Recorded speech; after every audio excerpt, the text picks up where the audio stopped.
Some kind of coffee moment. Nya, nya, nya, nya, nya, nya, nya, nya. Fuck it, I'm gonna have a proper cup of coffee with some water. No one gives a fuck. YouTube doesn't work. Everyone is just a fucking bellend.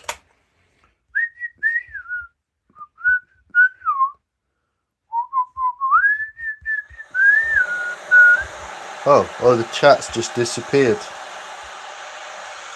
No chat. Chat's gone. YouTube can't even fucking sort its shit out. Do you know what? I'm so fucking bored of this application.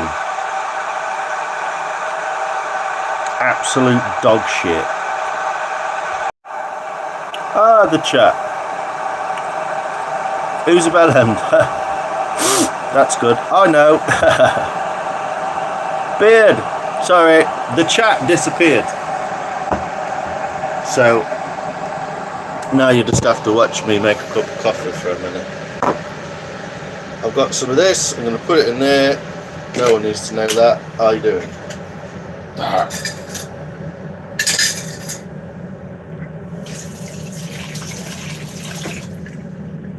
I was going to go live about an hour. Fight with Sai. I've just literally turned that off. Fight with Sai. What's that say? There's a translation of what you said. Fight with Sai. God, I just sick of watching fucking bullshit on YouTube.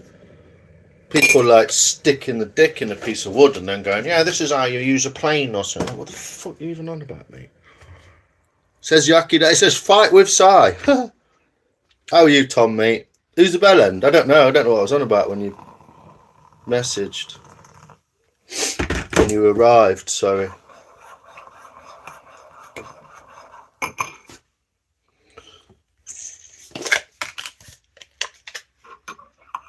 That's not even including all the fucking Indian DIY fucking, what they're called, tips. Fucking, oh, it's just wank. I fucking hate YouTube. I can't watch it anymore. I've literally given up on watching it. Let's have a WWE SmackDown. Yeah, get right, mine. Fucking knock your light out. I'm not really like that. I've got no milk because Morrison's fridges are fucked, and so there's no milk in Morrison's. So I'm making like one of them coffees because it's got milk in it. And then I'm going to put my other coffee inside it. You went live and you were singing everyone's a bellend. Yeah, just that's just me in general, Tom. I think everyone's a bellend. I'm in an amazing mood. Hello, Chris. Well, come and share your amazing mood, my friend. I'll fight you. Put them up. Put them up. I don't know. I've got fingers covered in fucking metal dust. But who cares? I know what I'm doing. I don't need to prove it to anyone else. You got banned from Morrison's. I wonder why, Tom. Was it to do with your self-serving? That's annoying. The farm shop fridges were gone on Friday. I don't get what heat knocks refrigeration out for. Like, what? How does that work? I don't get how that works. Don't they draw hot air in to make it cool? Is that not how it works? Like, if you put a fridge in a cold place, it don't work as well, does it? I keep condensed milk on hand for coffee emergencies. Do you, mate? I'm just a fucking pez, so I've probably got some milk powder. To be honest, I might have some milk powder. No, it's mashed potato. That'd be a bad move, wouldn't it? Put mashed potato in your coffee instead of milk powder. He asked how you are. Hey, BEK. Hello, just a friend. Whoa, whoa. Yeah, I don't know what knocks it out. Guess what? Marius is on. Is he? Oh, I didn't get a notification. That's wank. He asked how I am. Thanks, BK. That's really lovely. Just a new friend. You got a new friend. Oh. Hey, Maria. Fuck. Why does it do that? You write a comment, you write a comment, you write a comment, you write a comment. I read all the comments, scroll back down, 4 comments I've not read yet because it put them from there to there. Just put them in chronological order. Just. Hi, Maria. Hello. I nearly missed that because YouTube's fucking with the bullshit. Fuck me, one job. Oh, thanks, BK. Yeah, whatever. Biscuits and steaks, but Asda, it's only 3 minutes away, so... And it works the same. Yeah, it's all the same company that owns all the same shit machines that are trying to outdo us, but we're way cleverer than they are, so they lose by. I got some out-of-date milk powder. Milk powder shit. It never... You ever put milk powder in water, mixed it up, and then left it? It just sinks to the bottom. It's like, well, it's not mixed, is it? It's not made milk. It's just powder in water. So it doesn't even work, so I don't even bother with it. Needs cool air to circulate around the motor area. Oh, yeah, I know it needs... Well, it needs fairly cool air to circulate around the motor area.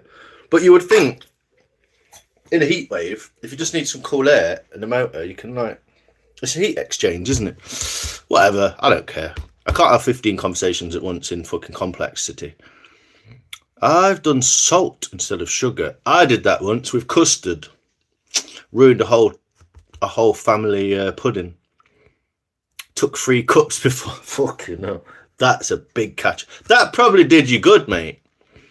Drinking salt. Hey, Earth, how you doing? Evening, Si. What should we know? Oh. Well, it's not about what you should know.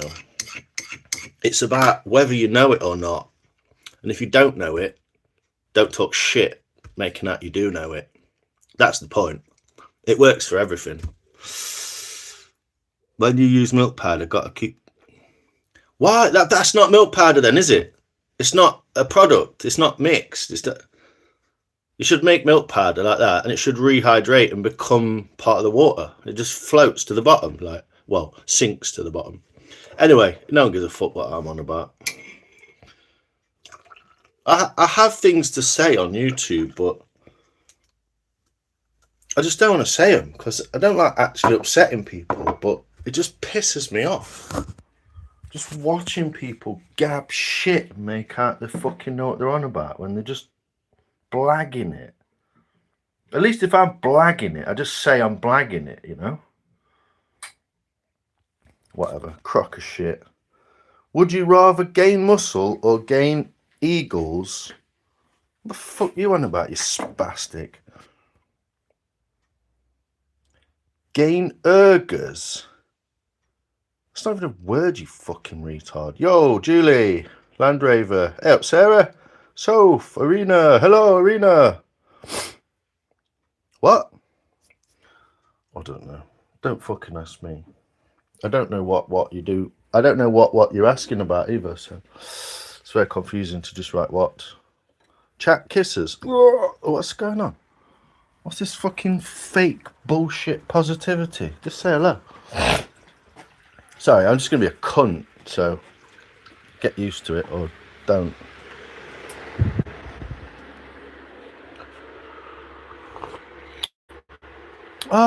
Fanny touches for the chat. Sorry, that wasn't aimed at anyone in particular. It's just fucking boring, isn't it? Like Maria was in. What were you in? Maria was in Thingy's live earlier. Marks, and she's like, "I'm not saying hello to everyone. You fucking can see me." That comment at my head. It didn't even make sense, did it? Thanks, Julie. Julie, Landraver, Seg, BK. Yeah, it's like, yeah, all right, see ya. You got a little fucking icon and a picture, and you know you got enough attention already. What do you want?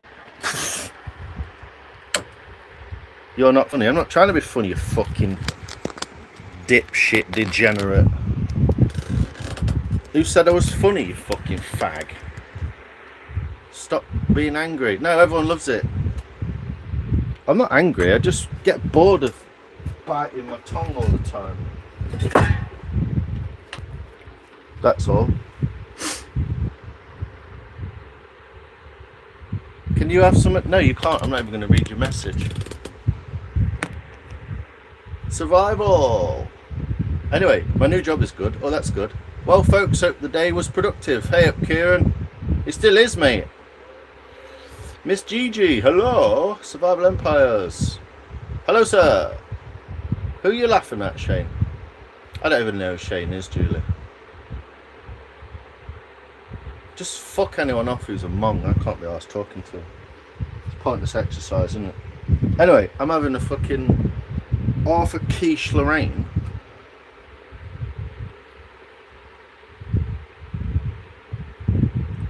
When are you doing the next? In a minute. I was going to set up.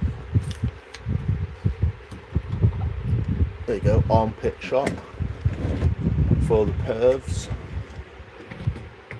I was going to set up axe scratch pattern cam for all the people who pretend they can sharpen things when they fucking can't.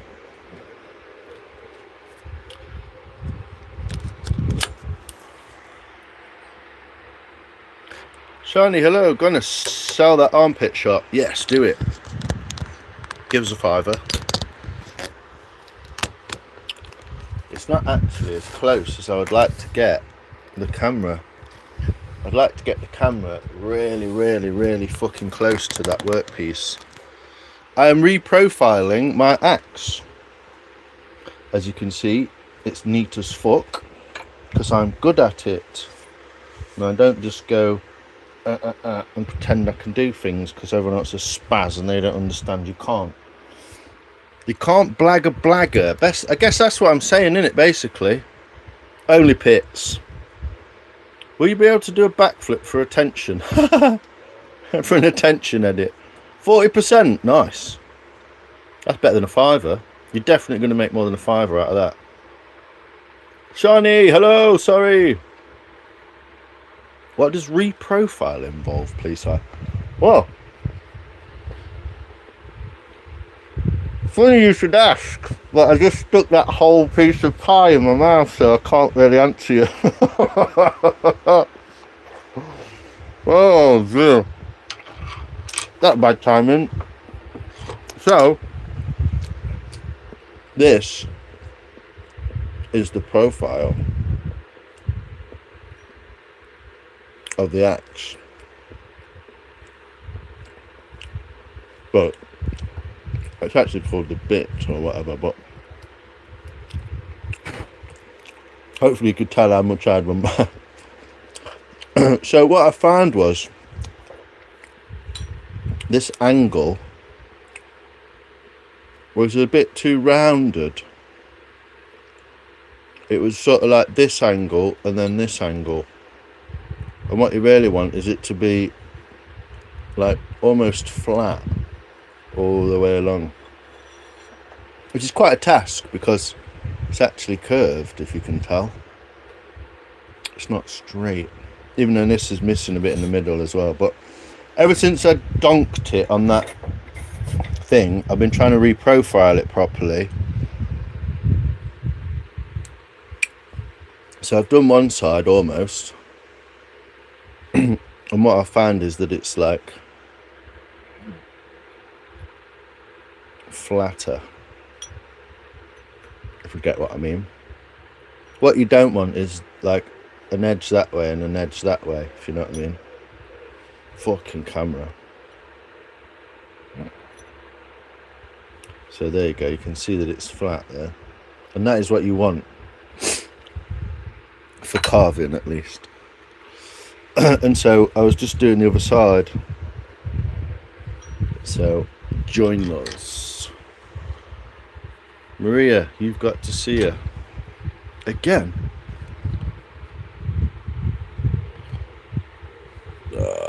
Oh, cool side. Thanks for showing and explaining. I get it. Yeah, so just kind of, it wasn't right, and it hasn't been for a bit. So I was just kind of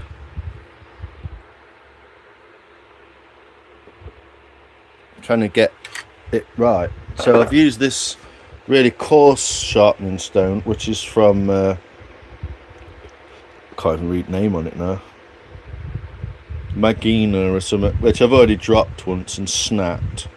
Well, basically it's a long file for doing that with. And I'll explain it, but no one really cares. So basically, if that's not flat and it's humped like that towards the edge, you get wood comes and it sticks, and then it kind of wedges itself into the wood, if you imagine it cutting into wood at that angle. So if it's flatter, it cuts better, you see. And so you get this like bump on it like that. And so what I'm doing is I'm basically using this flat stone to get rid of the bump in the middle, and therefore make it so instead of being a bump in the middle, it's flat like that. Yeah. And the reason to do that is to bring this flatness to that edge. Then it can be sharpened to the edge. What everyone does is, because they're either retarded or really lazy, is they do this and it's not touching that bit. So say that edge is like that, yeah? So instead of flattening that so it comes to the edge, what they do is this, and then they go like that. And then they've just fucked it and made it worse, because all you're doing is bringing it further and further around. What you need to do is the hard work. Well, two bits of hard work. One is figuring out what you're fucking doing in the first place, and the other is actually doing it. So instead of like trying to turn this to the profile, be a man about it and make the thing do what you need it to do, rather than bend into its will, and make it flat. Yeah, so most people will just follow it around, and all you do is just making it fucking worse. What you need to do is, why do you only go one way with a file? I don't really. That was just showing you what I was doing. I can go in a swirl pattern like that if I want, because it's an axe. I wouldn't do that on a knife though, unless I was really like rough sharpening it. But I can go in a swirl pattern like that. But what I was going to do was show people the scratch patterns, but I don't think you will see it from up there. So, can you see the scratch pattern? Bumper clot. Don't be a follower. Yeah, I don't really care if anyone follows me, but I'll still be at the front leading. So you see the difference? Where's that gone now? Oh fuck, where's that gone? Oh, there we go. So, hold on. This is the established scratch pattern. This is the polished edge. You see that? So this has all been scratched by that stone. This hasn't. So essentially, what you need to do is scratch this, because it's got a hump in the middle, all the way along until it starts to encompass this edge. Otherwise, you are not sharpening shit. So if I do this, and that profile doesn't hit that edge, which it's clearly not doing because it's still shiny, then I've got work to do, if you know what I mean. So if I do that, I'll do another scratch pattern on here, because no one knows what a scratch pattern is either. No one's watching this. Well, someone probably is watching it and taking all the ideas, give you absolutely no credit for it, and then put it on their own YouTube channel. But if I take away that scratch pattern that I was doing earlier, do you see that there's a different scratch pattern now? That's a bit swirly, look, and this is all in a straight line. So now you can see where the stone is actually making contact. So it's only making contact on that bit there. It's not making contact there. It's not making contact there. So this must still be a high point. Who's following who? Throw food at a plate. I just had a quiche Lorraine, mate. I'm done. So no one even knows what a scratch pattern is either. So that's a scratch pattern, yeah? Because it's all going the same way. So you can see an established pattern.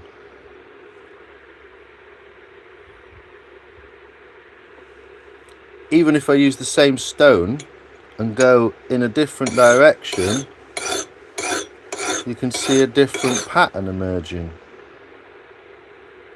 Yeah, the black bit in the middle, look. So that's going one way and the other's going the other way. And if you can't read scratch patterns and know exactly what I've just said beyond all shadow of a doubt, you can't sharpen shit. Because you have no fucking clue what you're doing. So I have to take this hump away until it touches the very edge. Fuck's sake. Till it touches that very edge, or it's not right.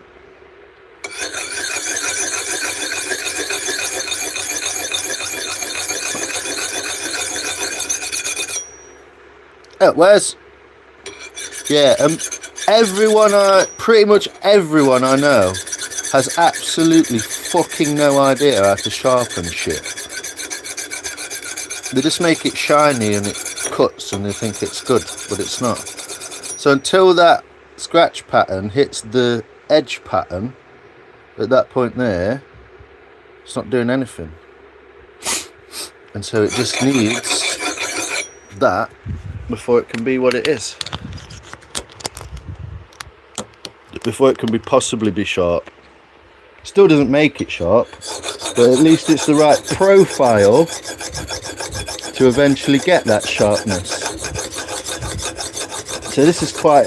It's bad as well because this blade has been through a piece of wood and I chucked it into a piece of wood quite harshly and it got basically bent because it is only cast steel after all. Fucking hell. It is only cast steel after all.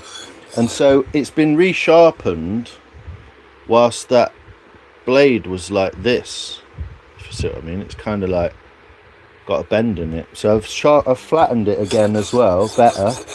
And so I'm just putting the profile back on this side basically. And there is no quick way to do it. There's no like, oh, I just buy one of these machines. I just do one of these. I just get the new Milwaukee bell end tool. Until that scratch pattern hits that edge, keep fucking going. There's no quick way around it. There's no like, I could do this or I'll just do it like that. My fucking cousin taught me this, where it's bollocks. Until that scratch pattern hits that edge, nothing's happening. And all you're doing by like trying to cheat and tilting it up so you hit the edge is just making it worse. So hopefully this won't take too long with this decent stone. But yeah, reprofiling an axe and not reading the chat. I don't learn anything from the chat. Hopefully it works the other way around.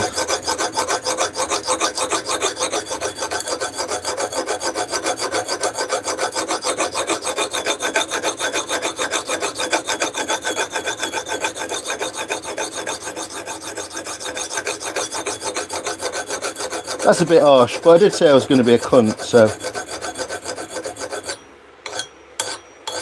I'm just bored of the whole YouTube thing, bored of polite fucking silencers and everyone arse kissing each other when they clearly don't like each other and all that. I just can't be arsed with it.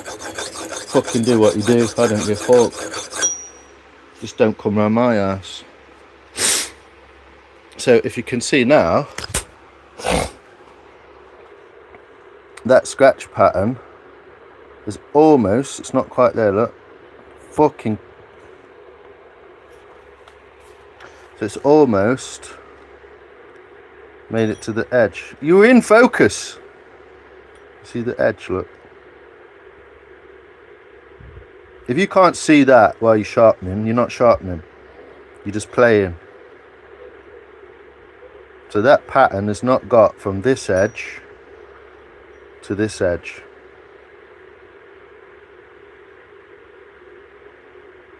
Yeah. This has hit the edge, even though it's a rough edge, which is why I don't want to do too much with that stone, because it's quite coarse.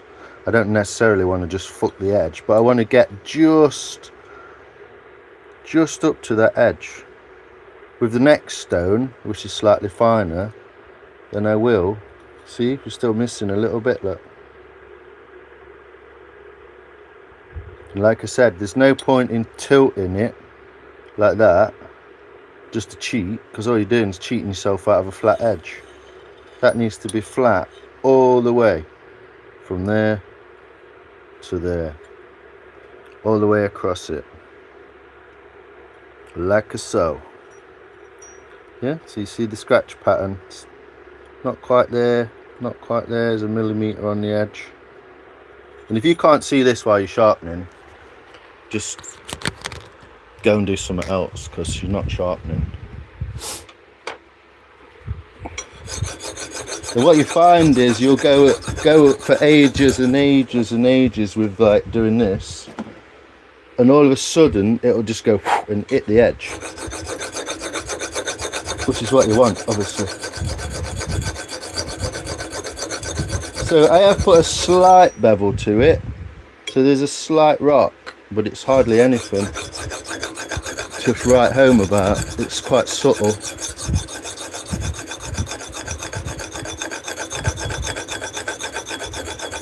So I'm just going to try and keep it. So there's a little bit there that I can see. It's not quite on the edge. Whoa. I have to blunt your fucking axe before you even start.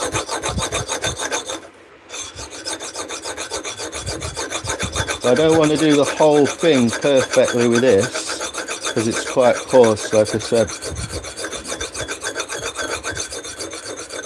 I think we might be close enough.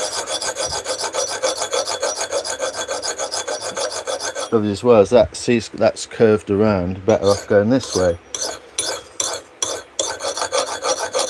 But this is the rough marking, obviously.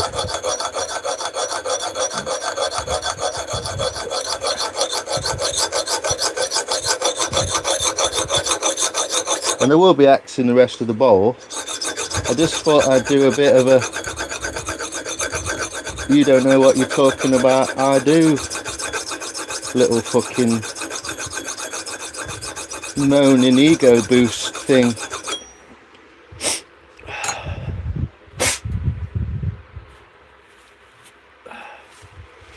So hopefully you'll be able to see. Like I said, I don't want to go too far with that because it's very rough, so I'll just have to get it all out. Now you can see the scratch pattern is to the edge, so it's all the way across from one side of the bevel to the other. If you're not touching the whole bevel, you ain't sharpening shit. If you're just sharpening that very edge, you're also changing the angle of it. So micro bevel, which is required in some instances, and will get you out of the woods if you just want to sharpen something quick. But if you micro bevel everything, it's because you don't understand sharpening properly. So this will be a totally different stone now.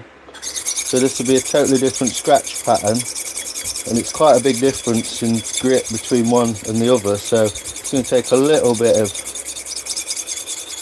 faffing just to get the initial scratches out. But that wants to be flat, just like the stone that you're using.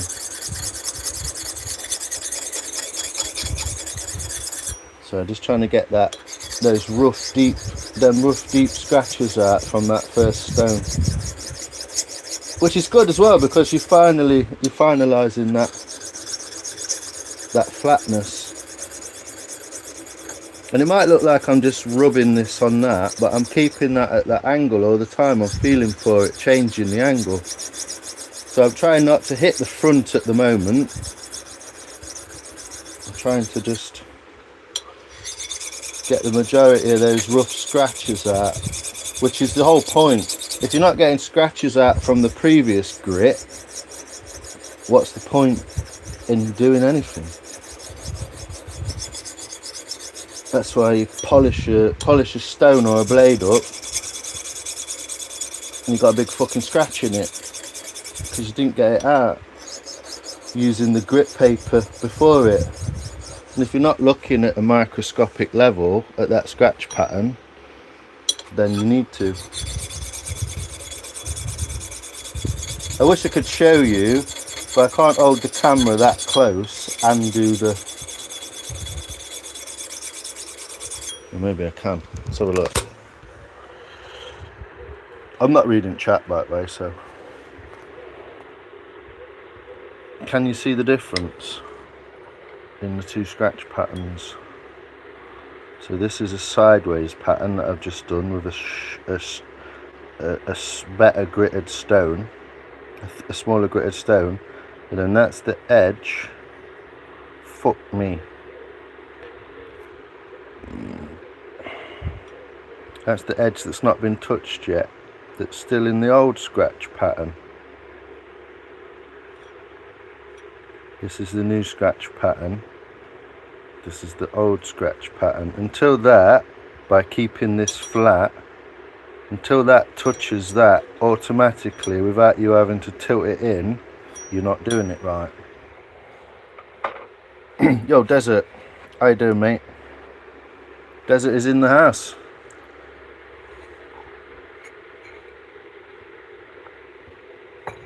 How's that them there, Desert boy?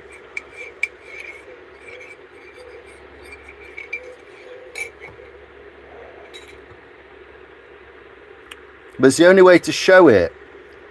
But you don't have to look that closely at the blade. What you do is look at the blade in a certain light so that you can see that. And you can see how rough that last piece of grit was, look. There's even a little burr on that edge, look. That's why I didn't want to go right to the very edge with that last grit, because I didn't want to tear the edge up properly. It's microscopic, really, but if you can work on that microscopic level without having to go microscopic, you understand what you're doing, don't you?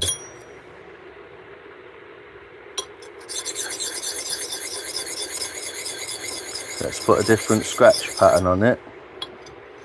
We'll be able to see where we're actually hitting hitting the metal and where we're not hitting the metal. And there's no like prizes for it, but noticing it and going with it is the only way to work with it. If you're just trying to like flag it and say, oh yeah, I'm at the edge already, and then just go over the edge, it's like you're just cheating yourself out of a decent edge.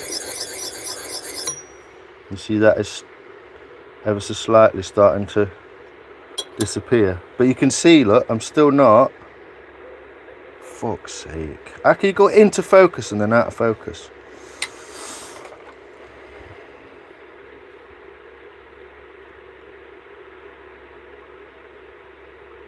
Yeah, and there's no point in getting to the next grit unless you're going to get it out. Just because you get bored and you just think, oh, I don't know. See how there's a line? That is the scratch pattern not reaching the edge. So until I hit that edge, it ain't sharp. There's no possible way it could be. Because even though it's a very fine line, or a very small area that's not been touched, it's not been touched. So it can't possibly be sharp. You know, it's like going outside, not touching your wheelie bin and saying, I've touched my wheelie bin. Well, you haven't, have you? Until you've actually touched it. But what I'm saying is there's no cheat. There's no cheat way out of it. Even with a Tormek, polishing wheel, you still need to hit that edge. Or you're not, we're not polishing, we're not sharpening this bit. I'm not even sharpening that bit. But I've got to sharpen or lower that bit down to get to the edge bit.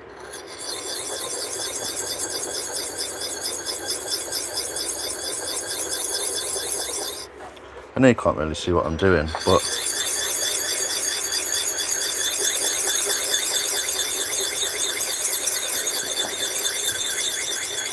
so if I swirl it around, I'm changing my scratch pattern so it becomes more obvious where I've been and where I've not been.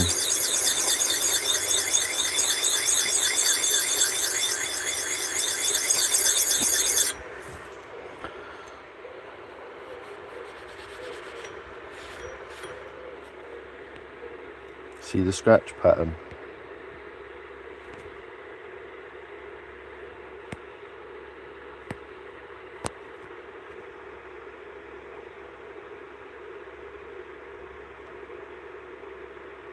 There's still a high spot in the middle, isn't there?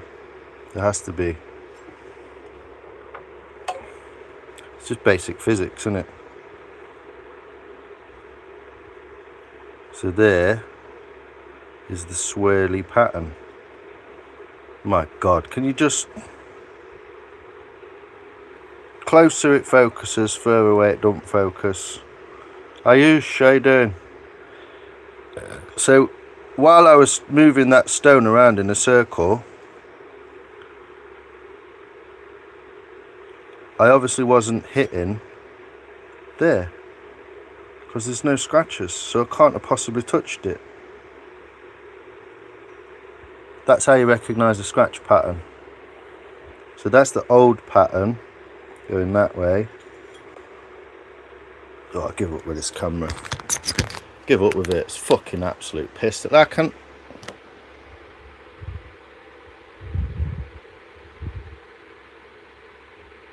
So you can see the fucking fingerprints on the palm of my hand, but you can't just like zoom in on a piece of metal. Anyway, so that's what I'm doing. Everyone's probably bored of listening to me chat shit anyway, so.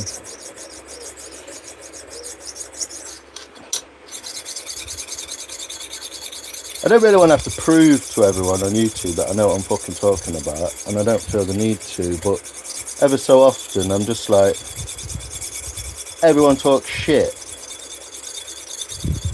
Fucking stop it. Because it's boring.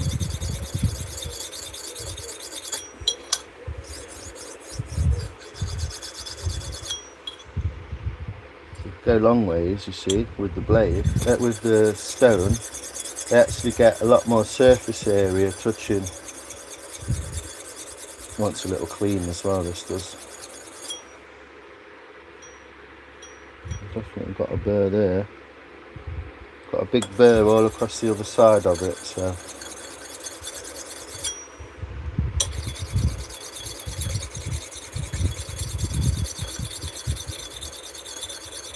There's like 3 people I've seen on YouTube in the last like 10 years that actually know what they're talking about when it comes to sharpening. And it's not that they know more, it's just they understand that you only need to know one thing and that's it. And unless that's happened, it's a load of bollocks. I know you know I'm on about Land Rover, you've done a lot of metal work, sharpening stuff. And I am using a primitive method here, you know. I'm using a carborundum oil stone in my hand. You know, I'm not using like laser fucking AI music. I'm doing it the fucking old school way. Because if you can't do it this way, you can't do it anyway. I think you should have to qualify to get tools, I do. You can't use a screwdriver, you can't have a battery driver. Because you've got a generation of people who've grown up, can use a battery driver but not a screwdriver. And more fool them for not wanting to know, I say. It's like a map, innit? You shouldn't be allowed Google Maps unless you can read a fucking map. End of. But that's just in my bullshit world, in my head, innit? So, look how fucking loose this head is as well. we'll have to address that before we...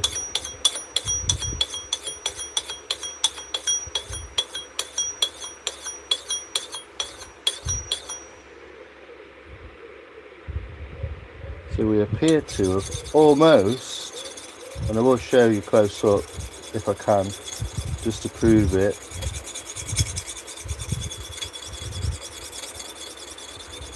I have no idea what any of you are saying, obviously, I'm fucking doing something.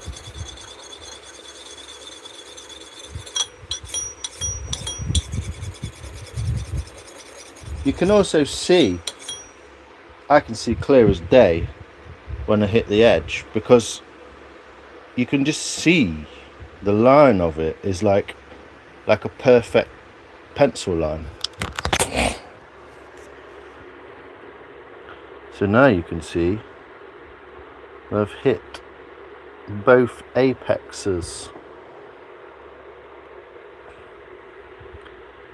Und das both. So that stone was hitting all the metal between there and there. And unless you're doing that, or you're working on a convex bevel, which you're probably not, you're not doing anything. So you just need to keep that flat, like that. There's another scratch there, do you see it? Scratch that I've not quite got out from the old pattern. You saw that. But yeah, until that is flat, nothing's happening, mate. Fuck all happening. It's nothing happening, is it? Not doing anything, mate. And I think a lot of it's the impatience of people who don't quite know what they're aiming at, and also just want it done. If you just want it done, your job always turns out shit, doesn't it? End of day. Because you're not putting any fucking love or soul or heart into it. You just want it done. That's when you should give up and pay someone else to do it. But essentially, I must have hit the edge of that, because there's a scratch pattern all the way to the edge of it. Now you know. Now you can't complain you don't know. Whoa! Fuck me. There we go.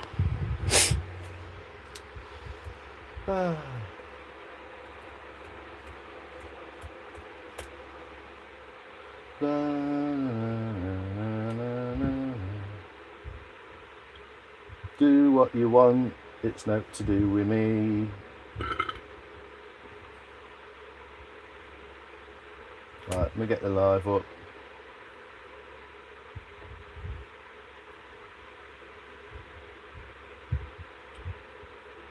I can read some of your chat. I can't read it while it's in there.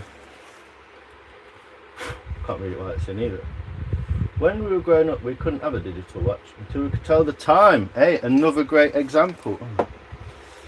Another great example, Desert. Yes. You don't have to use the old school way, but if you can't do the old school way, you don't know what you're talking about. It's as simple as that. You could have a 12-year-old that could code a computer but can't read a fucking clock. That's the wrong way around.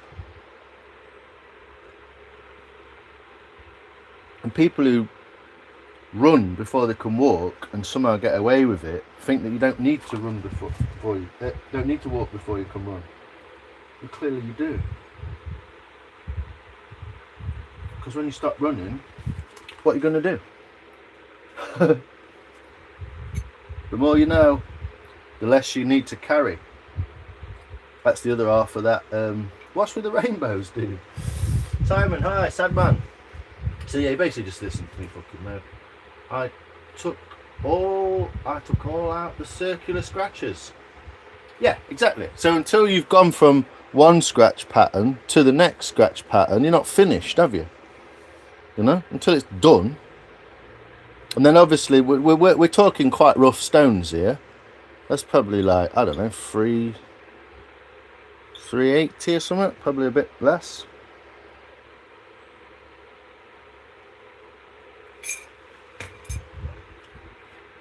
This one's probably about 240 grit. It's only a guess, obviously, so don't take my word for it. But yeah, I don't know. I just get bored of watching people on YouTube and just thinking, yeah, I've got a fucking clue what you're on about, mate. Which is fine, but don't. Well, read the title, it says it all. I'm trying to learn past my Google Map radial dots. Yeah, you need to. Oh, hey up, Joe. How you doing? No fancy tech. Can't see anything, my eyes just fell out. Fucking hell. From 240 down to 1 micron. Sheesh. Yeah, that's some job, Land Rover. Lions bagged Morrison's Charger. It was a learning campaign in the States many years back, the more you know. Ah, right, okay, well, sorry. Yeah, I just didn't know the significance of the rainbows. But the other half of that saying is like a saying that's quite common in bushcraft. The more you know, the less you need to carry. You don't even need to carry food if you know what to eat. But we're all just in this stupid fucking world, aren't we? Where everything's like, buy your way into, what's the word? Buy your way into like the wilderness. It's just fucking stupid. So 1500 grit is a bit too coarse, a bit too fine from that. So it's quite a big jump between the two. So I won't use that until later, you see. That's the only reason you go up grits, because it makes it easier. There's some 1000 grit. I'm looking for some 400 or something finer. 320. Let's see how this 320 does. So I've got some 320 grit. It's used, so it's not proper 320 grit, but it will do for the purposes of an axe. I'm gonna do it like that. Just wrap that around the block. Simple, nice and easy. Can use the flat case of the block, and then can you see the scratch pattern? Already, you see it in the middle. The dark edge has not been touched, the light edge has been touched. So you'll be able to see, hopefully, getting the scratches out. Everyone talks about going up grit papers, but they don't know what they're doing. So I've still not got to that very final edge yet. Unless you're doing this meaningfully and purposefully, you're just flapping about and nothing's going to happen properly, nothing's going to work out. But you see the difference between 320 grit and that coarse stone. So I would say that coarse stone's probably even finer, even though this is used 320 grit. But basically just keep going until you hit that edge. There's a little scratch, few scratches in that edge still, you see, so keep going till it's all gone. And I can already see from looking at that edge that it's sharp, because it looks sharp against your finger. That is fucking sharp. So I already know that I'm getting to the point of what I'm getting at.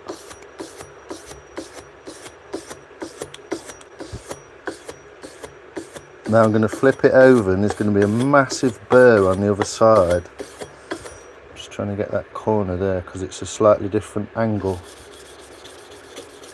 So just adjust the angle slightly for that corner, bring it around like that across it to mix that scratch pattern in to the edge. There we go. Does that look sharp? Looks sharp, doesn't it?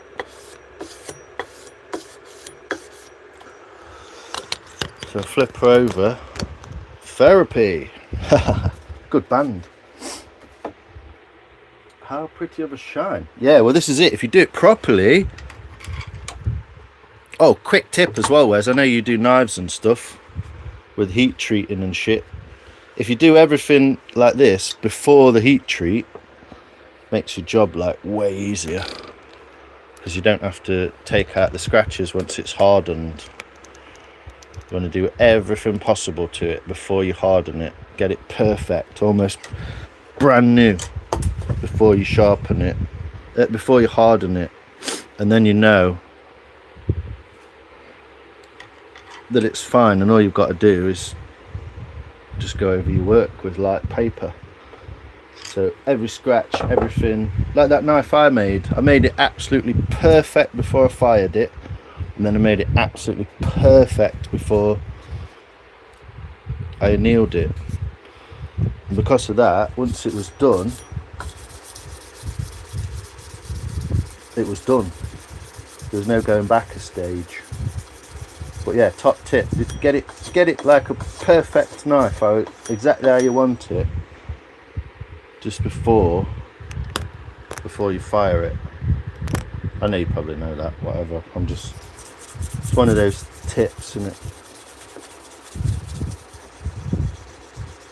I don't like being gatekeeping either, you see.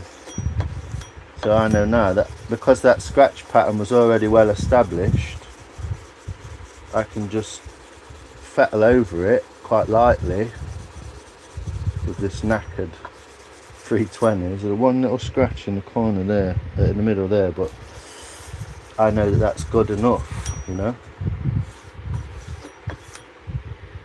Now I've got a burr on the other side, you see, so we're chasing a burr across the sides, which is good. That's what I should be doing at this point. But we have no scratches. This is good. I'll show you.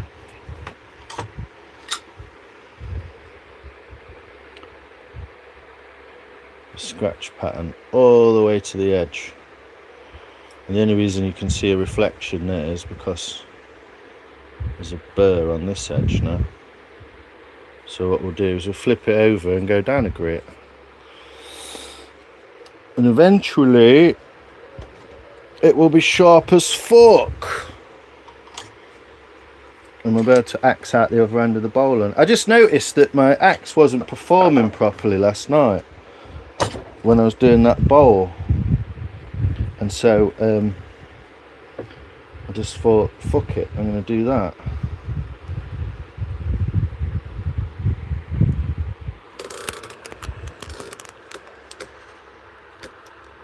And this is what I'm saying, if this is not what you're doing when you're sharpening, this is what you need to do. Not because I said so, but because it's the only way to make it work. So what we've got here, I need some different paper. There's some 400 or some at 600. It's like 1,000. I'm running out of paper, to be honest. I've not got a lot left. 400, 1,200, 400, 600. We've got some 600. Okay. Look, you don't even need a fresh piece of paper, really. This is a used piece of 600. It's a bit napped, actually, to be honest, but it will work. Just wrap it around, make sure it's on a flat surface, and then we'll do the same with this. So from the 400 to the 600, and I'm not trying to sharpen it anymore. It's already sharp.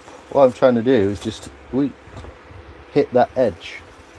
That's all I'm trying to do. Just get it perfect across the whole width of the bevel, from one edge to the other. And if you go down your grits properly, it doesn't take a minute to just get the next grit out of it. That's it. And the more you're rubbing it, you're just wearing your blade away, aren't you? So you get that corner.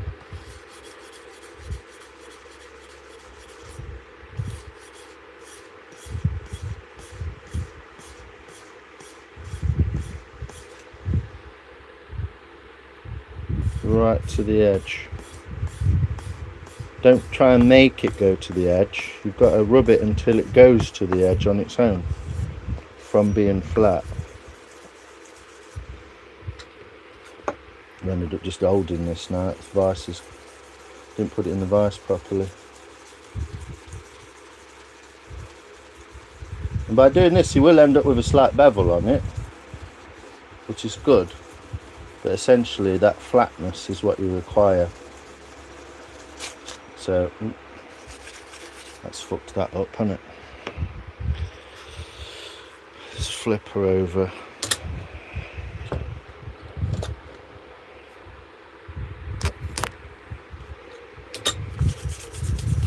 So scruffy bit of 600. You don't need a sponsorship deal from fucking 3M, do you, to do this?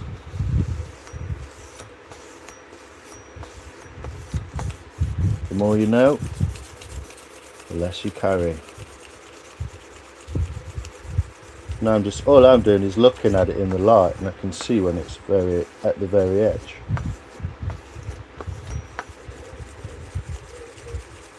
And it shouldn't take much more than doing that on my golden on both sides.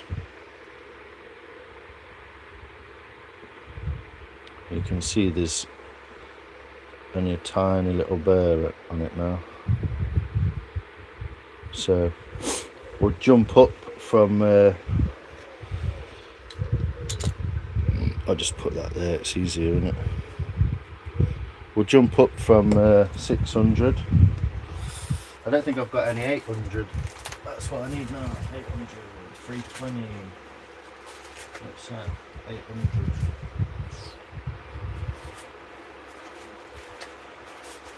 Fuck it, I'll use that. Got a big sheet of 800 here that I've not used yet, but just for the purposes of, we'll wrap her around there, eh? So we're getting to a point now where we're not even looking for the shine as much because you can't see it as well. I'm listening to the paper. You can hear it change tone once it stops cutting.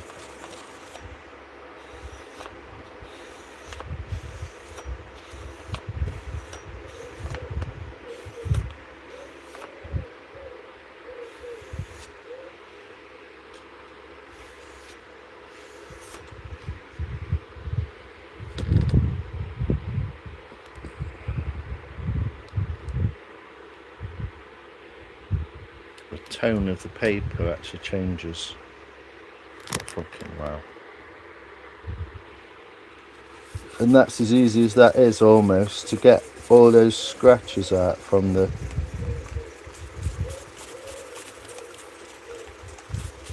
from the 400.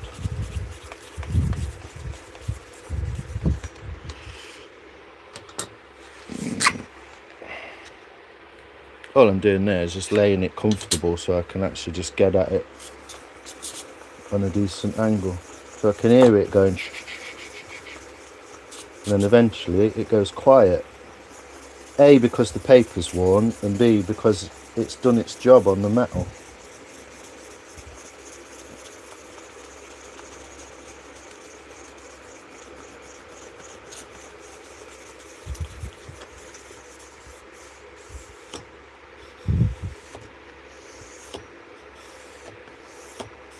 It should be as simple as that.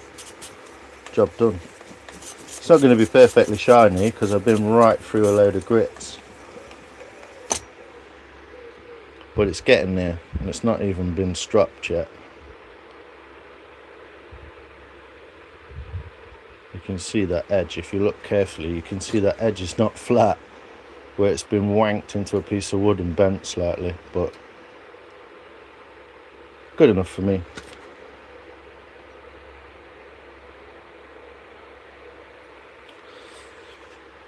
It's actually annoyingly lost a bit of its edge retention.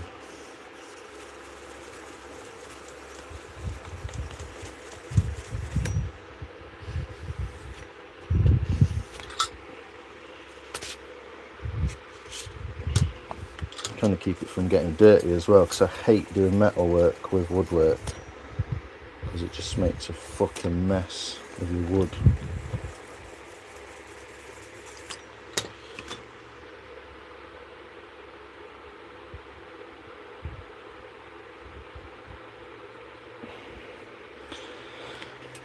Anyway, that's 800.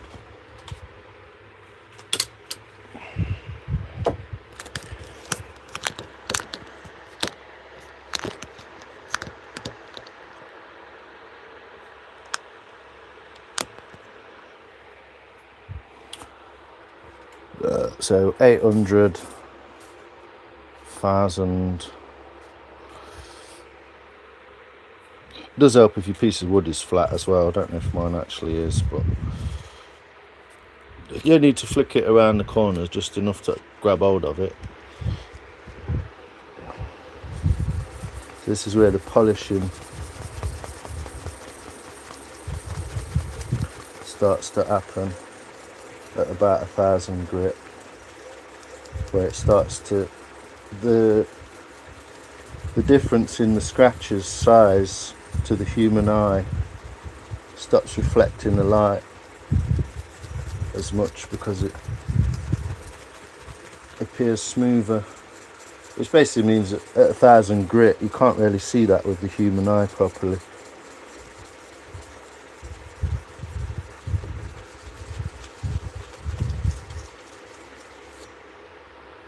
I am going sideways as well. You can just go off it like that, just to cut that pattern in it a bit more, just to make sure all the way.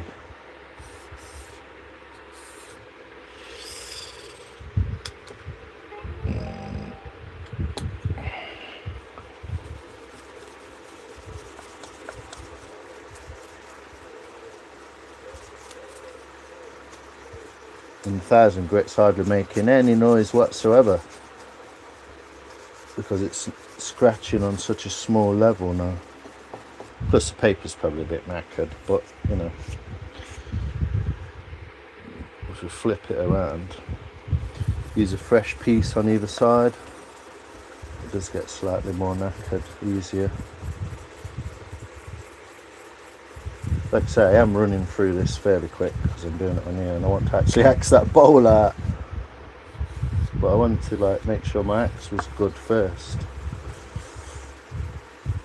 because that ash is tough. And I have got a backup axe as well, obviously. So that's 1,000 grit. All the same.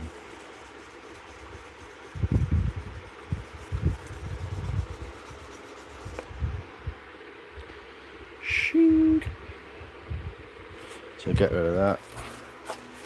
And then we're on, what, 1,500? I'll do a 1,500 grit. It's not the best paper, it has been used, but then I'm going to have to go and clean my hands. So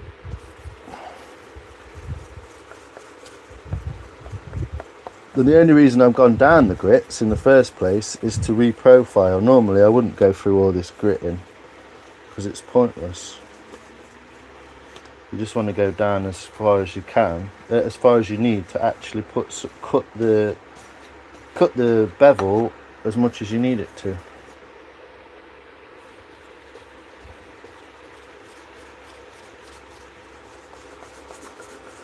But yeah, I'm not reading the chat whatsoever because I'm fucking doing something. So my apologies, kind of.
Can't watch the scratch pattern and the chat, so.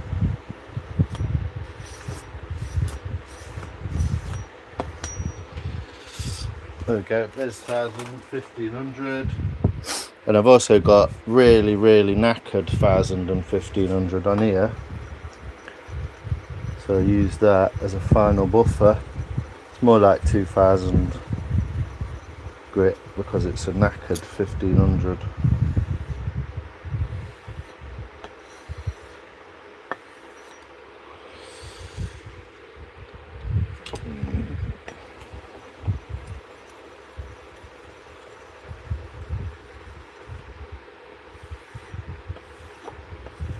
So I'm almost doing a stropping action at this lower grit.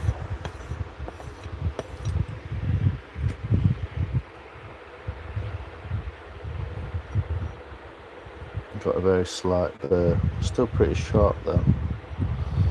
So for the, well, let's do it on one more go on this side of a little bit less grit. Stelp it as much as we can.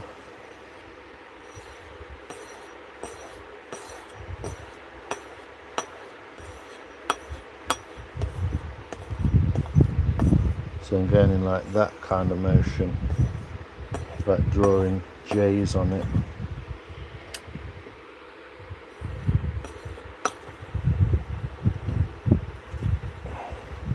So this is to polish the back of the bevel because it doesn't really matter there. And then as I get right towards the edge of the bevel, I can use that sort of action.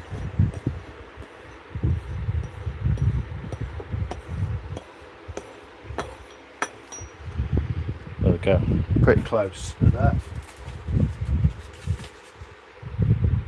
If I get a strop, a homemade strop with a bit of Autosol on it, which is about 15,000 grit, I believe, something like that. Get a bit of that on there.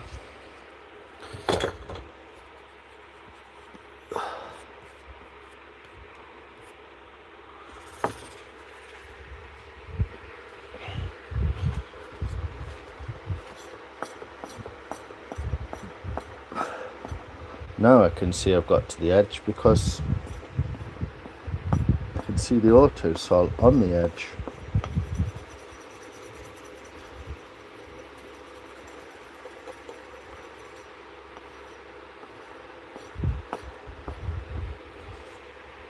I always find this way too much.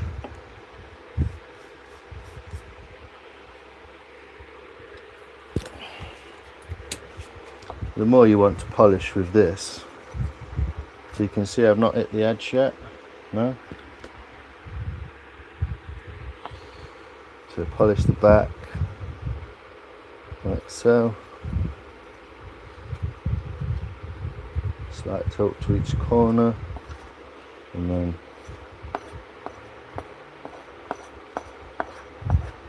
off the edge. Should be nice and sharp with no burr on it.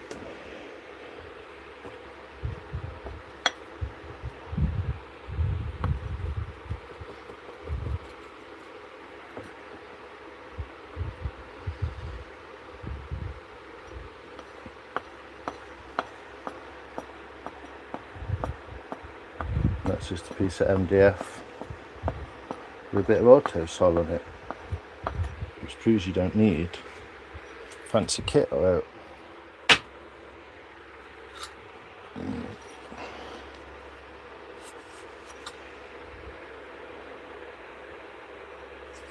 Little burr on there, not too bad.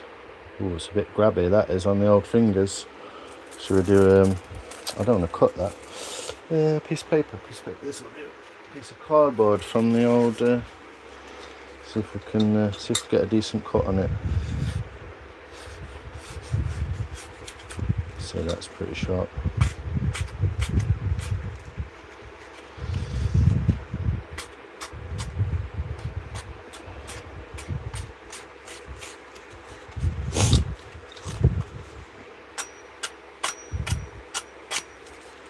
never going to work because paper's actually got some sort of plastic inside it, I think, this paper. But I'd say, you can see there, look, see the plastic inside the paper. But yeah, I reckon that's pretty sharp. That'll do me. Fuck it.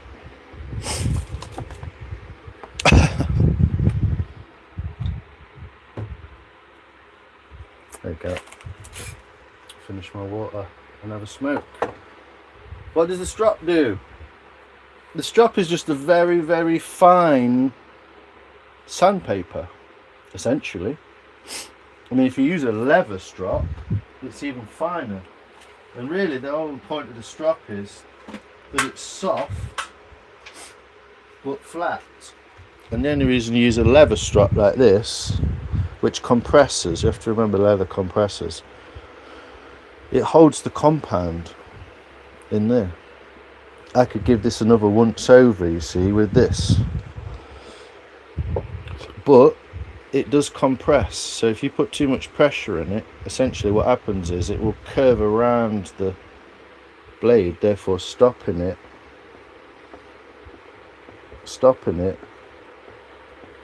from working, because essentially you don't want it to be rounded over, do you? You want it to just come to a perfect point. But this is so light, such a light touch that I'm using there. I'm hardly touching it at all.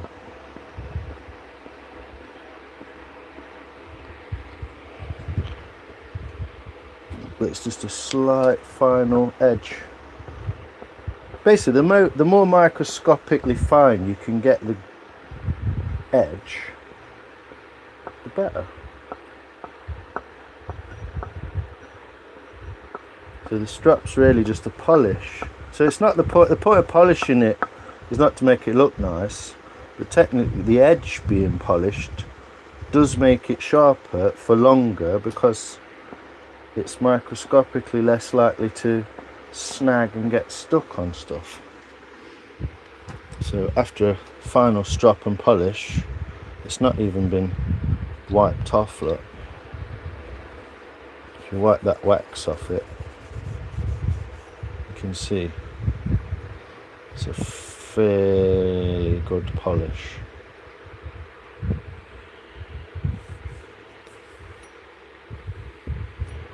It should be fairly sharp, and it should be, which was the whole point of doing it, it should be a good profile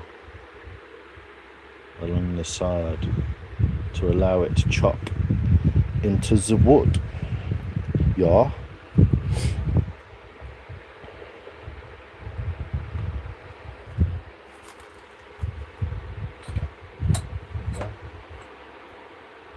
That's an hour's fucking about, wasn't it? So I'll put the sheath back on it. Now I've just sharpened it, and then I can't drop it and knock it over and make a mess, can I? And I'm going to go and clean my hands because I'm ditched. How we doing? Hillbilly. So just makes the bevel last longer. Yeah, because if you think, like, if you look at an edge microscopically, if you can see the difference between those two sets of teeth, yeah, big teeth, little teeth, microscopically that's what you're looking at, but just on a more microscopic level. So the finer you can get that edge, so it's not serrated and it's just as fine as you can get it, the longer it will last, because there's less weak spots in it, like in there. There's less weak spots in it for it to get snagged or whatever in your wood. And surprisingly, wood does wear away metal, which is always quite surprising, but very true. Your wood is technically dulling your blade, but on a fairly microscopic level, which is why when you're wood carving and you basically need to just quick sharpen up, a little strop will allow that to happen, because it's just taking that fine edge again. I see, see?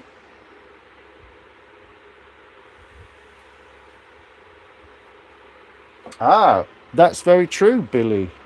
Yes, but this, sir, is a carving axe, so I won't be trying to take big hits on lumber with it. I'll be carving, trying to be precise. So same principle, but yes, without the hard labour. So it should technically last longer. Thanks, Soph. A dry leather strop will work hard in the surface more than the ones I'm using. It's more for polishing. Yeah. I don't have another leather strop. Well, I do, but the leather on it, when it came from eBay, caused me to write a strongly worded email, because I don't know what the fuck kind of coarseness that leather is, but I'm not sticking that near one of my knives. That leather is way too coarse and dry and sort of shitty, so I've never used it. He basically sent me a fine leather one and he was like, is this better? I was like, yeah, of course it is. So I can soften this surface up a little bit by using a wire brush, but it's so dry I wouldn't want to like rough it over something. So I do have a second strop with not a lot on it apart from a bit of metal dust, but it needs surfacing properly because the leather's... It's better to get a piece of leather and use the suede side and then flip it and use the flat side for what Landgrave was talking about, for that work hardening. But I've got a funny feeling that I could probably use this, and I'm not sure if it will have a good effect or not. It seems quite bobbly, so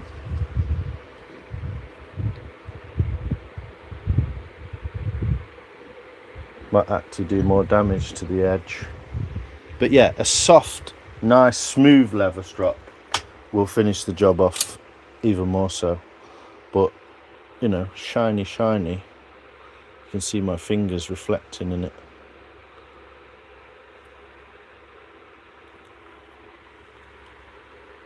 Nice, thanks Maria. Thanks, Soph. Yes, that's what they used to use it for. What they would do is sharpen, and then they would use the strop in this motion, left and right, to basically get that burr off the edge. What you end up with is like a little flap of metal on the edge, which means that you've gone past the apex, which is good. You've created a new bevel, a new edge, sorry. And then that final little bit that's sort of on the edge just flapping around, the strop just kind of like weakens it like that, and eventually it just comes off and you're left with that very fine sharp edge. Thanks, Hillbilly Coins, appreciate it.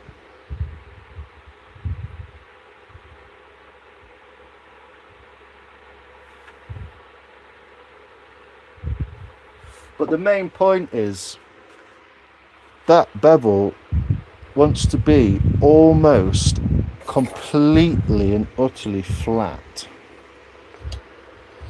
for this application, at least.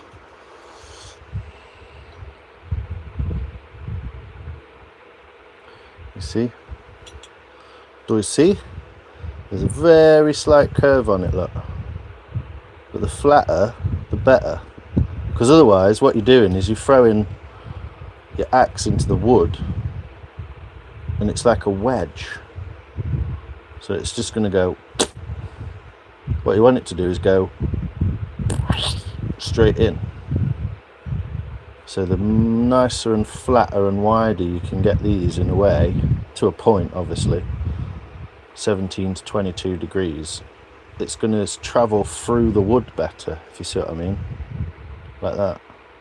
If you just whack it in as a wedge, it's just going to go... If you do that, it's going to travel into the wood better, isn't it?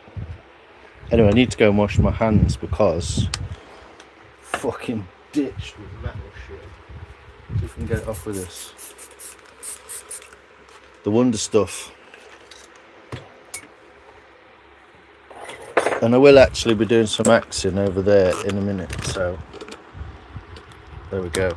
The bowl is still in its wrapper, keeping it dry, keeping it moist or best I can. So squirt that on your hands. It gets all that metal dust out of your hands. It's a good quick workshop tip if you've got no sink or something in your workshop. You can get your hands fairly clean just with a bit of elbow grease out of just paper towel it off when you've done. It's not going to work perfectly, obviously. But you can always do it again on the old fingers. It's always the nails, isn't it, what get into. Top workshop tip in case you haven't got a sink in your workshop. Could just go to the fucking sink and wash your hands, obviously, but I just want to get the majority of that off so I don't transfer it onto the wood too much. I might still go and wash my hands, but at this point it don't matter.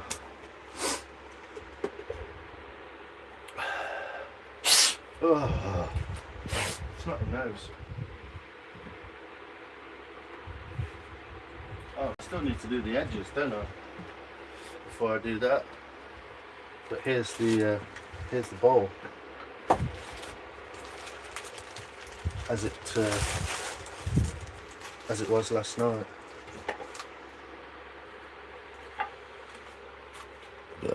With some shavings in from earlier when I was doing the edges.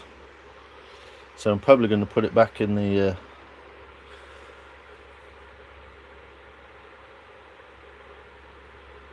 yeah, you probably are better at doing that, to be honest. But I do have the camera set up a little bit better today. Oh, that's good.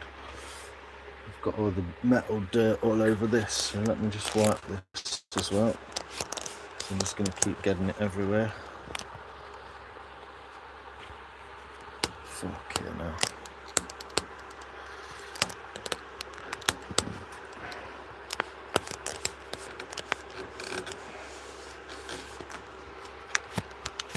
Probably all over my phone and shit as well, but at this stage it doesn't matter too much about getting it on the wood.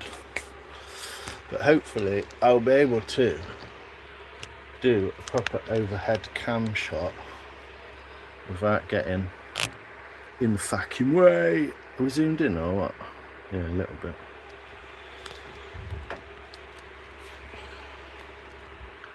So hopefully in a minute you'll be able to see that properly. Let's open this vice up again.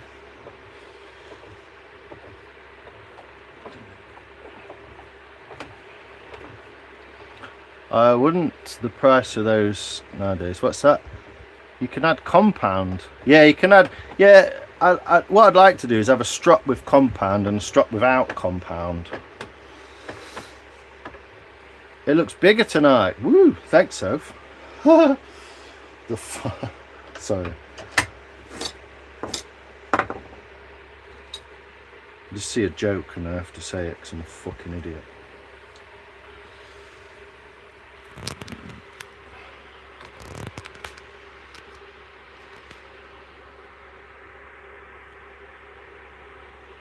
But yeah.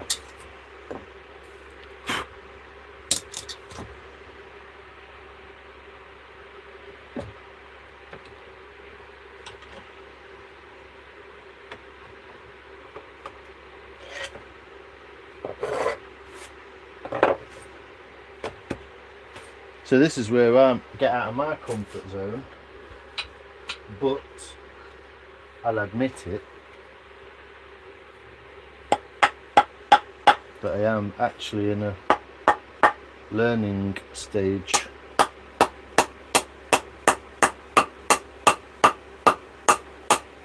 Most definitely in a learning stage with the old Tuka Cam.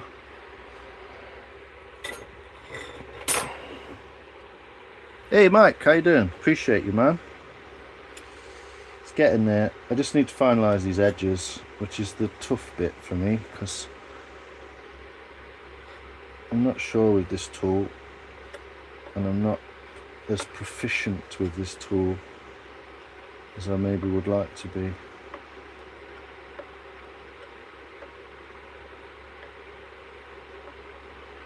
That's just a quick strop.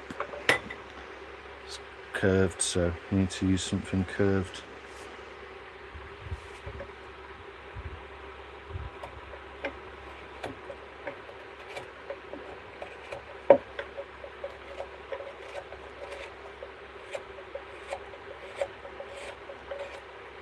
At this point, just trying to raise these edges.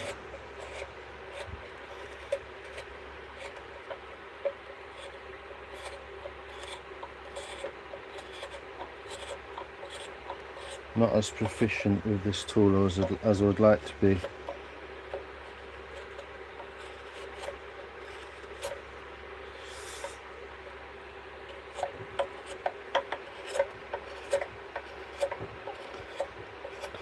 And it's quite uneven, and I need to sort the edges out, so it's going to be a bit of a kerfuffle before I actually get to the point of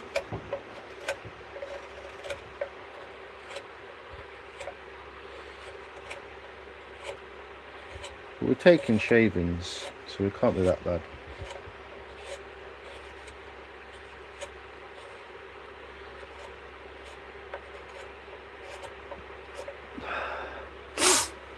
Ben, random stuff. That bowl looks amazing. I would have it on display. Cheers, Ben. Appreciate you, man. It's for a friend's wedding present. It's going to be a kind of fruit bowl. It's not quite sticking to the build specs that he gave me, because he wanted me to carve a skull on it, and I was just like, probably won't do that, mate, but I'll make you a bowl. So I'm kind of working my way underneath up to like that bump that you can see, because I'm only taking a small amount off each time, to kind of work my way along patiently, removing the bump a little bit at a time.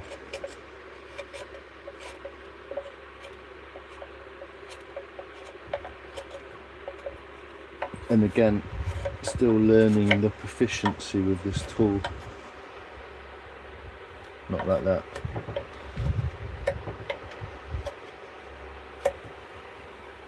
Oh, arm's wrecking from yesterday. Just brought it all back.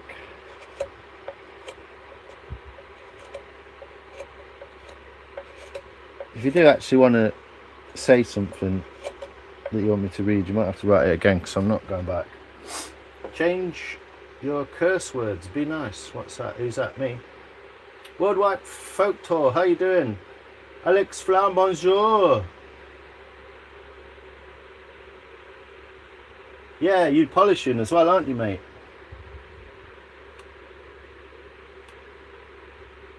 What was that? Folklore? Fucking love idiots. I'm a proud one. Oh, dude. I know, so sorry. Salute, I'm a decent chap. You're alright. It's just because you swore when you came in. That's what the mods are for, mate. They might not know. I remember meeting you the other day, so I think it was in Nikki's live, wasn't it? You know Nikki New? She might even be in here actually, but I'm not paying any fucking attention whatsoever. I'm working my way slowly up that edge to that point there. But inside there is a little bit thinner.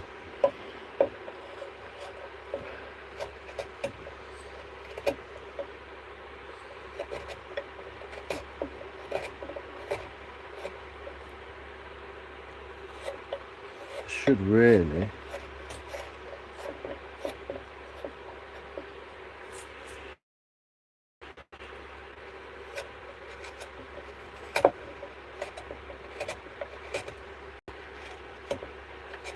because this tool is curved that way, but it's also curved that way. So you kind of can't just take one big chunk out of the whole thing. It's not how it works, as far as I can understand it from my experience of using it.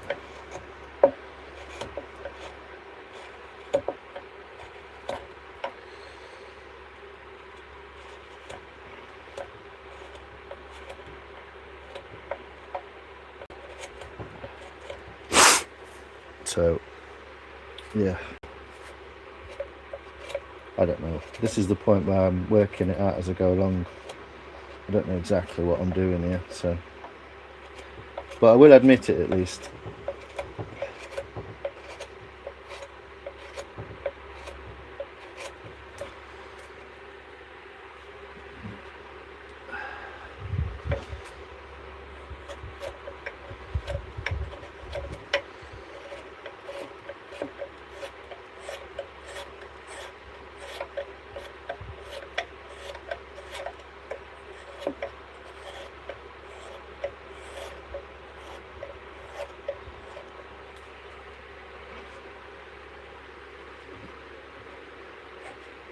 I really want to be over there doing it like that.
But it's, yeah, it's all about a bit of technique. It's difficult to get that right. Gotta be done. Right. Happy to watch and learn. Well, no one's gonna probably make a bowl ever, so. Yo, Whitley, how you doing? I'm gonna try to, so if, yeah, it might look shit and I might end up cutting it off, but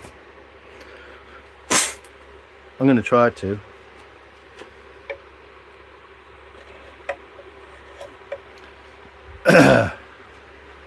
Again, because I'm right-handed, there is a bias towards one of the corners or the other, and I'm finding this out slowly, which way to go about getting around that bias. But this is cutting better and better every time I strop it, so I seem to have solved part of the issue with the tool. So eventually I won't be able to blame the tool anymore.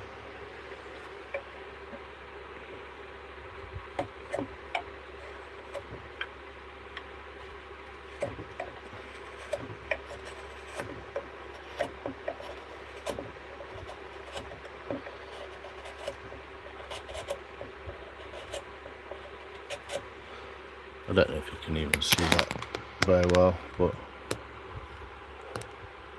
I will axe out the back of it once I've been around this edge. There's quite a lot of fettling to do around the edge, so I kind of want to finalise it first while I've still got the sides on, so I can get it in the vise.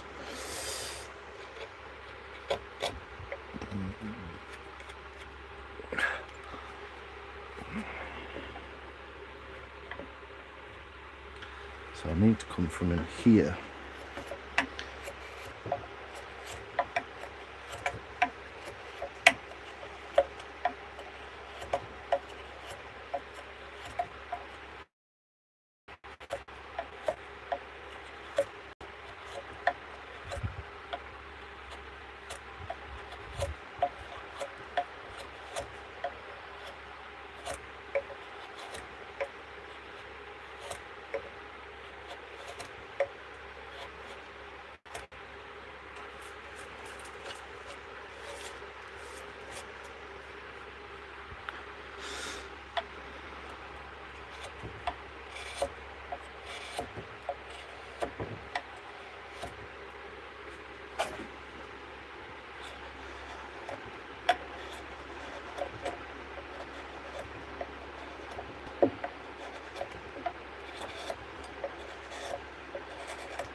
Trying to get the curve of that a bit more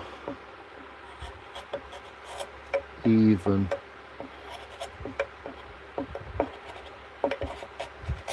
It's been a lot better than I thought it was going to be honest. It's usually a right pain in the ring. So a bit better along that edge, just this little bit here.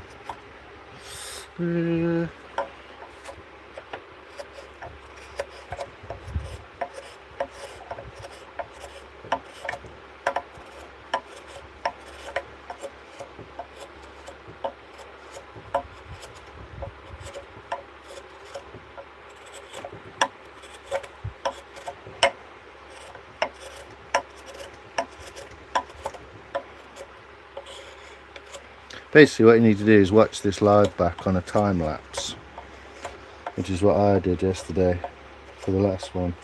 It looked quite good. I think that's what I should do a live stream and then just edit it into a time lapse. That's what I'm doing.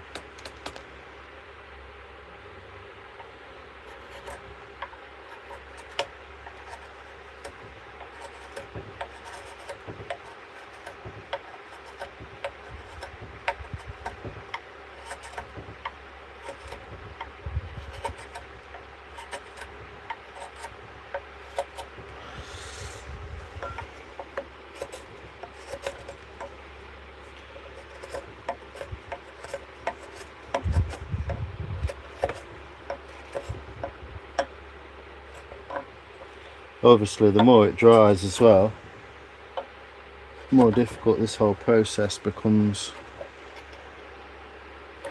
because it's tough as fuck. But I've got a better edge across there, as you can see. It's not as fat and chunky and messy. It's a ball. Who's asking what it is? A wooden sink. Yeah, man.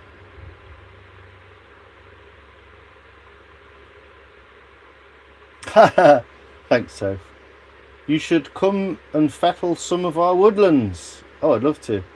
Where are you from, Worldwide? It could be turned into a mini sink for the borrowers. Yeah, it's still, you could probably fit a tap on that. Probably the same size as one in a camper van. Woodland witch cottages. Tell me more. I have a burl I want to have turned and put a clear glass bowl inside it with an old-fashioned pump faucet. The sink will set on walnut. Oh, that'd be lovely. In a camper van, eh? Right on. How long has this taken? Probably about 2.5 hours yesterday. But again, I am not a professional, so I am quite slow and steady, and I'm doing it on a live stream, so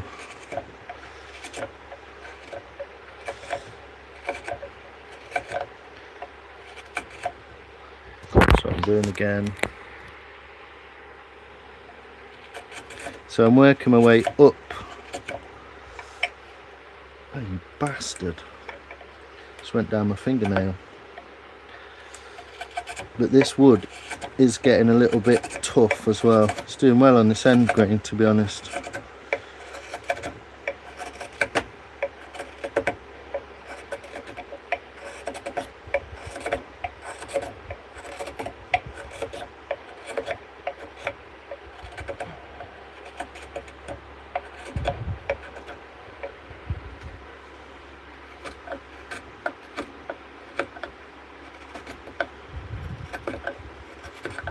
And it is the biggest bowl I've made so far.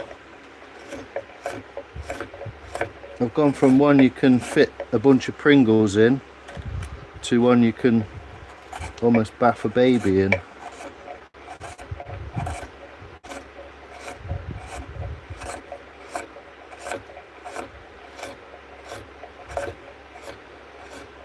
But I'm going to be here for hours, so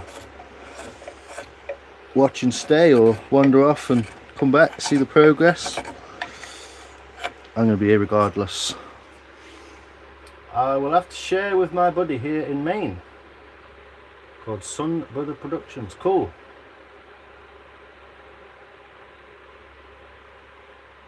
Time lapse is good, isn't it? Yeah, thanks. Lex, how you doing, brother? Sorry I didn't see you, mate. In Maine. We have 50-foot pines. Woo! We've got some here as well. We do have pine trees here.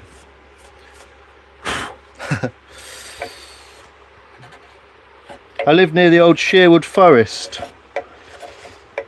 which I'm sure you would have heard of at some point through the legend of Robin Hood. The man. The man, the myth, the legend. My apologies, I'm back. My phone ran out of battery because I wasn't watching properly. Now I've just got fucking wires dangling everywhere. Sorry.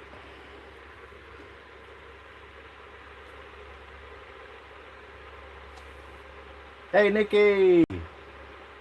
Tom! Lex! What did Robin Hood say? I don't know. Oh, you're British, but you're in Maine. Cool.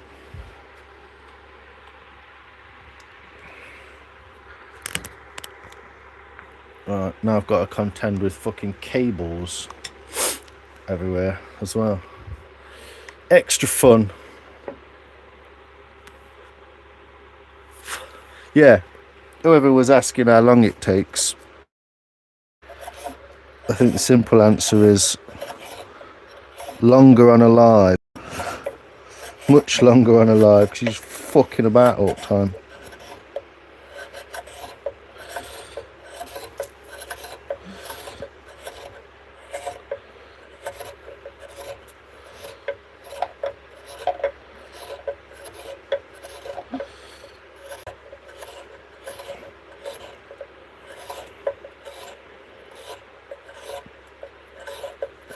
So getting a nice even corner along there.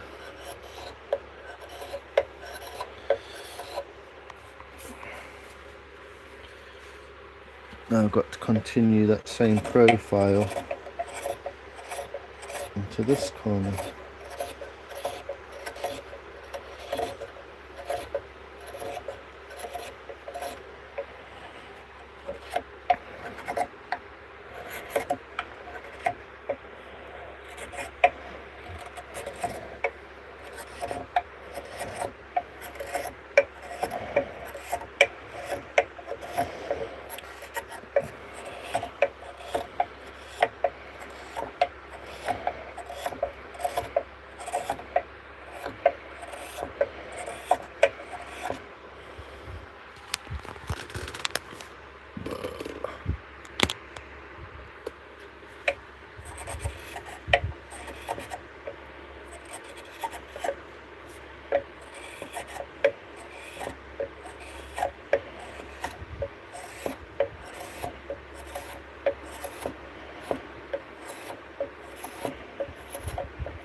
But yeah, up these really steep sides is the tester, I think.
I wish I'd have done this bit before so I could just do the axing, but it will come along. I will be doing the axing shortly. I just need to finalise the bowl and then this edge.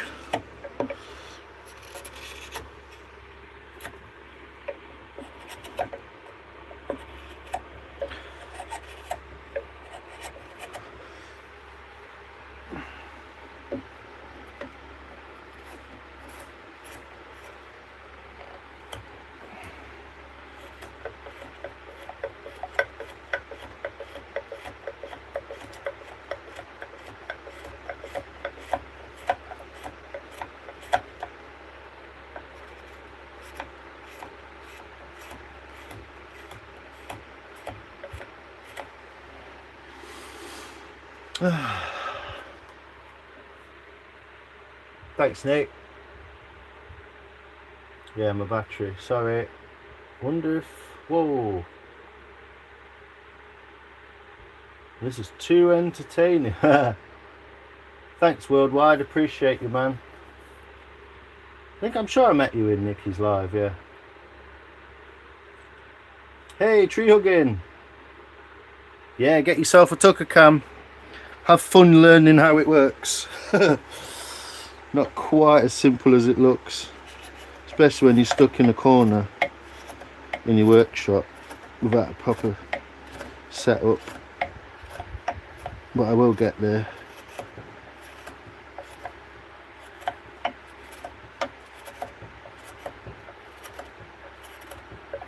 It's all part of the fun, isn't it? It's all part of the fun.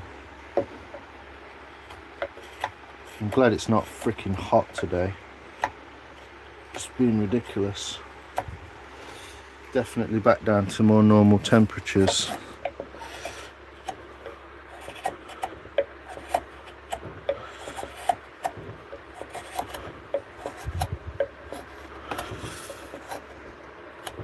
Oh, there we go.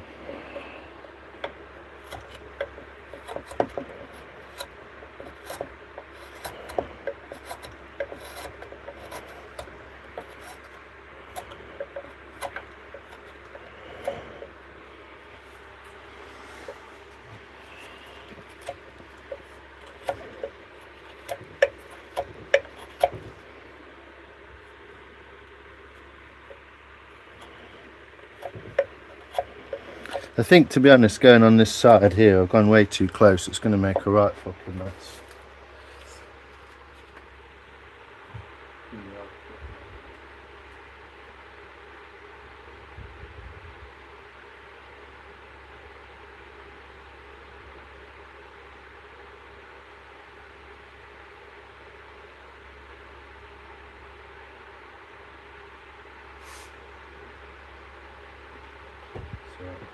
The front door just slammed. I think it's the wind.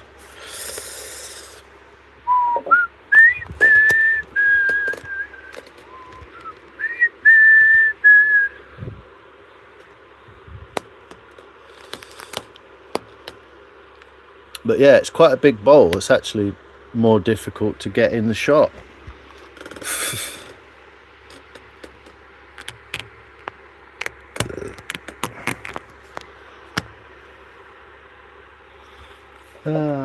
A bowl, John. My new bath. Hey. Evening Lions, right? Recovery, how you doing, bro? 100 degrees, 35. Too hot for me, Dave. Agreed on the temperature. Way better, innit? Me too, pal. Sitting on the porch under my desert tent canopy, getting ready to grill at 5. Nice. Cheers, Worldwide. Appreciate it.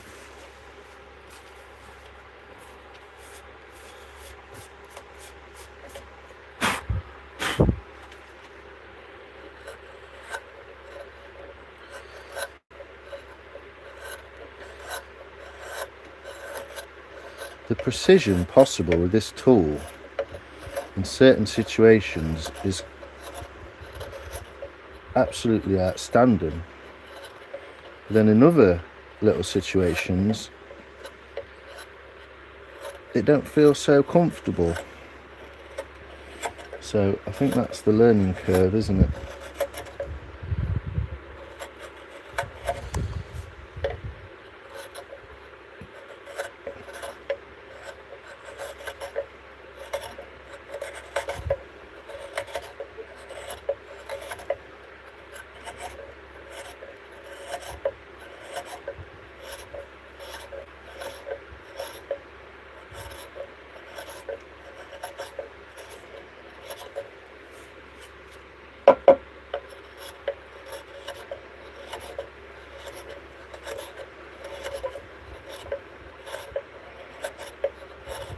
Thanks for popping along there, mate. It's awesome. Appreciate you. A fellow Brit living in Maine, nonetheless.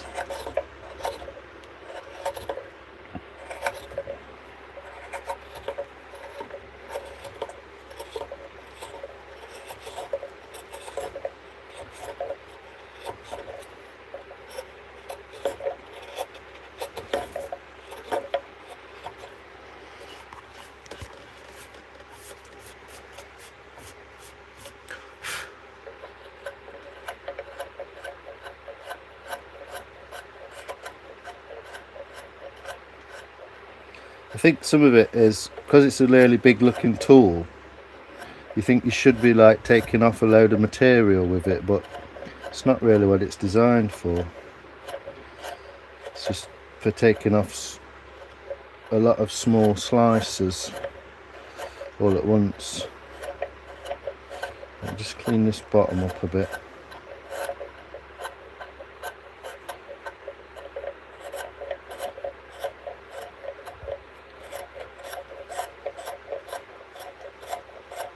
If you can get the angles right, it's quite proficient. You can just sort of smash across a load of it and get it nice and flat.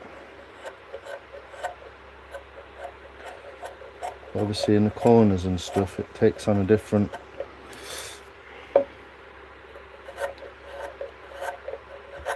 slightly different angles in a different roll.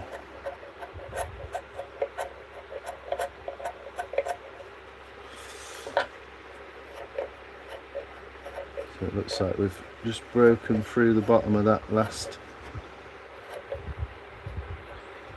layer.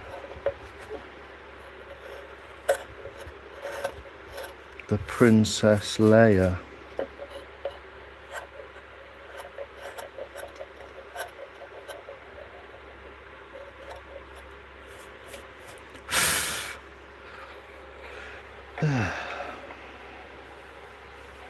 Now getting there. Need to move this camera again now, sorry. Right where my fucking head needs to be.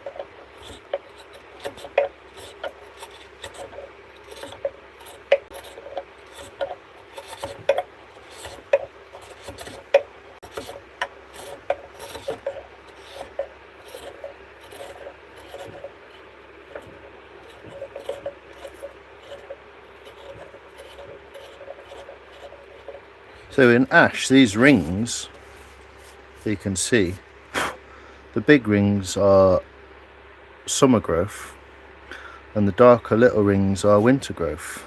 And they're really obvious in ash. You can see it really well.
Obviously it's going to take forever because it's fucking massive, this whole bowl. But I reckon about half an hour might be ready to axe the back out. So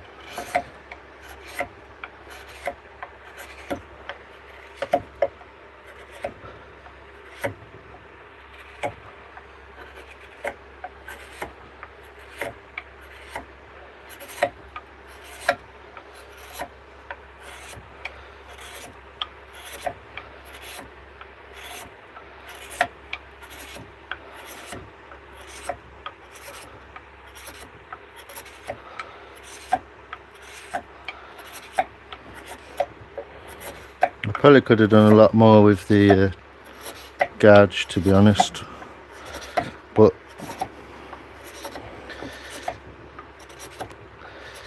I'll get more efficient with it the more I learn.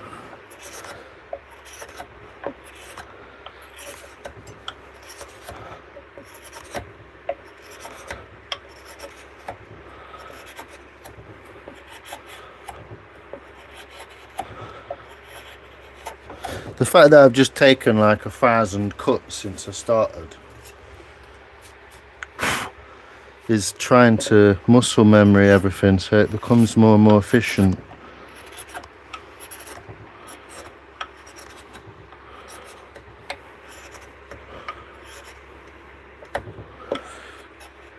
It seems like breaking through the edge is more difficult than you'd think.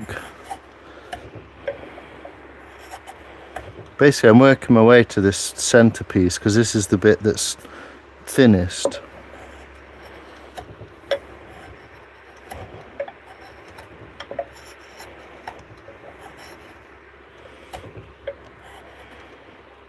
So I want to do that bit last.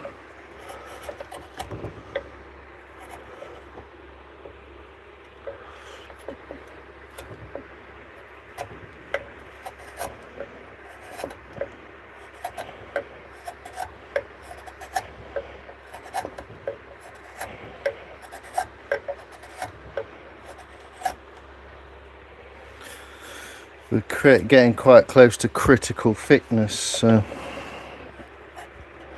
just being super cautious.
Can't see what I'm doing anyway, can you?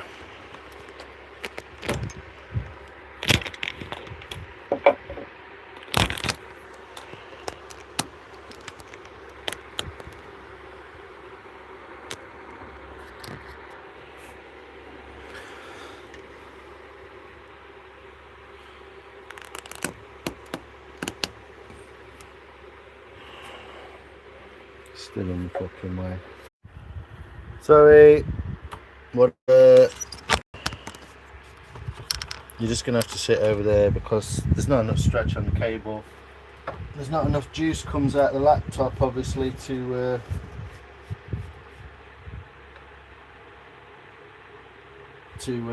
power the phone. So take note of the name. Remind Si for me. Cheers, Burlock. Appreciate you, Adrian, Maria. What depth thickness? No, the depth thickness. What? Ooh, what? The wood thickness. I don't know how deep it is. 80mm. Don't know.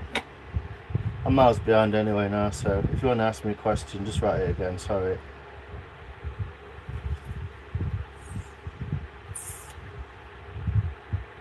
Cheers, Worldwide. Appreciate you dropping in, mate. I noticed you, so thank you for being involved.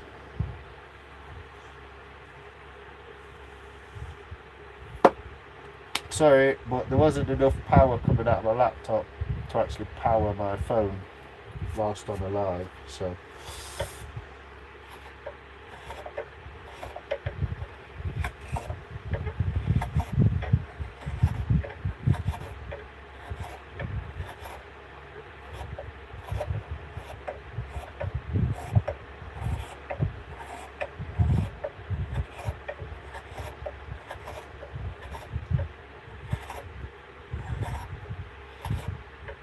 So it died and I didn't even realise. So we're all good, we're back, we're plugged in.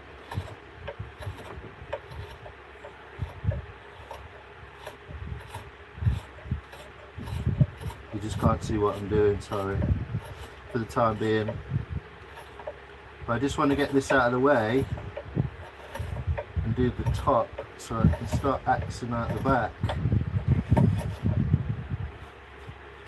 It is a massive faff, and this is a lot of surface area to cover, so bear with, lovely people.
I should explain all what I'm doing and thinking while I'm doing it, but I have to have a camera in my eye or something. So, limitations of technology.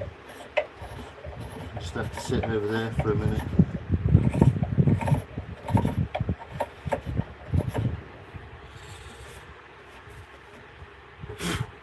But I will show you what's going on as I do it.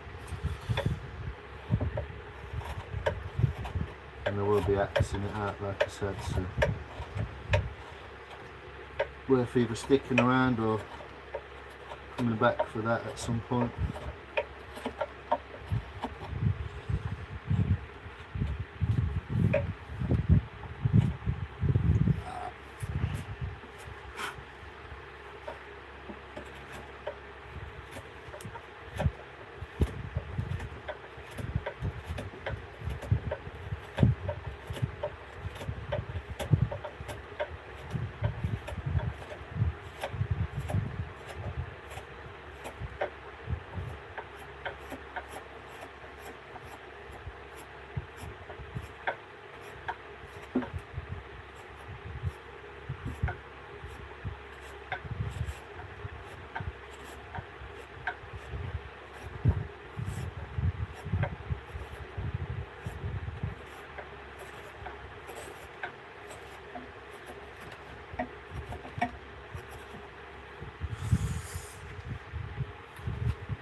It does feel like I need to be over there a little bit.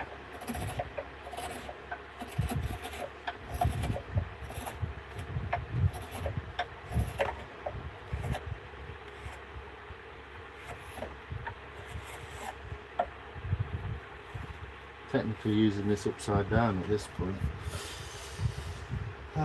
It's going to be a big old deep bowl.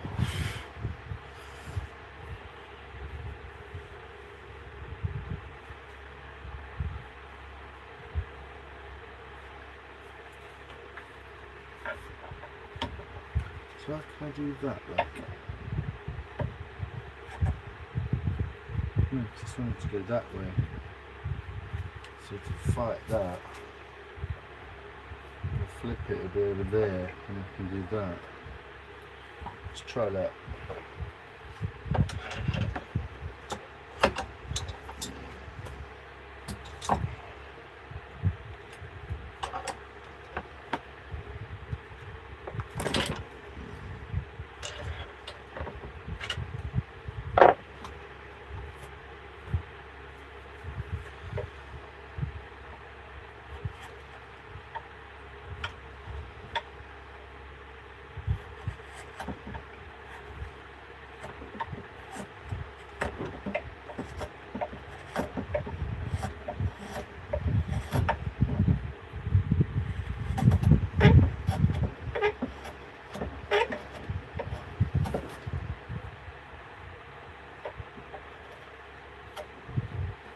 Yeah, I definitely need to get somewhere where I can get around this ball better.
Hit 420.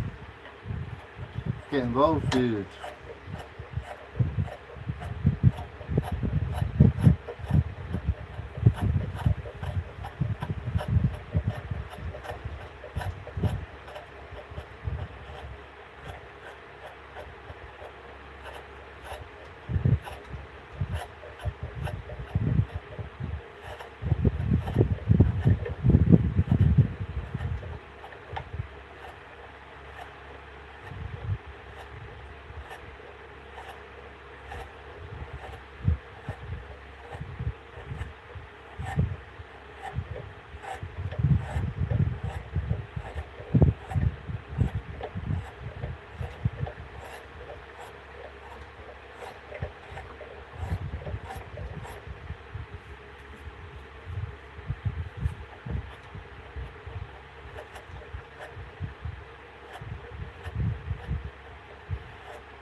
Survival of the fittest. I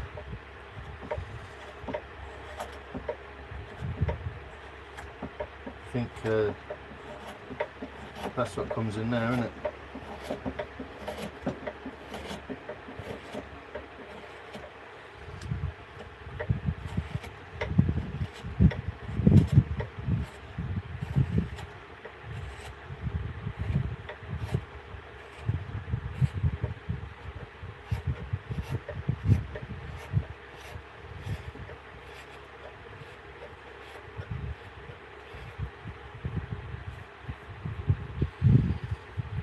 You're going to get the seat to cool down and then you're drowned.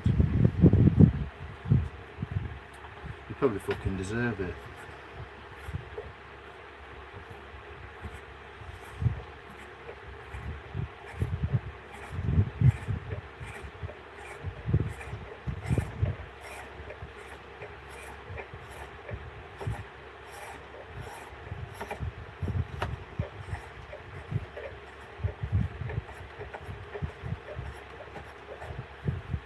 Terrible saying that really, but at the end of the day,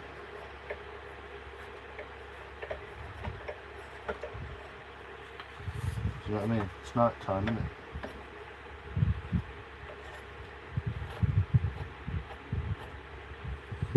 Sorry I'm not properly joining in with the chat, but I am just trying to do this.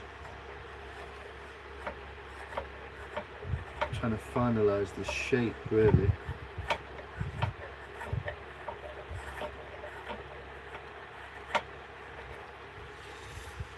So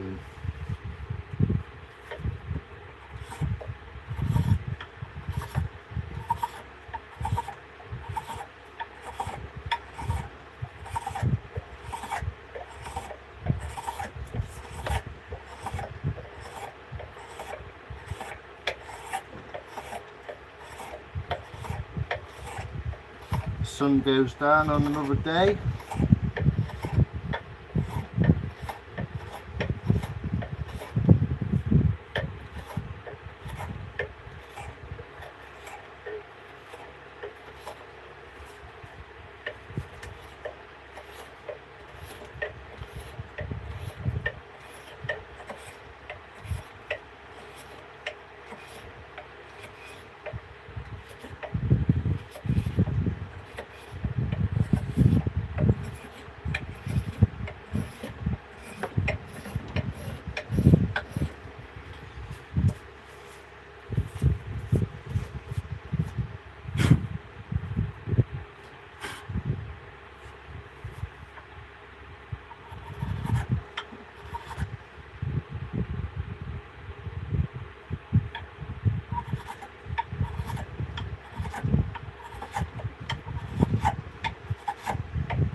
Alexander. Hey Charlie. 50 people. Yeah, no. There's 50 people get in the sea and die. That's wild. What's wrong with him?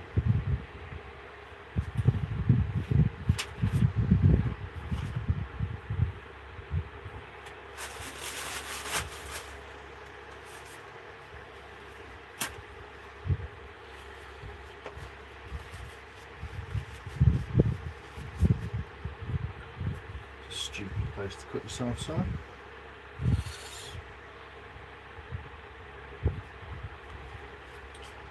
Not an easy one to stop that. Hey mate, what up? Yo Ron, how you doing, brother? You good? I'm just doing something from afar because my camera battery ran out and I can't just do my head in.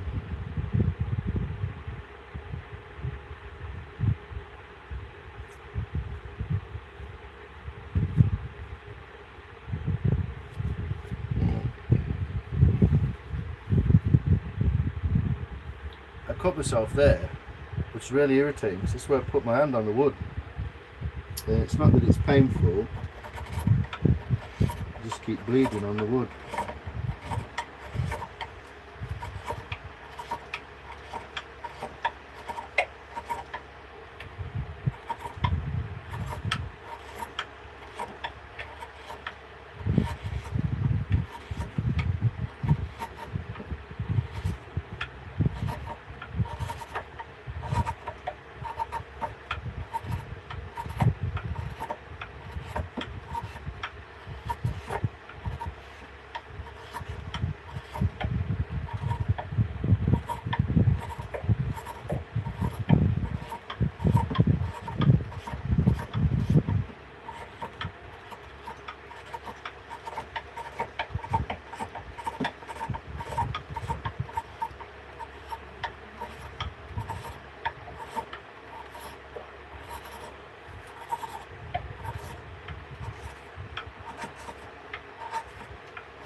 I need coffee too.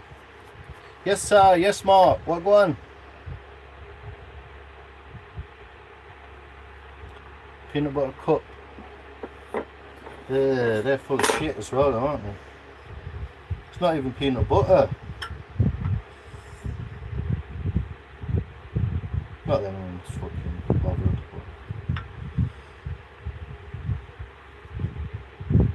Marky Poos. Yeah, no kidding. It's hard as fuck. How you doing? How you doing, Ron? Yeah, sorry, I'm making a bowl out of ash. It's not too troublesome, but it's quite big. So it's giving me some, giving me a bit of feedback. But we are getting there. I'm closer to the edge. Good film about the TT, that is. Closer to the edge. How you doing, Ron, man? It's awesome to see you. It's always good to see you, mate. I haven't been on YouTube that much recently because I fucking don't like YouTube. Basically. I think it's a shit show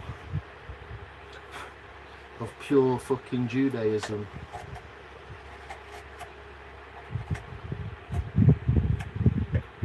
So I'm not seeing much of anyone.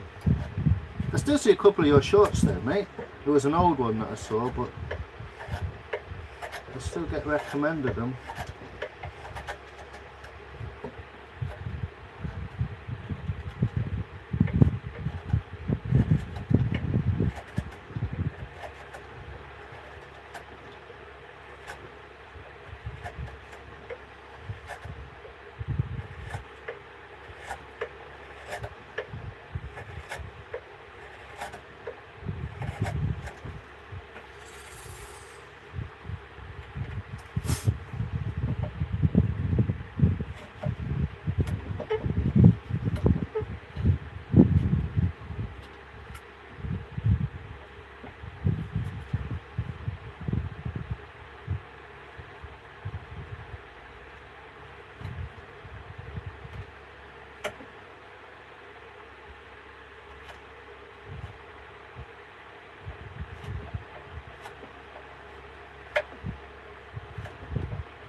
I don't know what time it is, but it's getting dark now.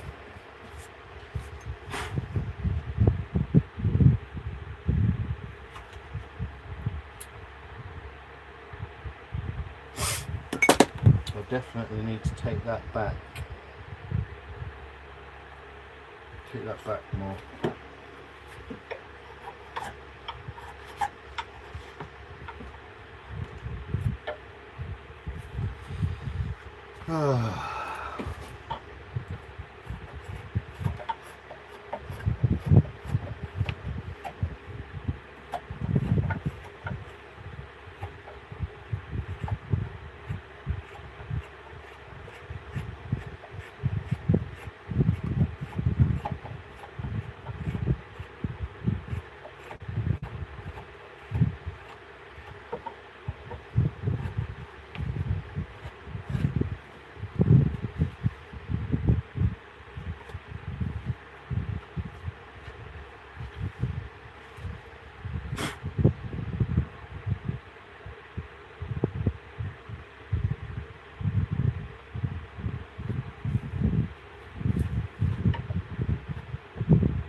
Not sure if that works, to be honest.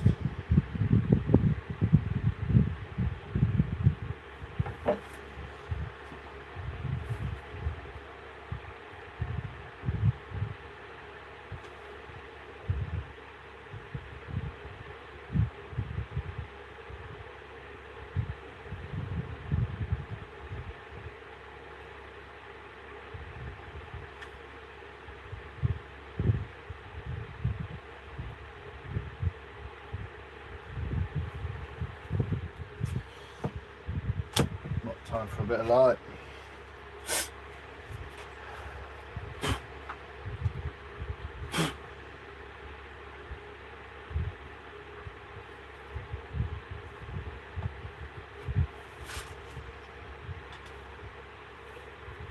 I wonder if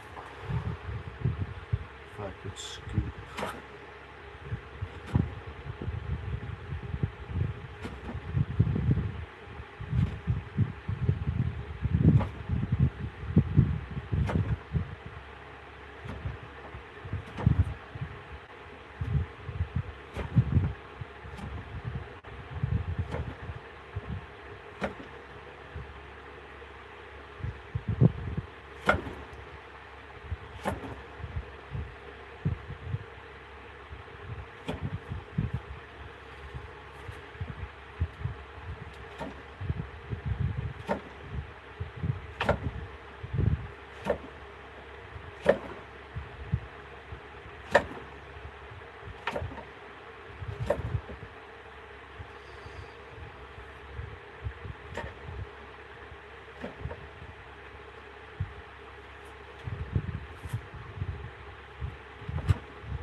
I'll show you what I'm doing in a minute.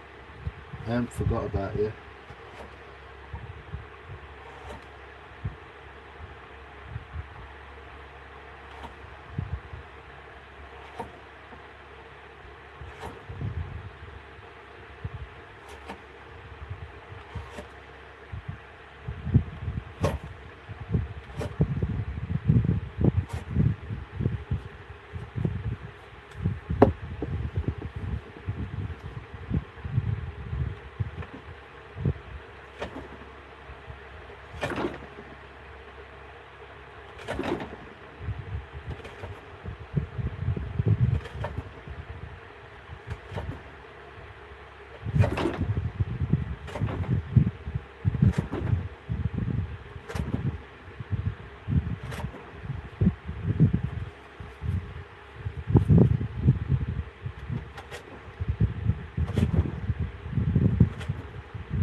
This way. I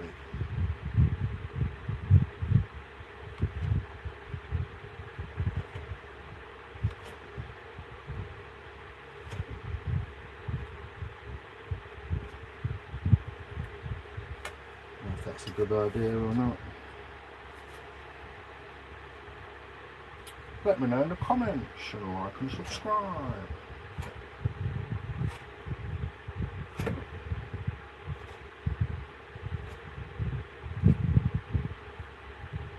If you want.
Don't know.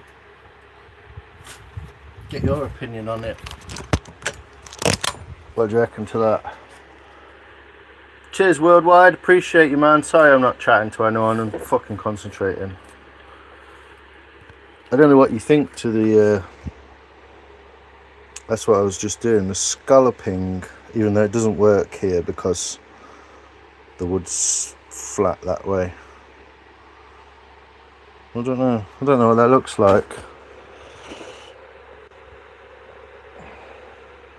I can always just cut it off, but it just neatens the edge up a little bit, gives it a bit of something different. I don't know.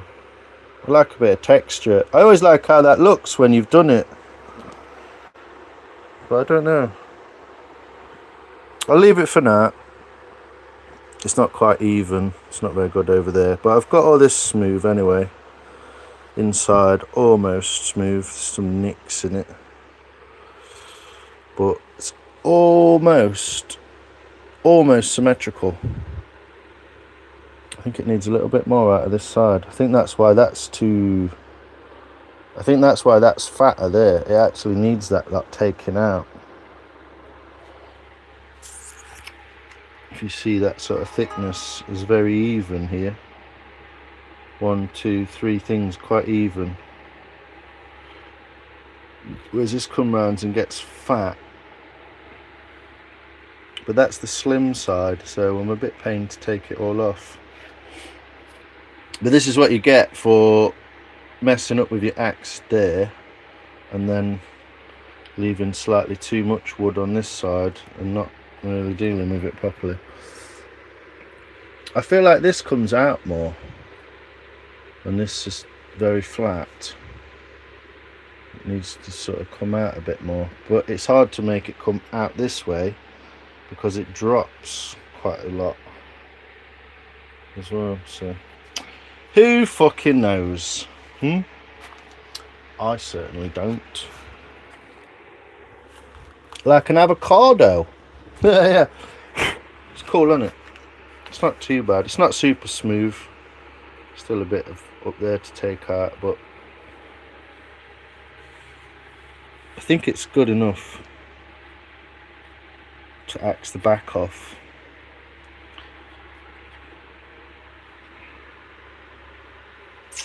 We'll see. Fucking get in there, dickhead.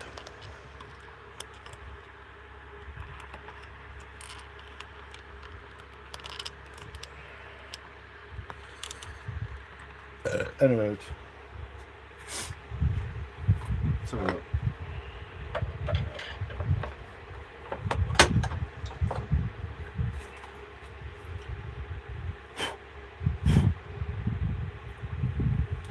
I think I'll get away with a lot of that. Just got to be very cautious here, where it's thin.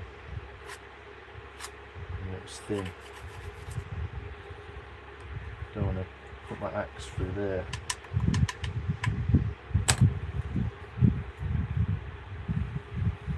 It's not too bad. It's unbelievable for the type of wood it is, how it's gone. So it might just be time. It's cracking like fuck as well, so I've gone right close up to there. Just a bit of a twat move. I should have squared it off with a saw, but I guess we'll find out, won't we?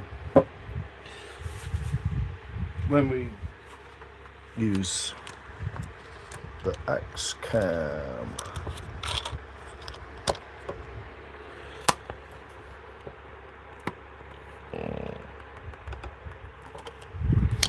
Hold on.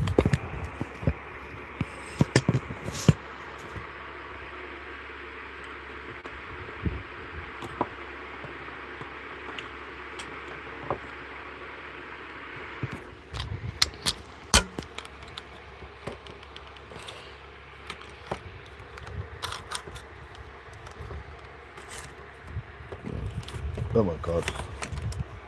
I would literally pay money for someone to stand and fucking film me.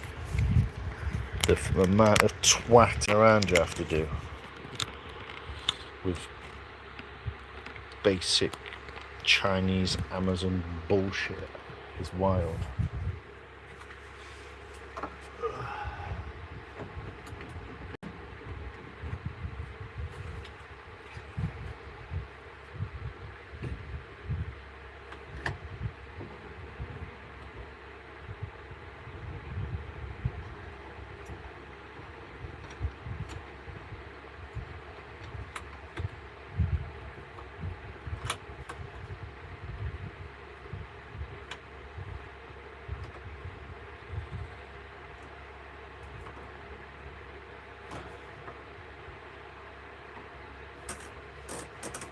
working under fucking torchlight now and all. So.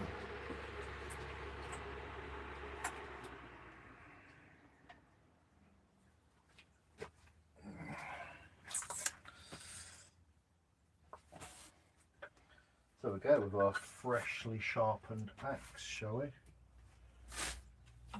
Where's my sheath gone?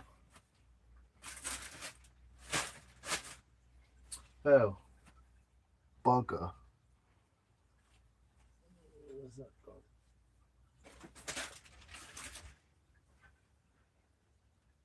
Where the fuck have I put that?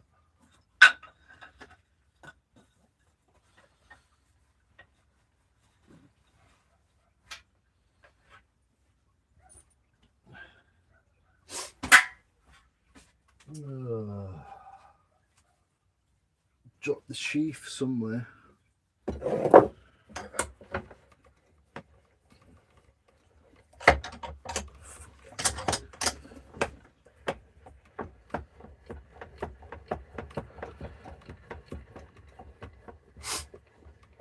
Can't see that anywhere.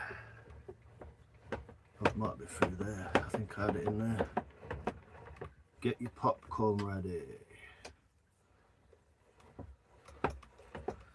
Yeah, the amount of like effort and time you have to put into actually filming it almost fucking outweighs doing the fucking thing in the first place.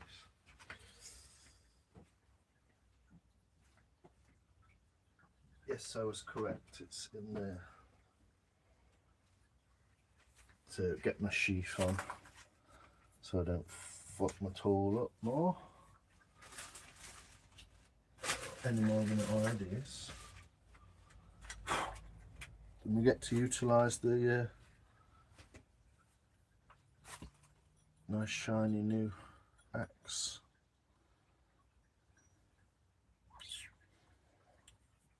We'll see how it goes.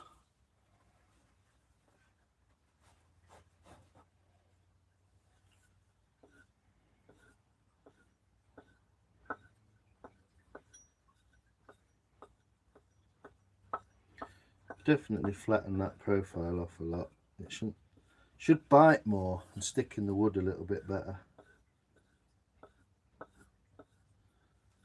Is that essentially what you want an axe to do, isn't it?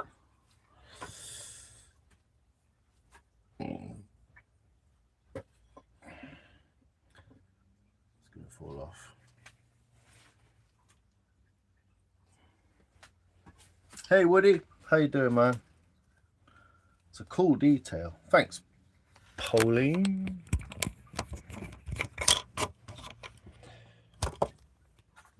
Let's have a go.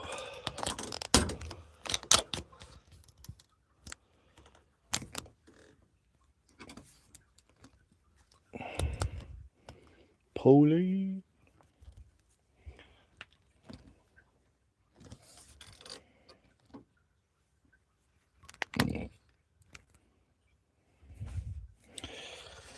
$21 people to go. We've got 21 people to go. So what I'm doing now is imagining where that is in relation to that. And therefore how much of a corner can I take off? I think I would take the corner that way. This is a fucking beasting piece of wood as well.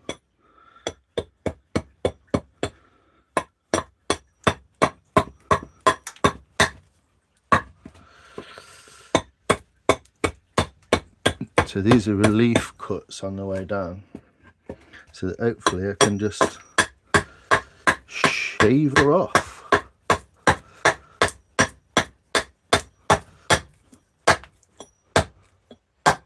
That seems to be working all right.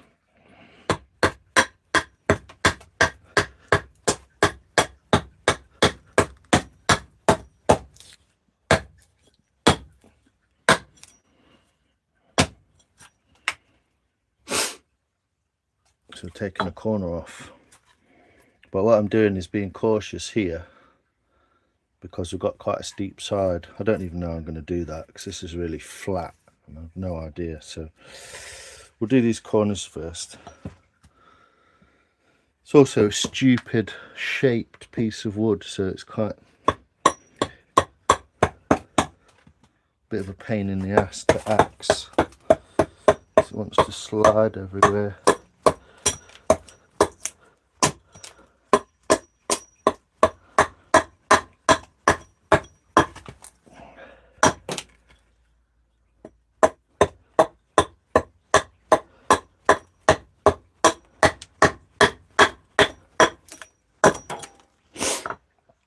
I'm already trying to keep with that though, so it's going to go that way and that way.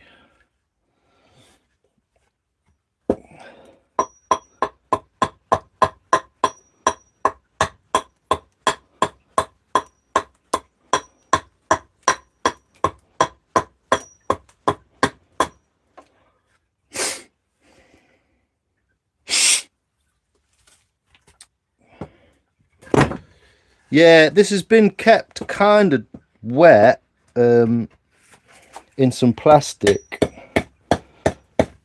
but I guess it's still it's probably about 6 months off the tree, to be honest. So it's a surprise. But ash is really amazing like that.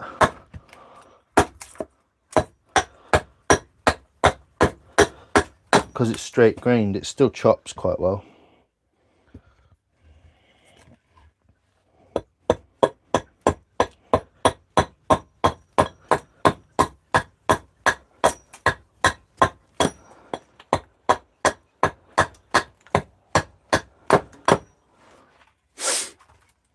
So try and do that. Just even these corners. We're just going to keep taking the corners off.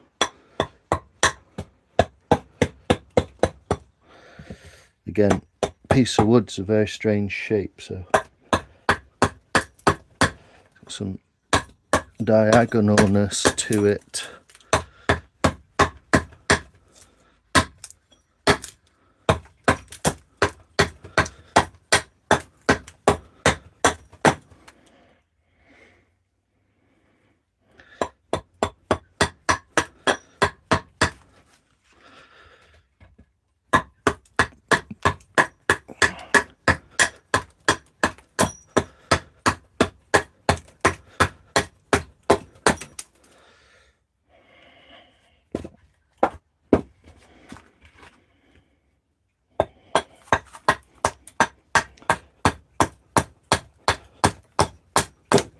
So I'm already trying to keep like a symmetrical kindness to it and get that bowl moving.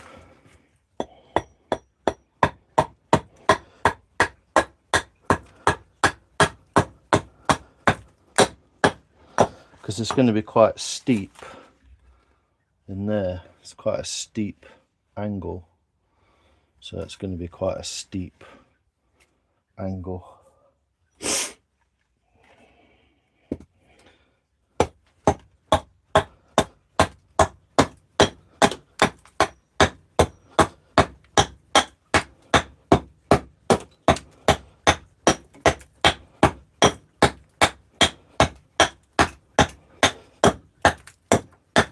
Some really beautiful spalting in the ends, but I don't know if we're actually going to get to see any of that. Some of it might just all be disappeared, so we'll see.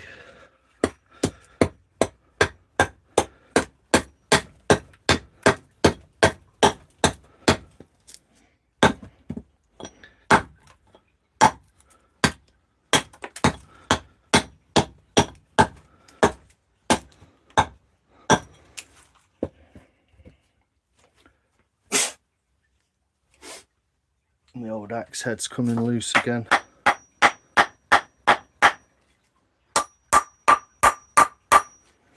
I'm just going to have to keep hitting it, I guess.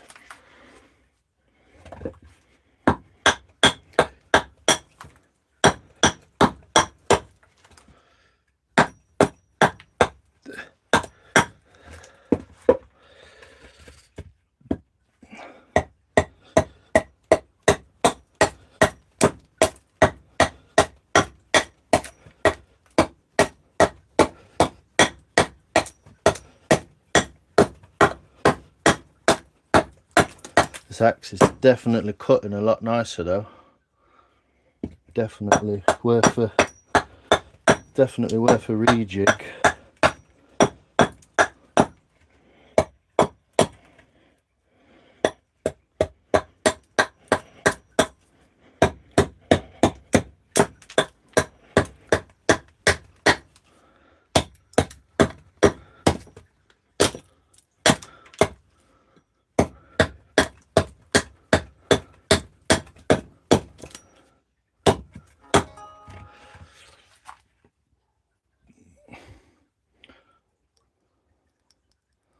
What's people sending me?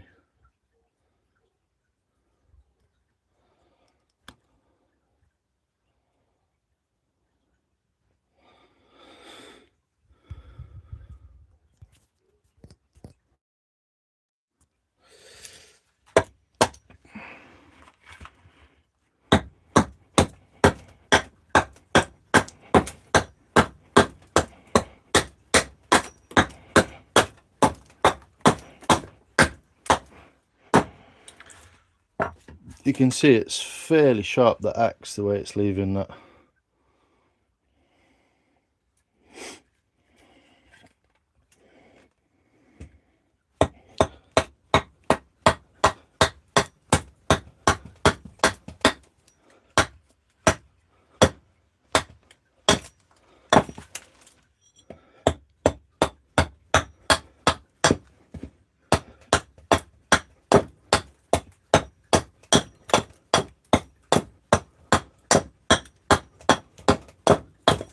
If this spalting sits right in the bowl, it'd be amazing, but I reckon I'm going to end up getting rid of most of it, which is a massive shame.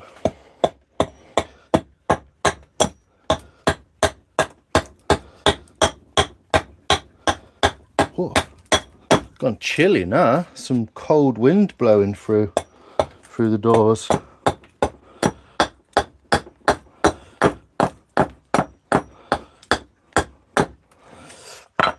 Really nice that, isn't it? It's a shame it's right on the end and most of that's going to be gone. Oh well.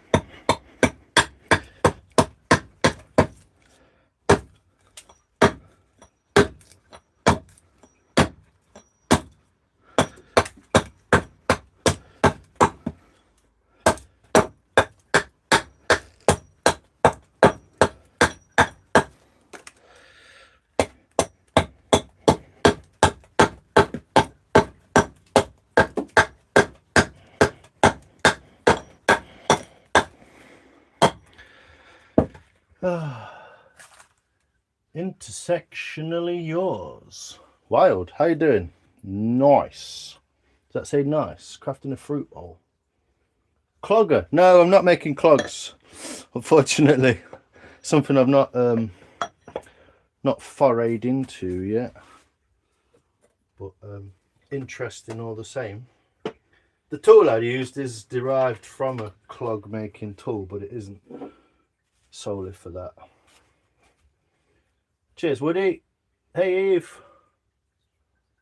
Yeah, thanks. I'm having good. Intersectionally yours. That's quite a mouthful.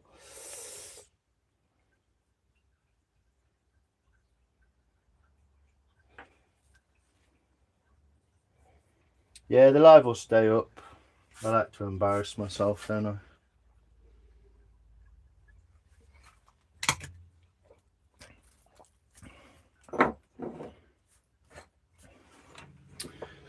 It's not so much the skill levels on YouTube, it's the shit talking. The what was it? Public Enemy. Public Enemy.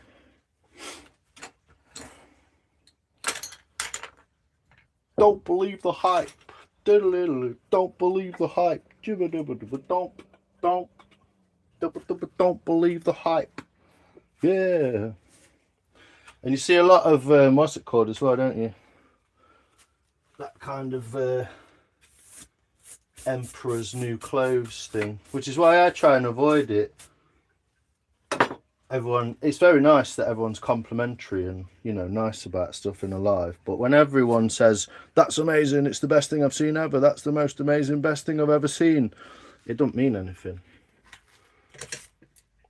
Because not everything you see can be the most amazing, best thing you've ever seen. I think Guy Martin said it once about 15 years ago in a programme he did. It's like, what's everyone say? Amazing. That's amazing. I mean, that's quite a simple word nowadays. But he was talking about the overuse of like mad positive words. It's like, unbelievable. What does that mean? It's like, what's unbelievable? It's not unbelievable. If I see a bloke eat his own fucking head, that's unbelievable. Watching someone go fast on a motorbike is not unbelievable, is it? It's fucking obvious. So yeah, he was just talking about that. Axe had someone I recall said, drop it in dionyzed water, it won't go rusty and swell the handle. Yeah, well, by tomorrow morning it'll just be dry again. It's just the heat, Woody. It's just the heat. But this is the reason why I put a new ash wedge in there, and I've oiled it since as well, just so I can just keep tacking it in, and if it fucks up I can pull that out and make a new one. Buy a new handle if I want, make one. So is it cannibalism? What? The other half of the Mega Spoon. Yes, Mega. It's the other half of the Mega Bowl. I might move that actually. Just noticed there's a big glass jar really close, and the axe block keeps moving, so.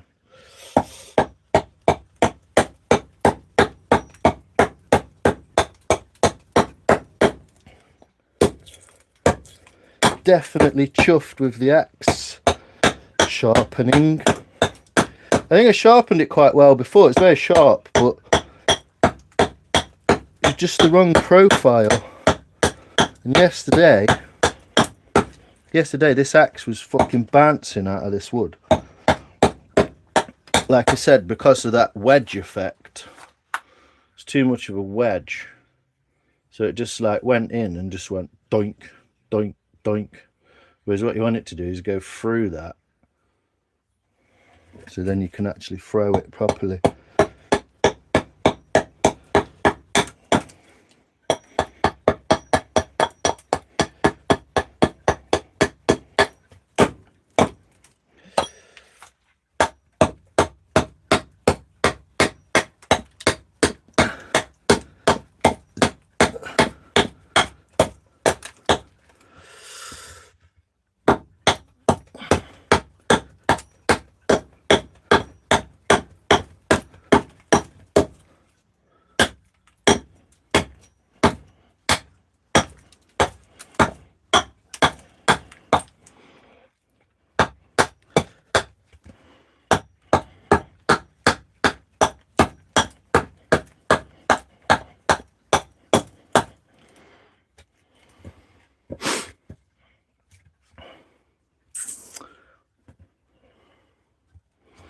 Very steep. Very steep.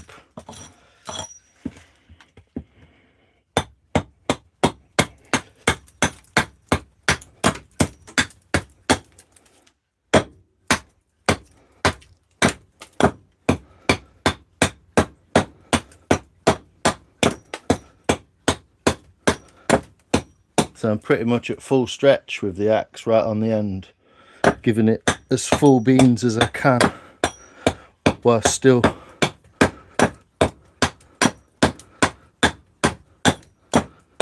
trying to be accurate.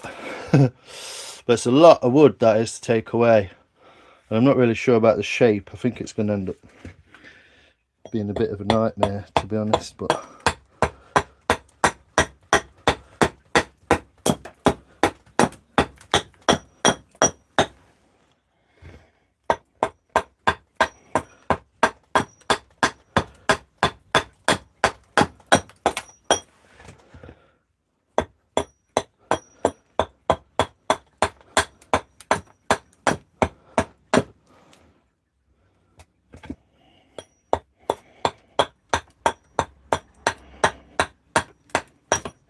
I'm going to keep these areas flat though for the time being, so I can get it back in the vise if I need to.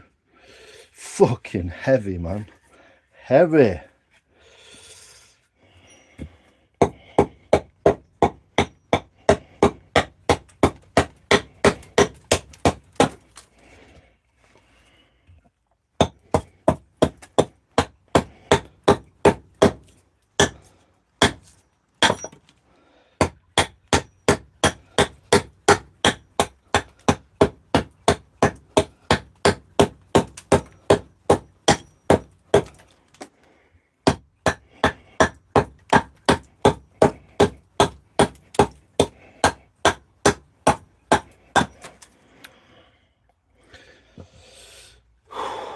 I don't think I've left enough room on the end, to be quite honest. It's going to be a pain in the arse.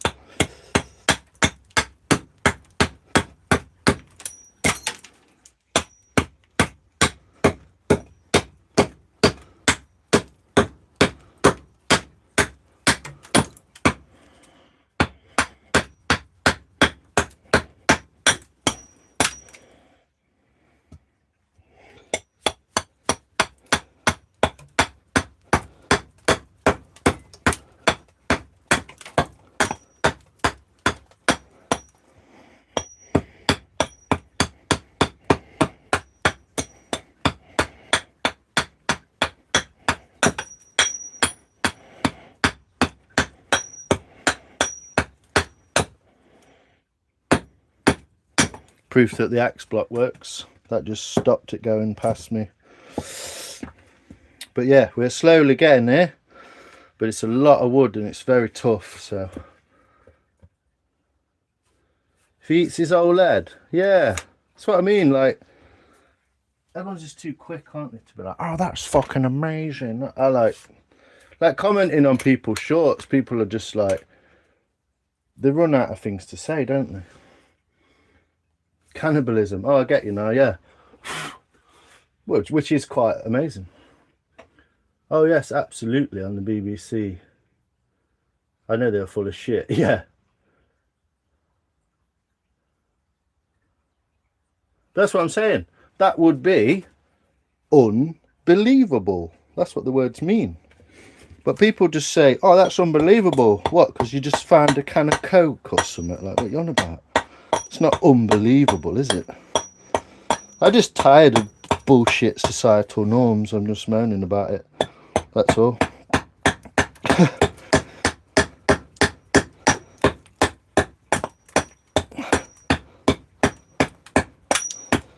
And I'm not trying to moan to be moaning, but I believe it's up to us to do something about it. No one's ever gonna, are they, if everyone just thinks it's okay?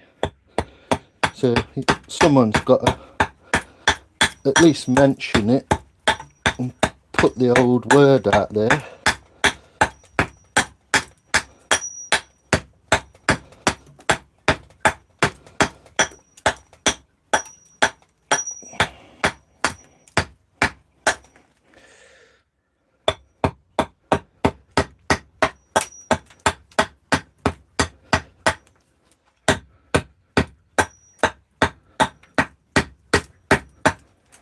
Not even over the axe block.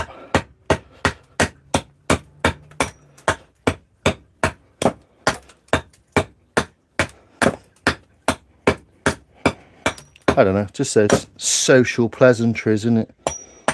Like, yeah, alright. Fucking shut up. You don't actually care.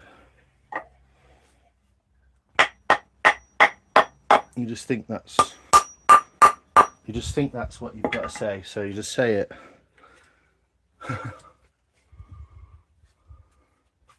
Maria, no, I don't think it's a good idea. Far too dangerous.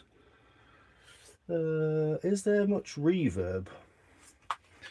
Well, that's the fucking maddest question I've ever been asked. I don't know. What in here?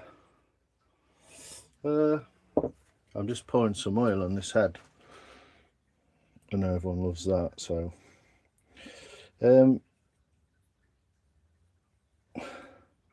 just dropping a bit down that end grain, see if it'll help or hinder the heat damage to the head. I really want an axe. I feel like it would help me de-stress. Correct. Correctamundo. And who was that? Tom? No, don't. Yes, do. Actually. You need a 10-minute lesson first, but yes, do it. Less safety and more health. That's what I say. Fucking health and safety. Do it in your flip-flops.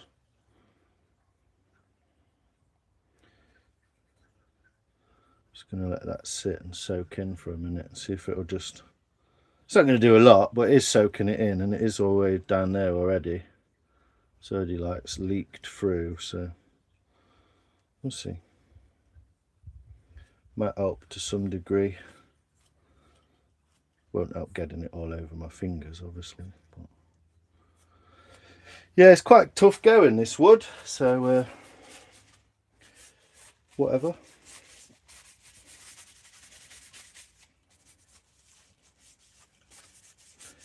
But it's a big piece of wood as well, so it's tough and quite big, so it's not just a small.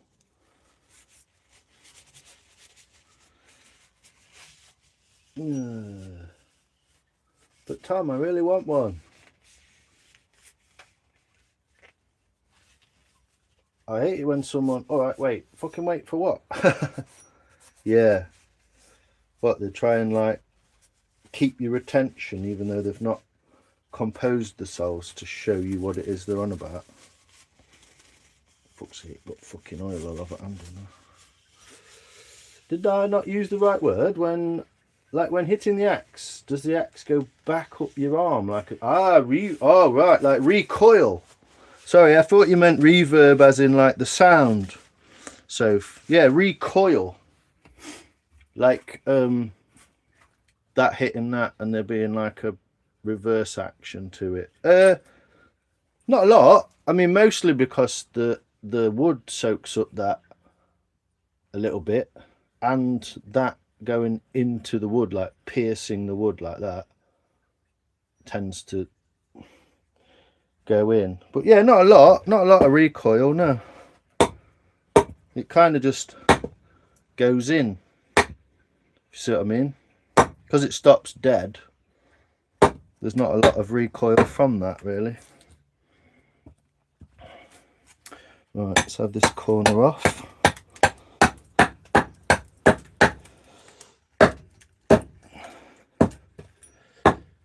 I'm so glad I resharpened it though.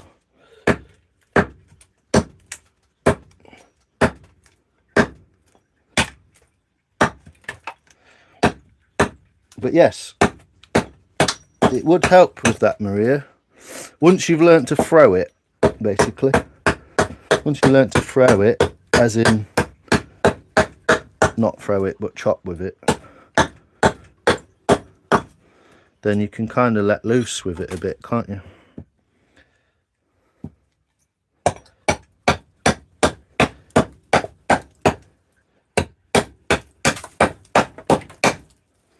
The fuck was that? Knocking a bit of bark off the axe block. Yeah, it's not helping at all. Well, I'm not having fun. Not anymore.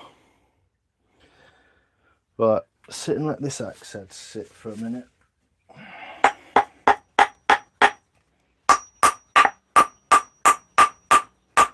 Just have to get on the backup auxiliary axe, won't I? Can't believe it's so fucking late. Everything takes so long. Why do I bother getting myself into this crazy shit? So we'll get on with this one and see if it's quite good because it's a lot shorter handle, but it's got a nice knob. That's called a knob. It's got a nice knob on the end and you can get a really good swing on it, so we'll see. It's always something wrong, isn't there? buy a specialist axe, it fucks it up in the heat wave. Yay.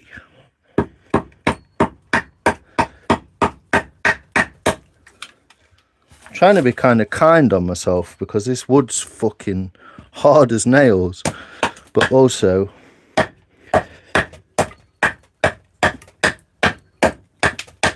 want to get on with it.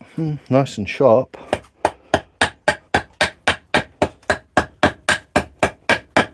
Give it that.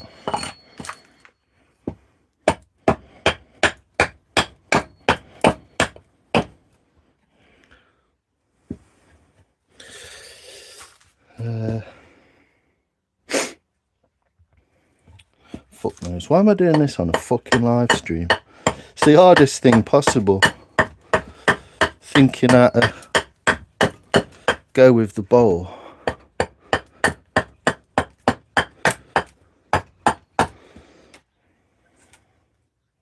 Got to be very careful because this is the skinny side.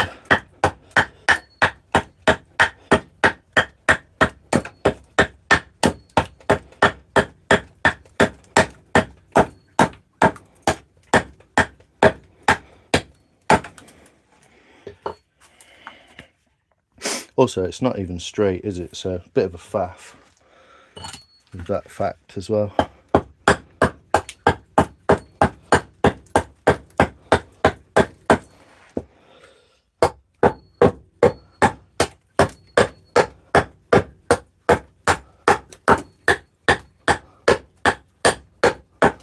Some awesome shavings though.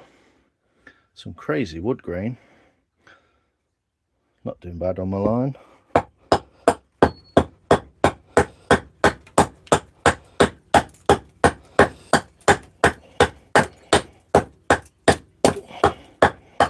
I only draw a line on it there just to show that it's not just throwing an axe at a piece of wood. You're actually like trying to be fairly accurate and symmetrical, etc. So we're getting down. This is going to be a fucking nightmare on the knives.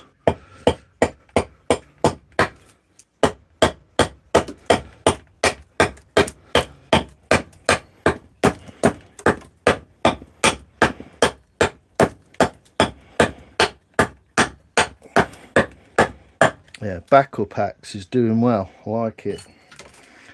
We're getting there. Can I actually just axe that off?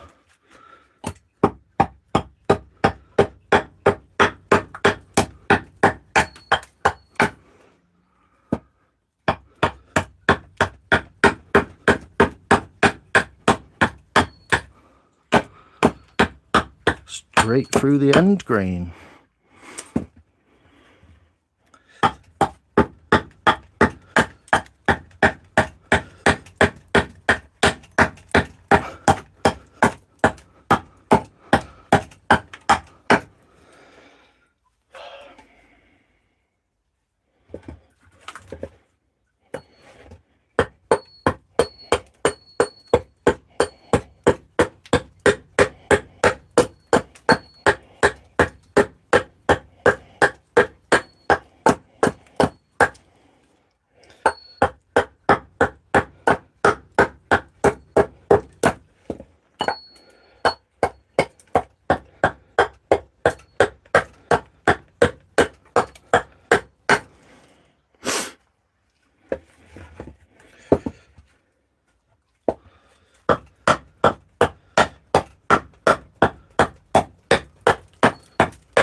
Straight through the end grain.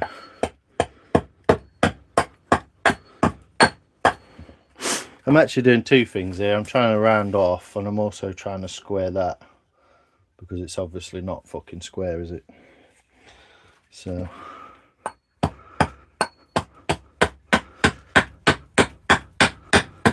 Don't like it that way.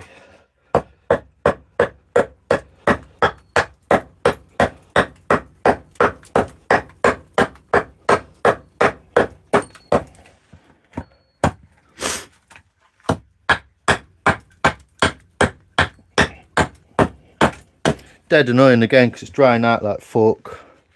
I want to get on with doing it. It's going to be tomorrow by the time I get a knife on it.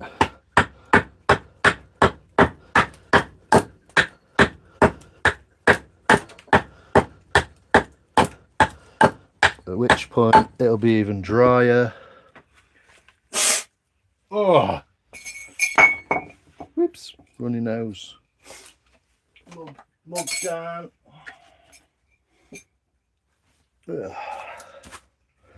Kerfuffle.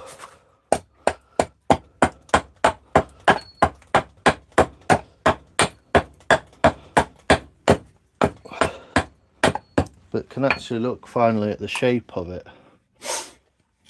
The kind of, you know, obviously we've not gone full hog here, but I'm just gonna go. I think that'll end up in the end. I think it'll look cool, that will.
So we've almost got, it looks fucking mental at the minute, but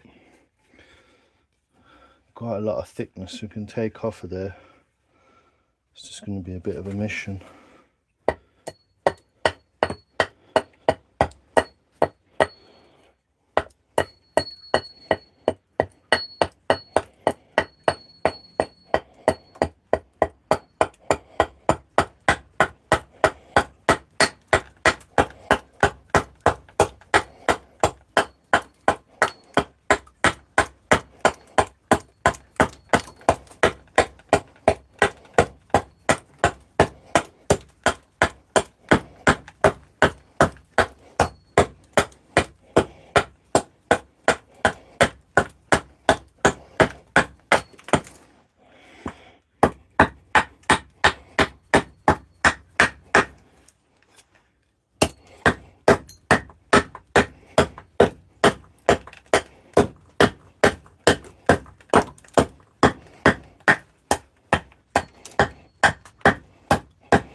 So just getting a big clump off of there, try and get this thickness down. Obviously doing this and then smaller area to work on there.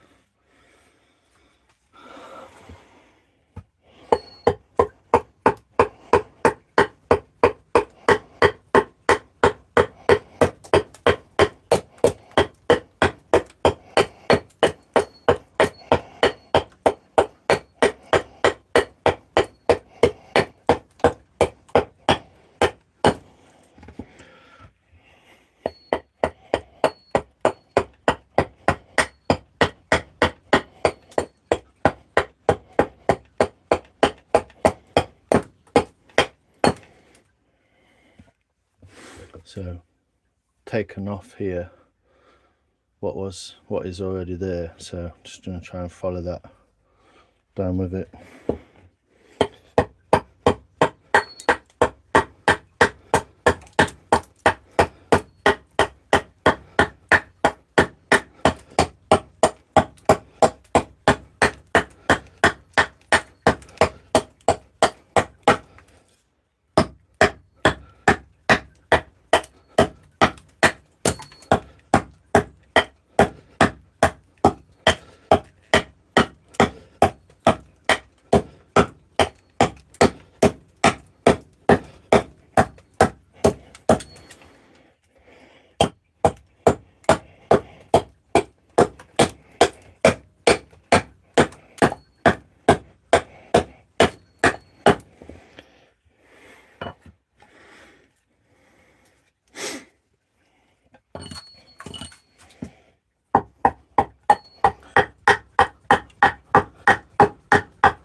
Slippery. I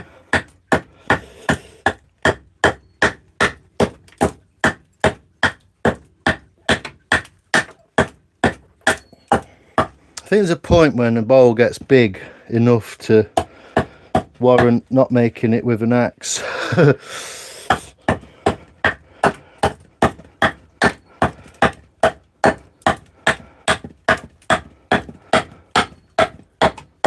But challenge on. Midsummer. Of course you want to make a fucking massive bowl out of ash.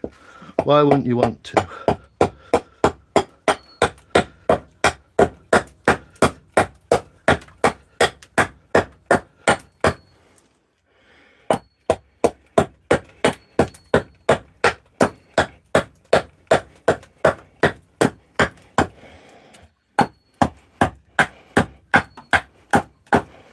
Pooh! A lot of wood to go through there.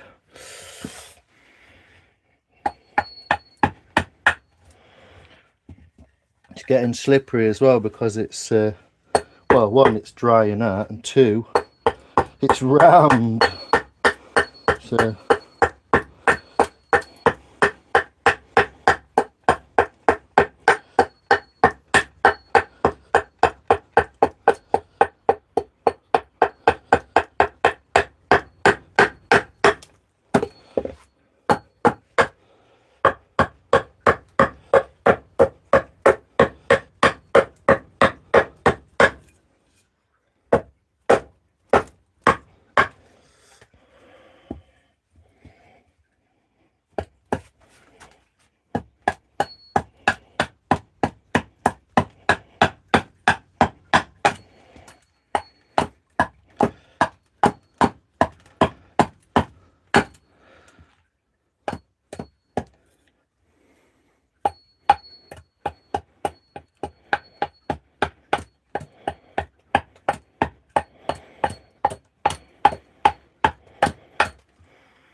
there we go. Fuck me, I'm sweating my bollocks off. No, you're alright. It's not that, I just didn't quite get it, you know. Doing 10 things at once. One of them's trying to avoid losing my fucking hands. Or legs.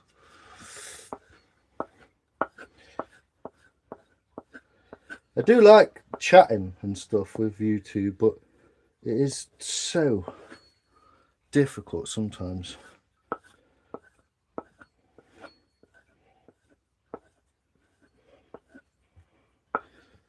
My YouTube live feed, I'm still axing.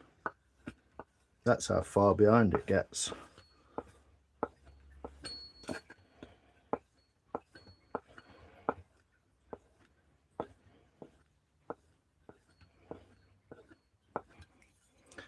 It's probably the most work this axe has ever done on this bowl. But it's come in handy. Come in handy having a second one. The axe block keeps moving. Oh, yeah, I know what you mean now. Yeah, there's not a lot. Mainly the wooden handle sees to that. That's why they use wood. They've used fiberglass and shit like that for a bit, but it's just not the same, is it? It's not wood. It doesn't have the same properties, harmful to the environment, etc. It's the same as, that always amazes me, you know, with hot air balloons. They've never found a better material to make the basket in a hot air balloon. They've tried everything. Wicker is the only thing that will work. Have you got top messages on? Oh, fuck knows, Tom. It fucks about with it all the time. Why? What we're talking about? What have I missed, Tom? Si, come on. It's Maria we're talking about here. She doesn't need an axe. Now what she needs, Tom, is a lesson so she can use it safely. I'll never discourage anyone from doing anything as long as they learn how to do it properly. But yeah, I get your point.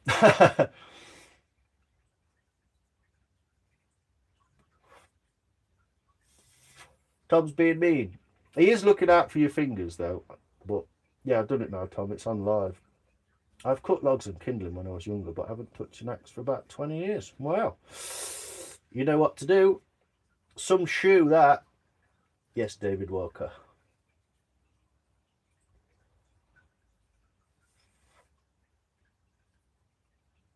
Yeah, I might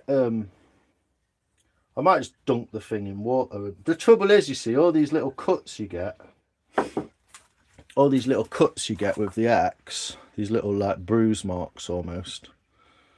If you put that in water, the water will just go straight into there, and it'll change all the colour of it again. What have I got that? I've got that on there. Where's fucking got dirt on me? I don't really want to get dirt on it now. Great. The transformation in shape. Yeah, it's quite a lot of material to remove as well. That's the thing. This is like, I mean, you could go bigger this way, a little bit. I wish it was. I wish that was like a proper, like that shape. That's what I wanted. And I've always tried and get this squash the most I can out of a shape, but at least if you take that kind of corner off there a little bit, you can kind of get the overall shape of it.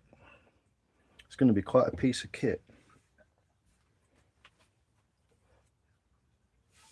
No, I just end up with one massive arm though. Yeah, it's quite mad how far you can get, but it is also frustrating how far you can't get, because it takes some hours, obviously. Yeah, it's the most amazing thing that I've found about green woodworking. I can just go and get a log from the floor and then turn it into something else. And you think, well, you know, that's if you're talking real, that's like what's the word? It's like a not attraction, like a link back to ancestry, isn't it? You know, got to keep yourself warm. Fucking boiling, mate. You can see my face in that shine. What on this? This ash does actually shine up really nice. But basically what I was trying to do was, because that was on an angle like that, wasn't it? Like this one, look, stupid fucking angle, because the way I cut it. And there's my edge, just about. So I might actually like flare it around that way as well. Bring it right round now. I've got that thickness, you see. And I can give the illusion of it being thinner by carving that round there and creating a smaller lip. Obviously all that's just dirty from my hands, but really I wanted to kind of square that off a little bit, get somewhere close, and then I can start looking at like what actual shape I want to put into it. So it's quite fat there, so take that out of it, take the fat out of there. But yeah, that's how it started. We've got some wild cracks in here, so that'll be fun, because it'll probably crack. But hopefully I'll be able to cut a lot of that out when I cut this off, quite a bit of waste. We'll see. Most of that will be gone anyway. So, but yeah, that's how it started a minute ago, or 20 fucking an hour ago. And we're getting that shape in there. Still a bit fat here, like I say. Taking a bit more there, look, and not there. So that's what you're trying to do all the time, just trying to make it symmetrical by taking those facets.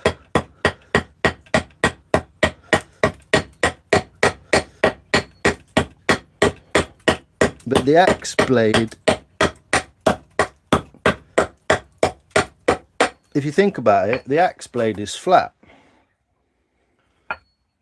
So you have to think about it in terms of flatness, if you know what I mean.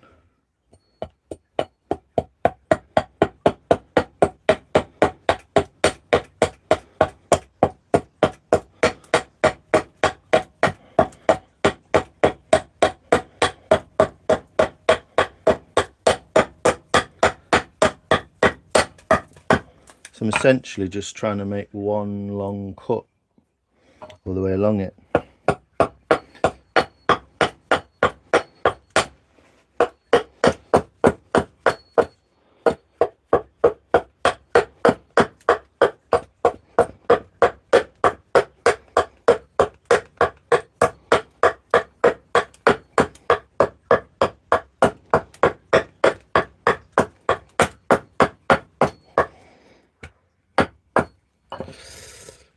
So even just doing that small little bit there and there, you're starting to get more shape to it. I mean, it looks nothing like yet. You've got a little bit to get out of there. But I'm cautious of this side because this is the thinnest point. So I don't want to go past that. I want to be careful.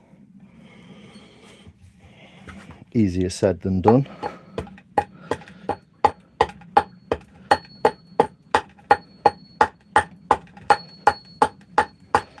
Trying to use a slicing cut there.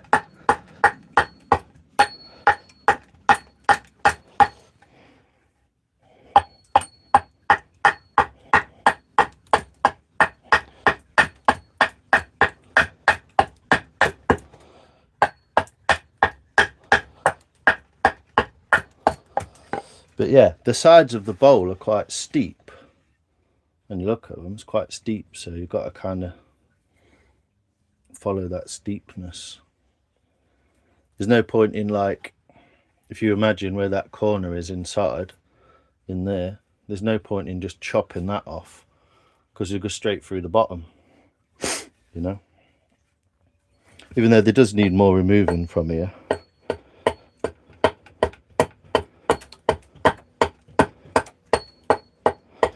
But obviously work your way from the ends to the sides as you go around.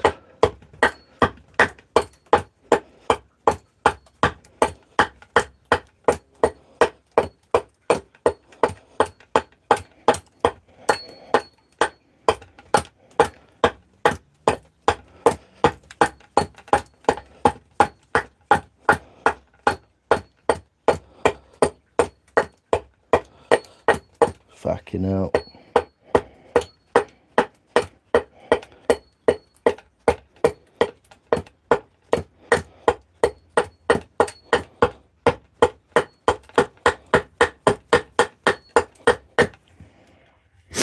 Anyway, I'm going to go and water the flowers. Hey ho, let's go. Yo, printer. Ah, Matt, how you doing? Not seen you in ages. Let's start. What does a carpenter do after a one-night stand? A second. Hey, nice one, Mega Will. Love it.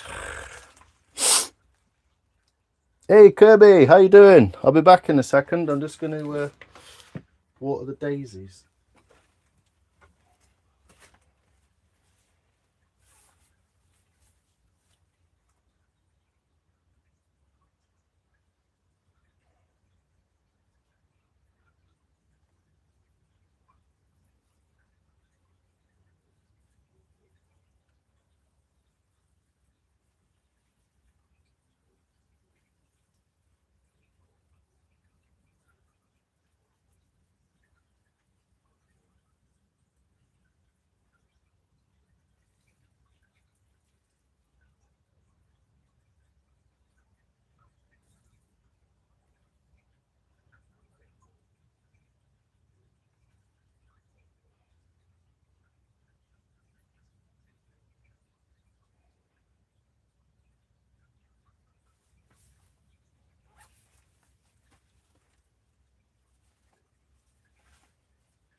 Try and get back in without knocking all the wires over.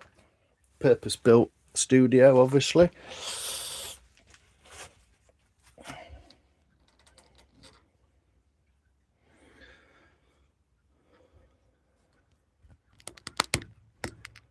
How you doing, Kerbs? You good? Good to see you. You've been out spreading the goodwill. Life got in the way, so that's why you won't see me. Oh man, I hope you're well, dude. Hope you're well. On my... So yeah, that's a basic shape that I'm not unpleased with. Might just take a bit more out of there. So where that is there, you can see there's a bump there, look, as this is flat. So try and get that symmetrical a bit more. Then we'll do the other end. I see scratches. What, on my hand? Or on here? That's from just from working with wood. You get grazes, don't you? How are you?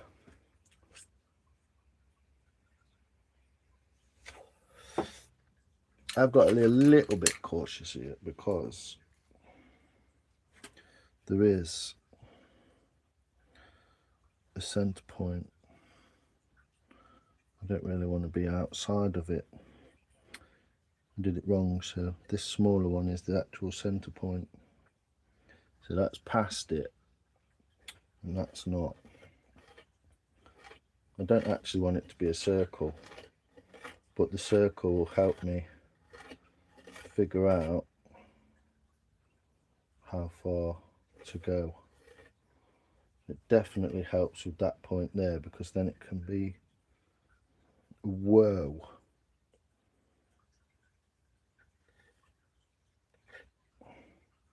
So that was going to be there. I'm going to have to make a different oval. But essentially I want to make an oval. It's going to be smaller, I think. Bring that in like that. But essentially I want that oval shape, so we'll see how that goes. Anyway, we are watching. Cool. Thanks, Curbs.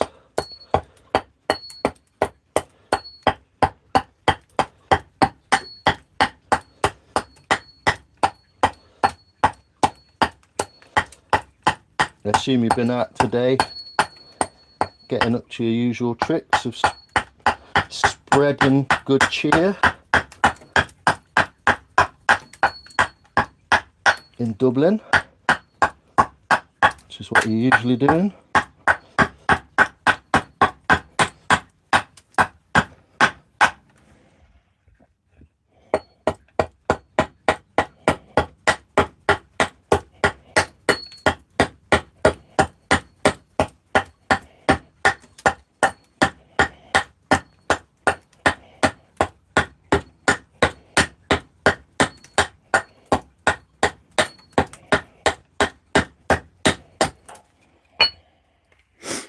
So try and get the same angle of the dangle.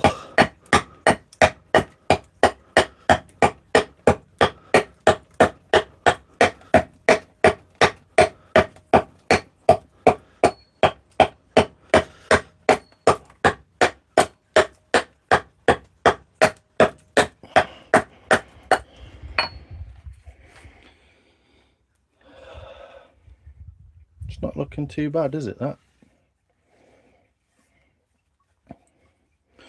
There's a little bit of wackiness there. You can hear how hollow it is now.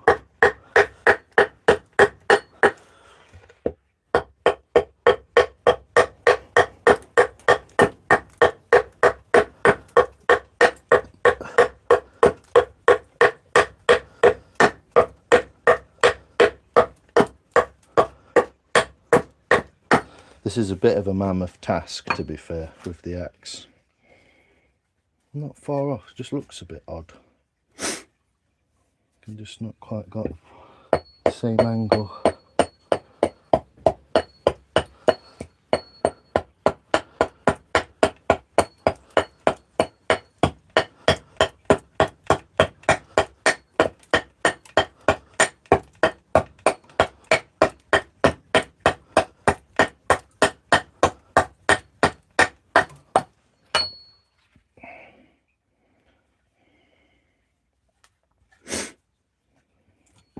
Definitely a bit extra there.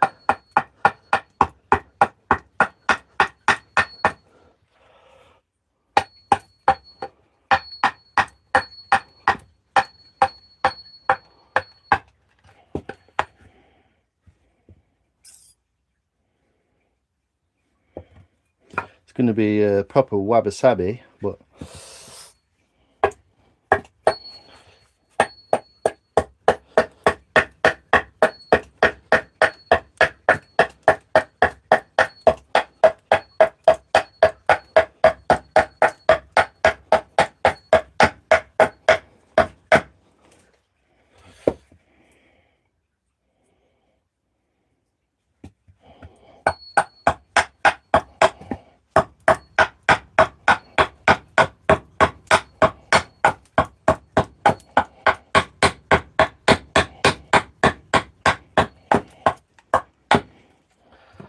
is it time to stop axing yet?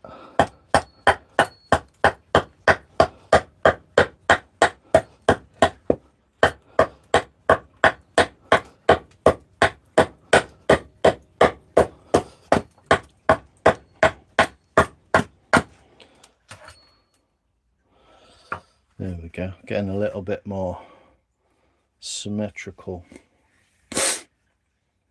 And we've got to do that bit so it matches. Heron watch, nice. Cheers, Curbs. Zine, hi. Multiple, they're multiplying. Yeah, they will. If you let them. They'll go mad for it, pigeons. They're a bit daft though. There's one round the res, weren't there? And it nested quite low down, quite close to the path. And then I went back one day and it was just gone. There was no chick, so I assume it just picked a particularly crap spot for its nest, I think.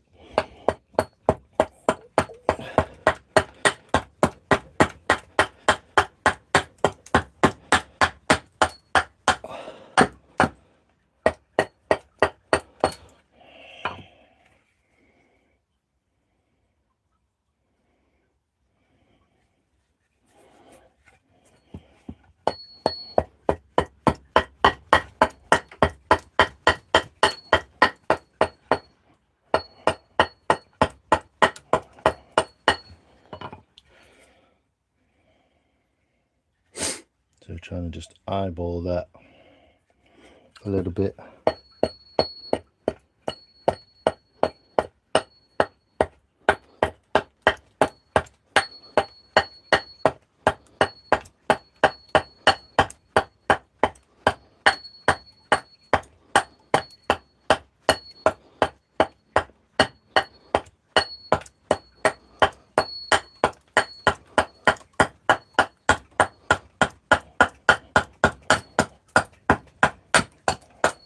But it doesn't take long to keep chopping and refining, and you can start to get quite a nice line out of it.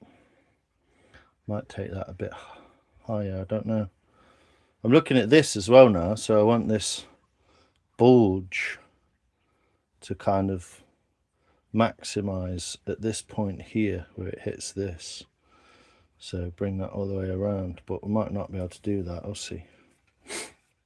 We'll see. We'll go the other way. So I've been working basically from halfway here that way because of the grain running that way. If I was to try and axe there, it would hit there and it would all just tend to splinter away. So I'm now going to turn it and work my way this way down it. And I've got a better idea now of how much I can take away. So I'm slightly less cautious and I can kind of go for it a bit more. Not totally, but you know, just generally I can sort of see where I'm at.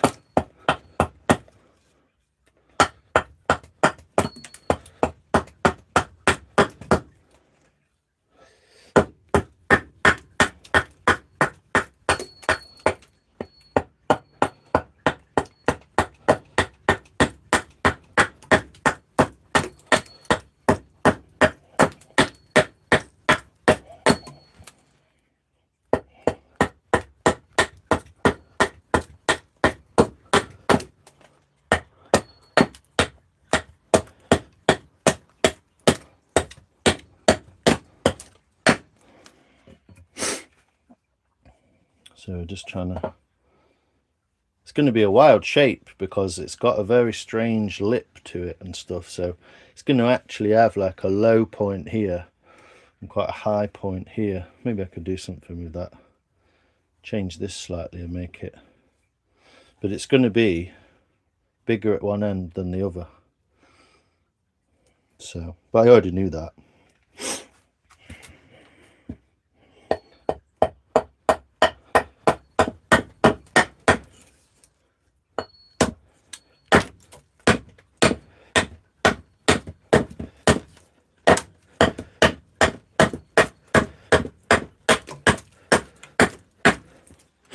Obviously I've got a lot more in that corner than this corner, so I've got to be aware of where I'm taking that.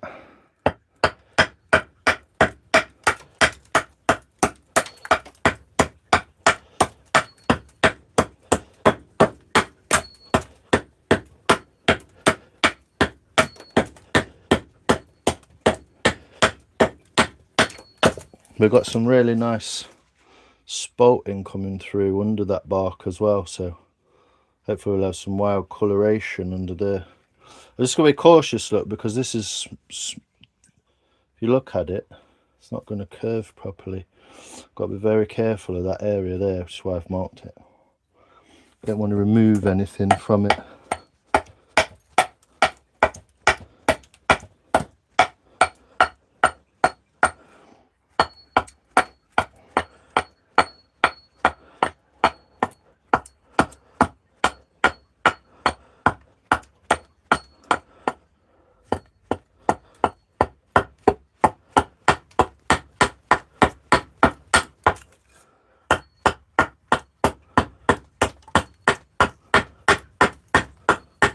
Oh, that breeze through that door is fucking lovely.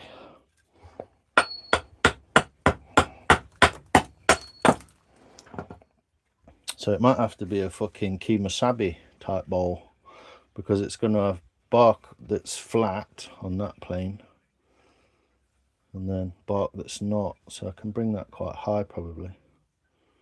It's not going to be there obviously, so I can use that. Always turns out different to what you think.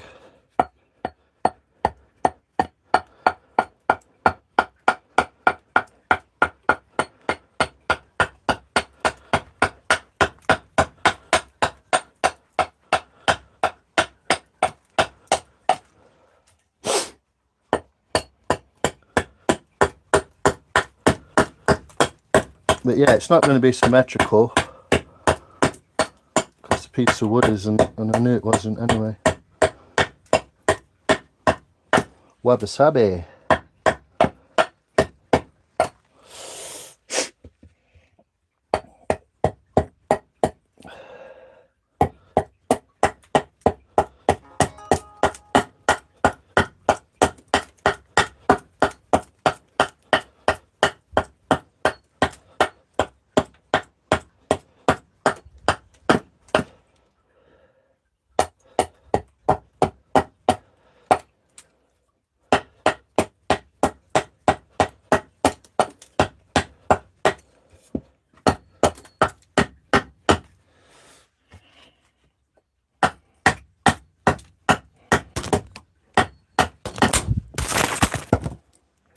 I knew I was going to do that.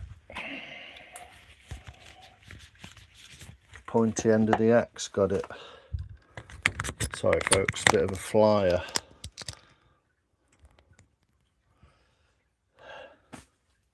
Oh. Getting some shape now. We might need to go to summer school. What? That don't sound like fun.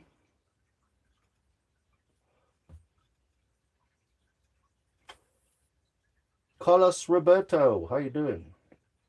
Now then, Bumble Clark Chopper. How's it going? Bumble Clark Malahi. Mr. Beans. Hey Maria. Hey Mike. Yeah, I got some sleep, Mike. Yeah. I'm just working at night time. I don't even know what time it is. Fucking hell, 11 o'clock. I'm just working at night time because it's cooler.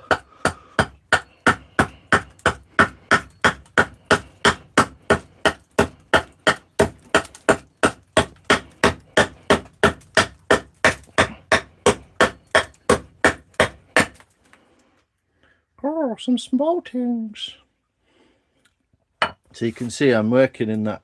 I'm not really curving it. I'm kind of going flat, but just keep going and keep using a different point to. Oh, this YouTube. It's still at the point where that fell off. Come on, catch up. What was that? 95 seconds behind.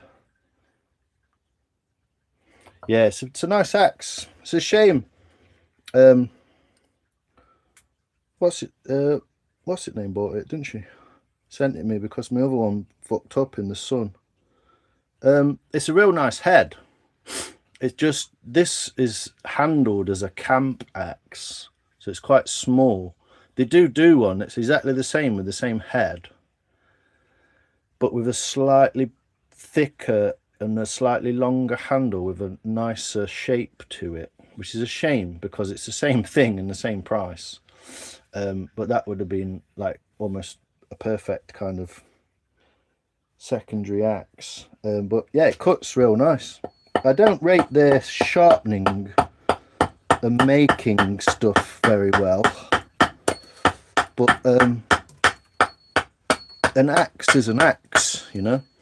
It's quite sharp, it's fairly hefty, and it's on the end of a piece of wood, so it kind of works, you know. You can't really fuck an axe up.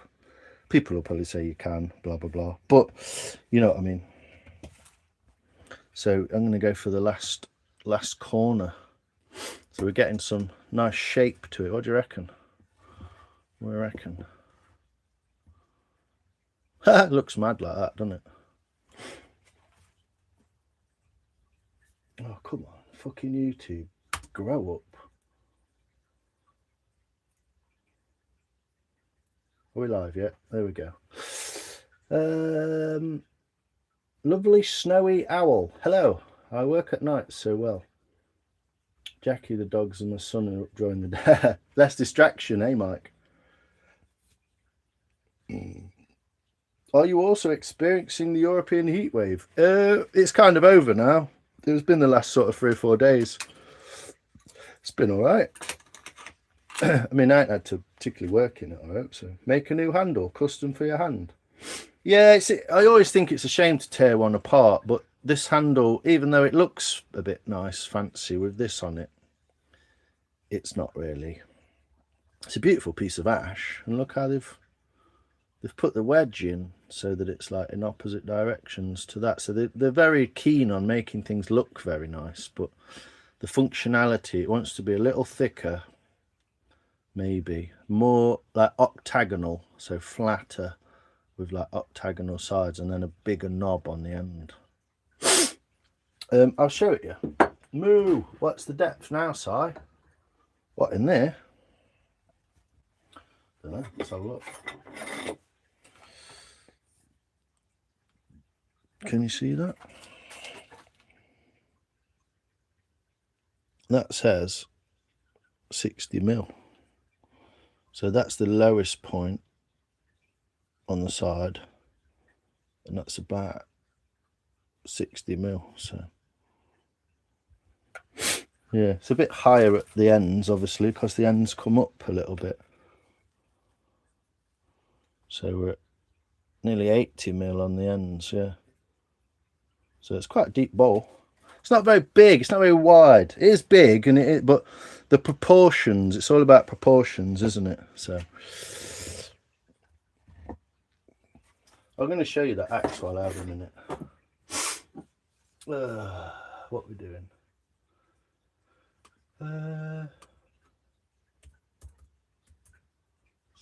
Strong way. Carving axe. Images. Yeah, so if you look, oh no.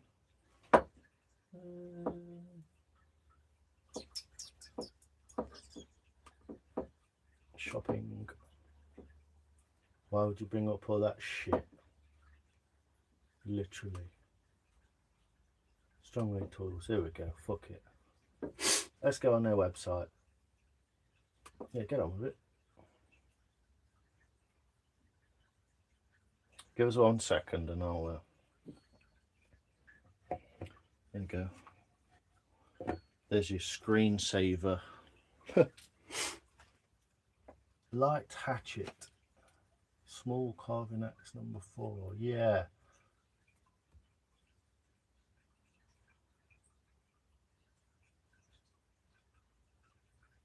So ignore the prices because this is from the original manufacturers, but this is what I've got. Small axe for carving. Yeah.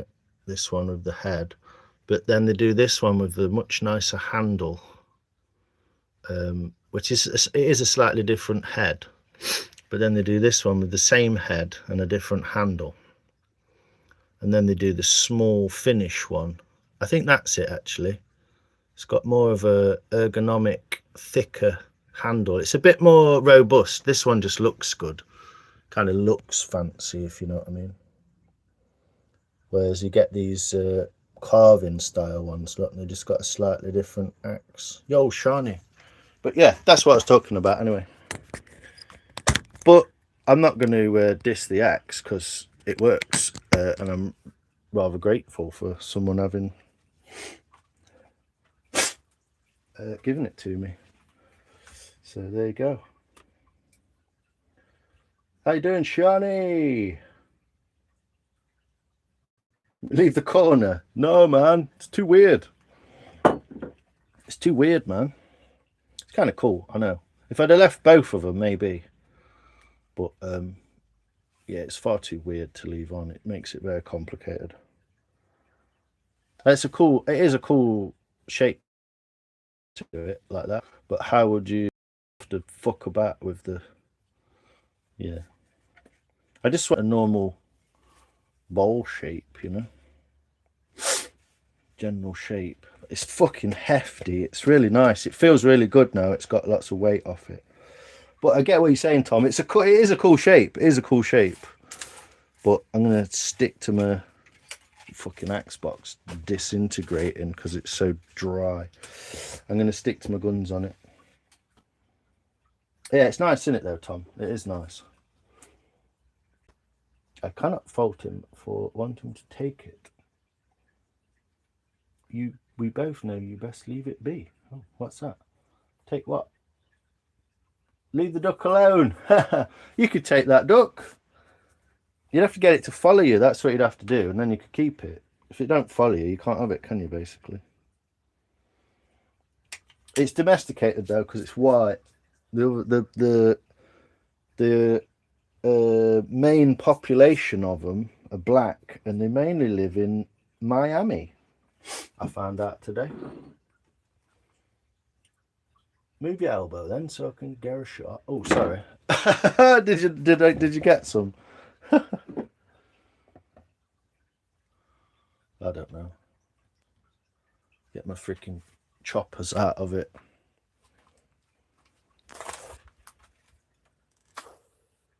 The first bowl ever designed to be put in a corner. Yes, I like it. It stays in the corner. I suggested leaving it yesterday and said, add a pole to hang bananas.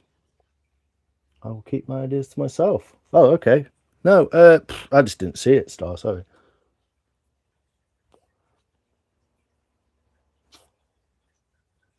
Put the axe in. What? Feels the move. What? Feels move the. Put the axe in fields mover. What? You jabbering. Speak English, boy. Which means it will just walk in the freezer, Mark. Bit of duck breast. Feels. Feet move. Yes, yeah, sorry. Shadow.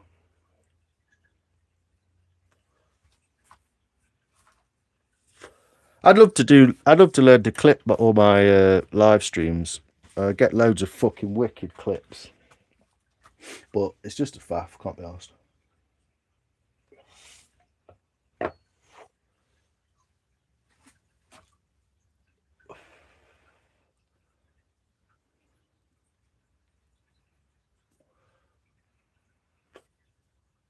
You done? Right, let's get this corner off. The finalizations almost of the, but you see what happens now is it's very round, so it's quite, can be quite challenging to hold. So what I'm doing, I'm kind of resting it between my hand, my body and the block.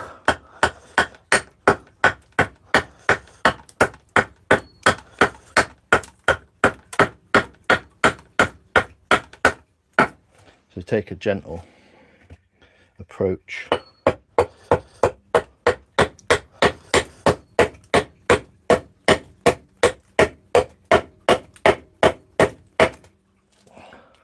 Stupidly, I didn't take a photo of it before or after, but got the live streams, haven't we? So those cracks might be disappearing quite well.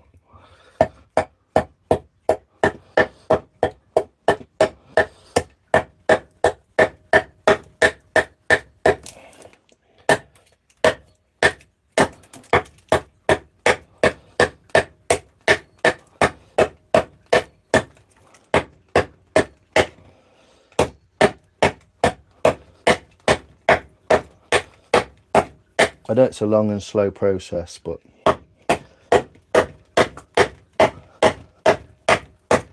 yeah, no handles on this one, just a round bowl.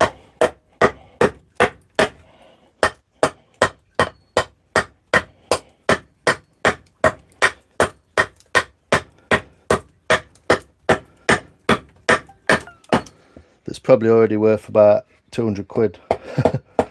I don't know, fuck knows. What do I know?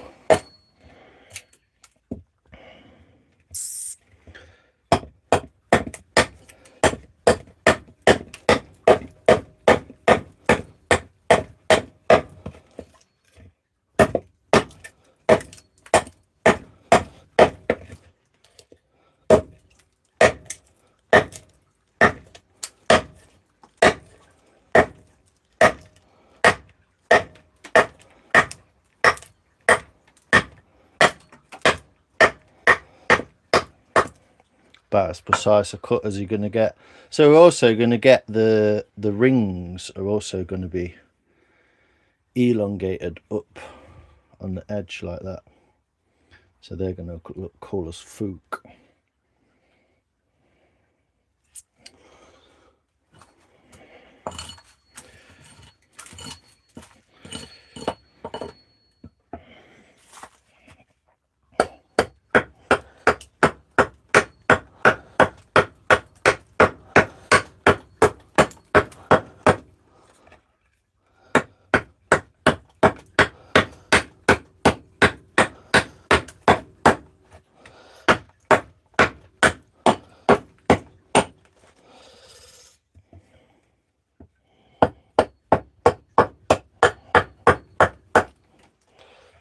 What am I doing? Need to go more flat. Forgot what I was doing then. More flat this way.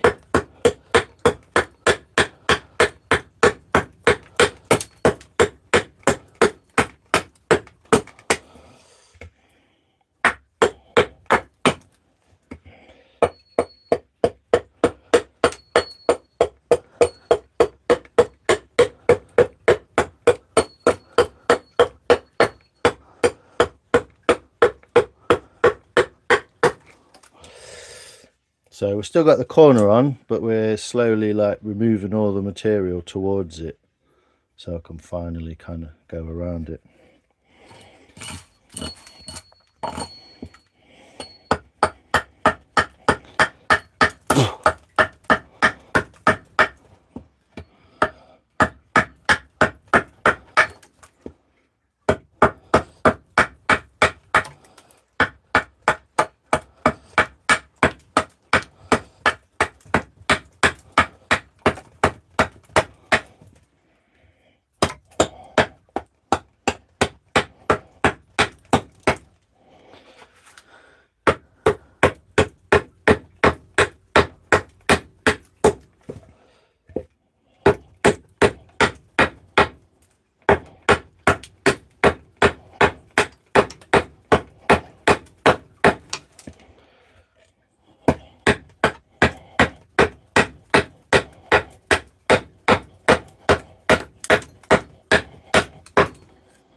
we go. So we're slowly getting that. I forgot to keep it flat here. Started to make it like rounded there, but it's got to be flat, hasn't it? This facet is important to bring that flat round. Some cool spalting again though. It's going to look awesome. It's got a fat bit there. I need to get rid of that. We'll get round to it. But yeah, getting there.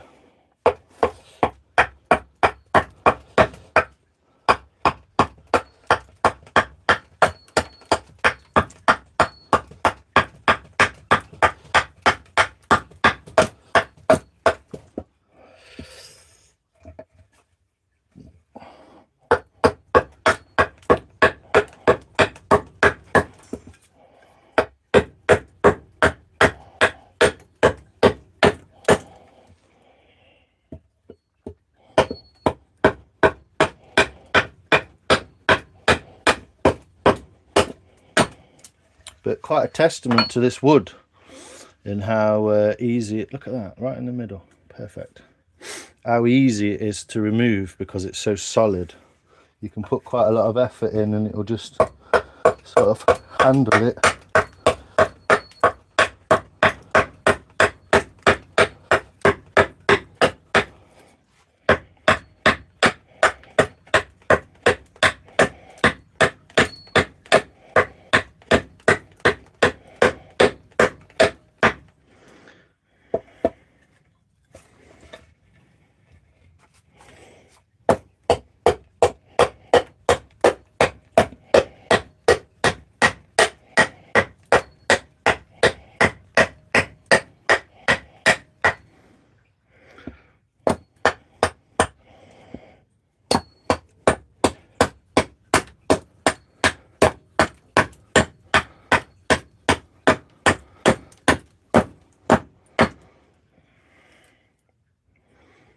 But we're very tight on space at this end as well, so we're quite close, whereas this one had a bit more fat, so you can see the difference.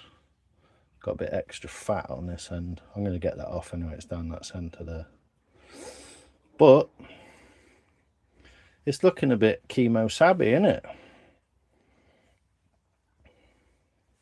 Clean all this area up here, curve that in. Take that corner off there and curve it in there. It's not looking bad, laddie. Hey, Jackie.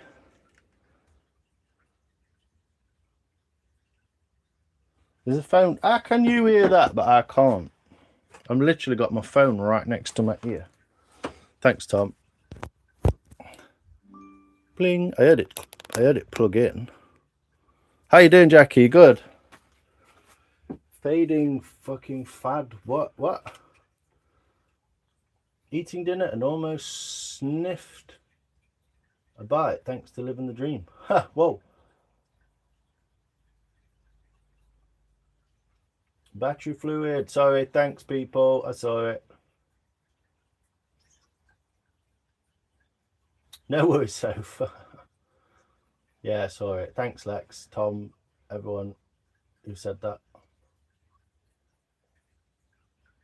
Stephanie.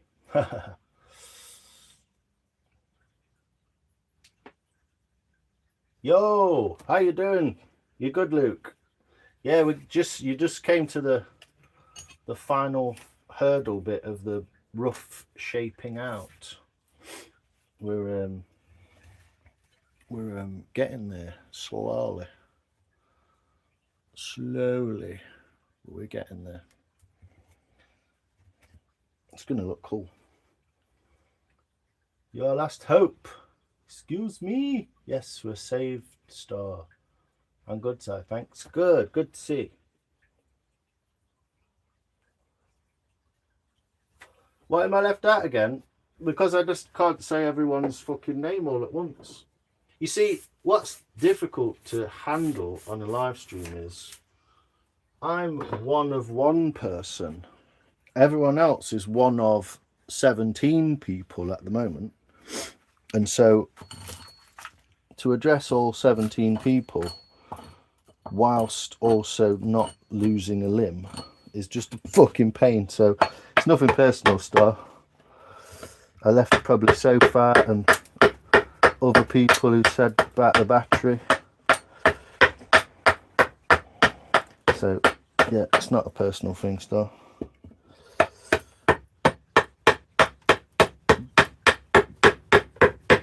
No one gets special treatment in my lives. Everyone should know that.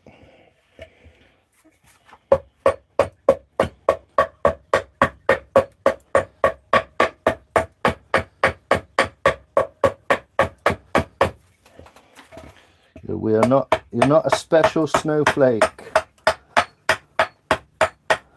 Even if you are individual. You know what I mean. I'm only joking.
So we've got that quite well, not perfect, because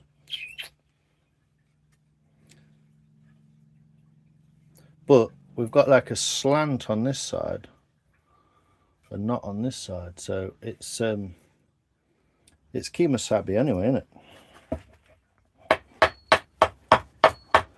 Wabi-sabi, that's what I mean.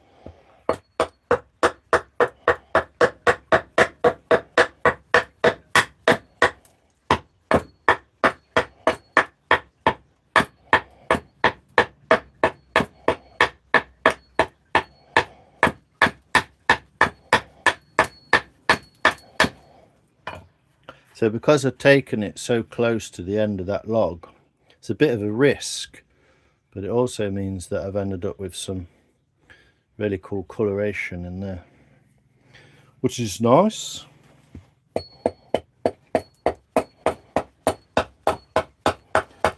So just take more of the corners off.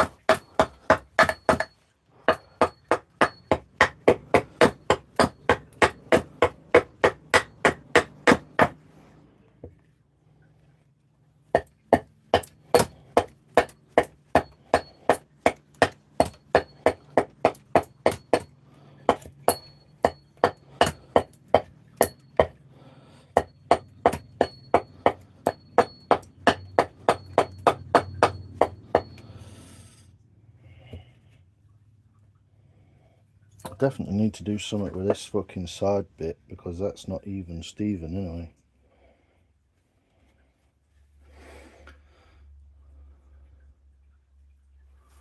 Where does that sit?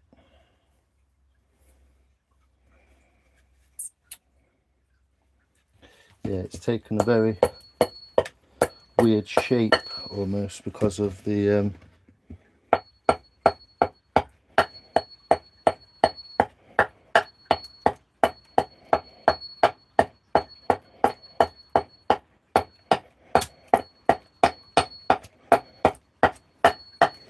going to be a bit like that sort of thing you might get in TK Maxx. That's a bit like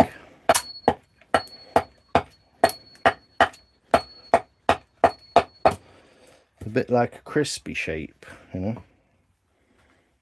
It's lower at one end as the bottom, so that's how it's going to sit. So it's going to look like, you know, you could stack some on the back of there, some bananas, and then put your fruit in there. I don't know. I still feel like I want to take more of that out, to be honest. Definitely fuck that up. We can sort a bit of that out by taking some more of that out.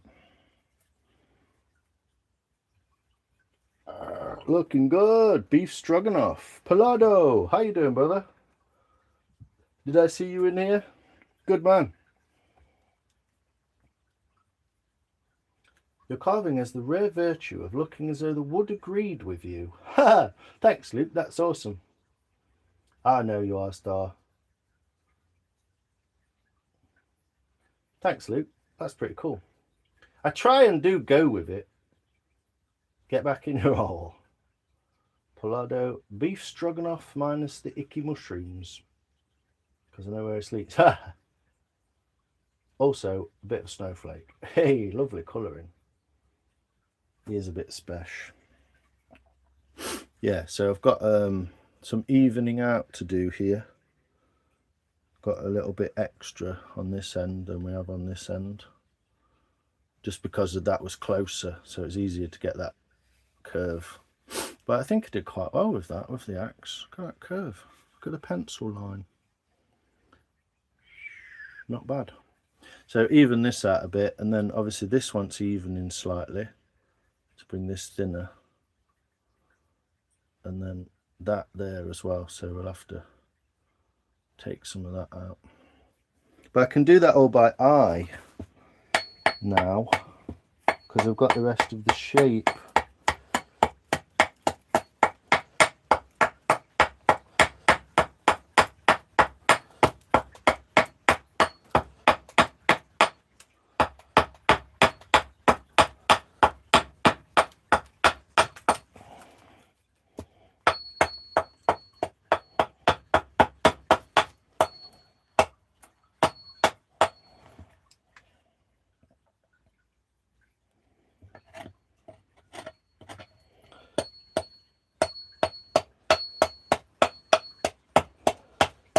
Hard because there's a few pencil lines in there.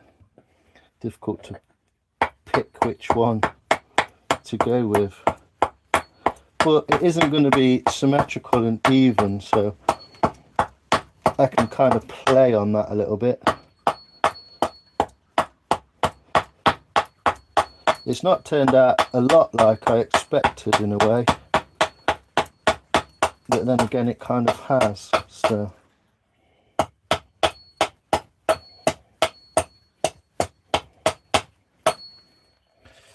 So you can kind of see I've evened that thickness a little by taking some out of there.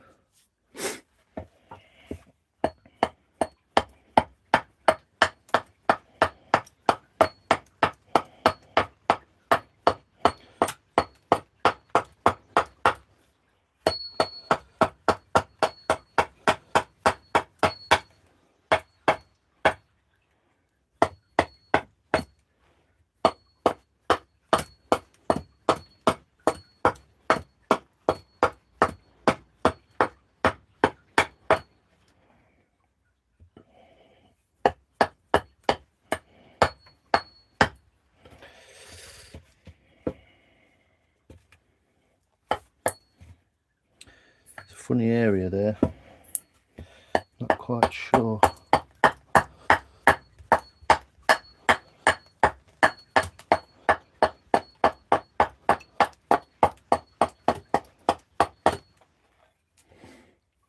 we're getting a bit more of a bit more shape on her. But yeah, taller at one end than the other, which kind of spun me out at first. I was like, fuck, I've in a right mess, but I haven't actually. Just need to even this out a little bit more, sort of like.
Turned a bit bird on the end there.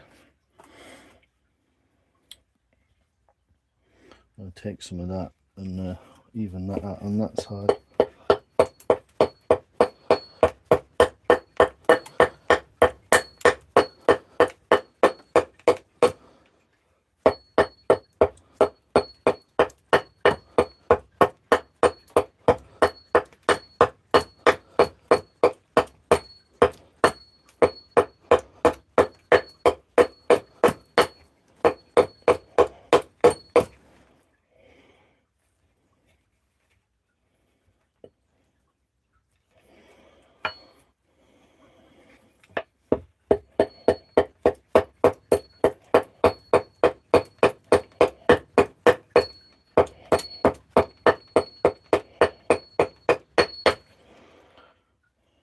Well, evening that up didn't fucking work very well. Because it's not even. The piece of wood's not very symmetrical, is it?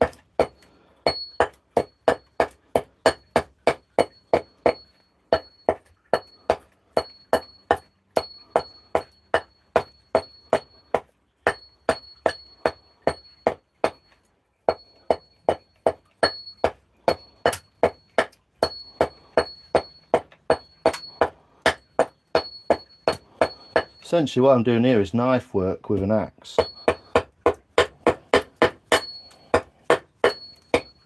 But it is a lot easier because sticking a knife in this is going to be hard work. Anyway, that's how we're looking.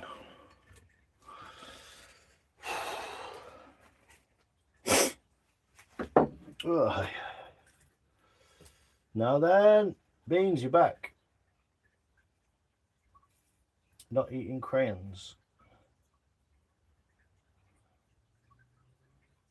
I was gonna tell a carpentry joke, but I didn't know it would work. Whee! You're good at them. I need some more water. Them skills leveled up, Si, mate. Well, this is it. I've been honing my skills on like little bits of stuff so that when I get something big like this, I can like really go for it. A little bit more out of there. See how this is quite flat and it pops quite big there. So yeah, I'll take a bit more out of there, I think, which will even this flatness up a little. Thanks, Nikki. I have noticed myself as well.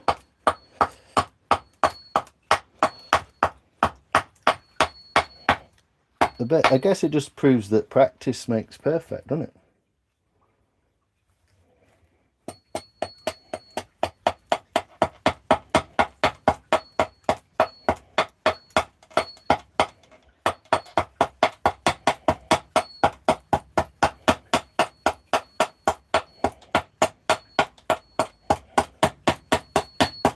Because it is, you know, I am alright with my hands, like, I'm alright at making stuff, but it is purely just practice, I think.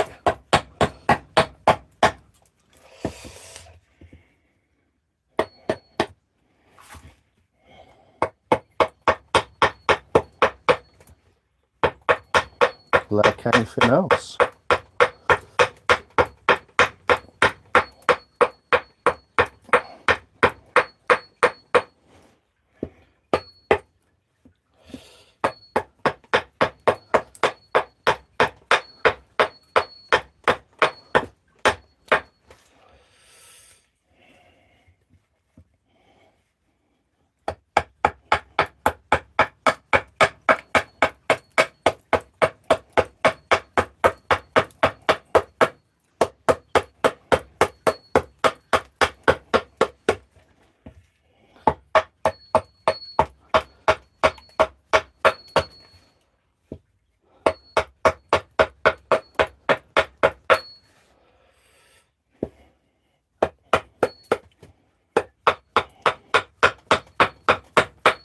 Oh, that breeze is nice.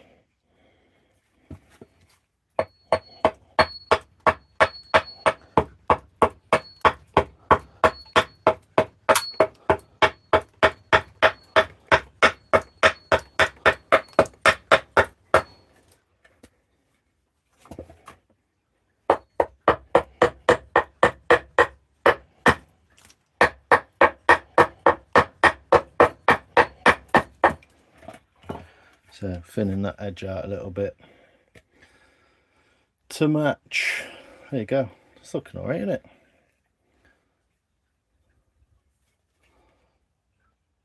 It's fucking wonky as fuck, but I can actually make that a little bit flatter if I want to. Take a bit more out of this side. You see it's a bit of a wedge. You know, I've got more on one side than the other. But I kind of like it like that, I think.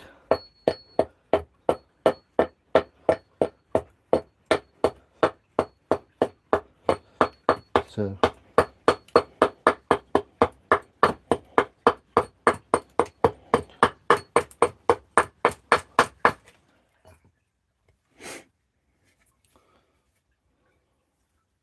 it's a beast, isn't it?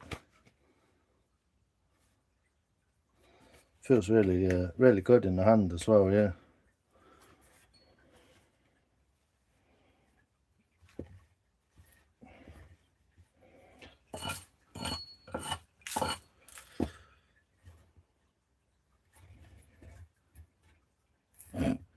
Noting his level. Not one thing in this workshop's level or straight. Just the way I like it.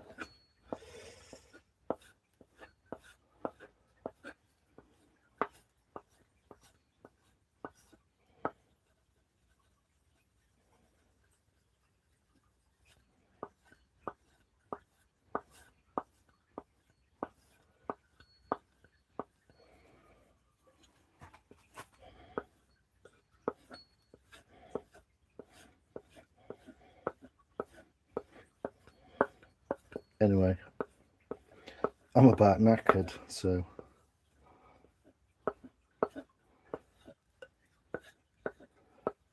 Not looking forward to knifing it over tomorrow, to be honest. But at least it's going to be cooler, so we're not just going to be cooking.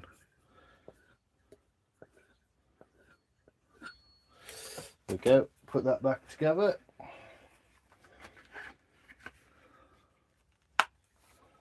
And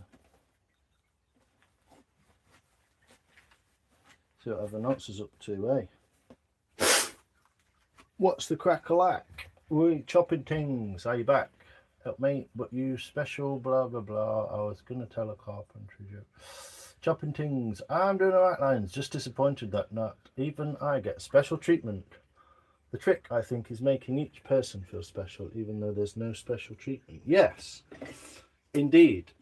Well, remembering 17 people's names, where they've come from, what they last said, how many jokes they've told, what shoe size they are, and anything else they've managed to get across, I think is testament enough to doing lives, to be honest. But yes, quite true. Yes, make each individual feel special, and you only get special treatment if you bring beers.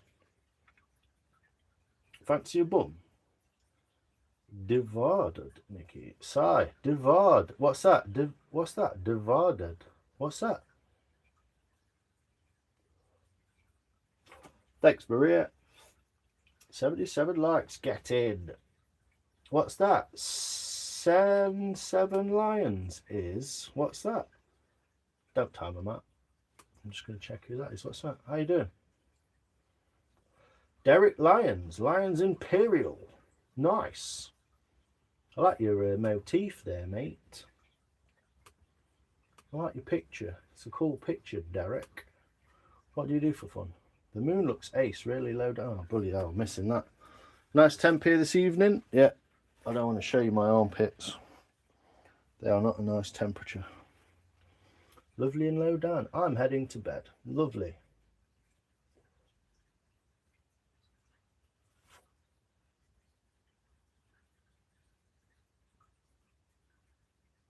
You hear something's going on. What is the crack? Falling asleep on the sofa like a little old lady. That will hold a Pringle or two. Yes, Mike. I do still have your bolster as well. It is yours. It's got your name on it. I think I did actually write an M on it for Mike. It is yours. It is seasoned. One day you'll be united with it. Night side. Night, Nikki. Take care. Good night. I mean, if you could hear me rambling while I was trying to sort out my fucking YouTubes, then probably talking shit, to be honest, but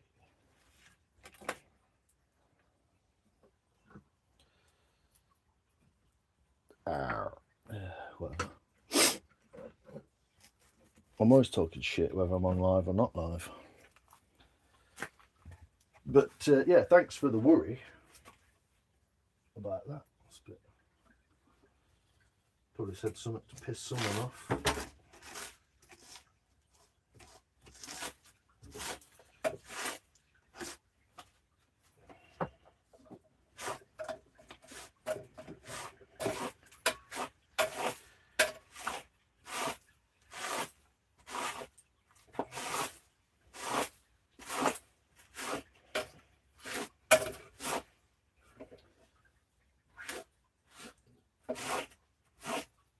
I think I've said this before, but flip-flops are the best thing for sweeping wood off the floor. I'll do a from the side on the table shot in a minute. When I've got some of this up. Look how far the X blocks moved. Crazy, isn't it?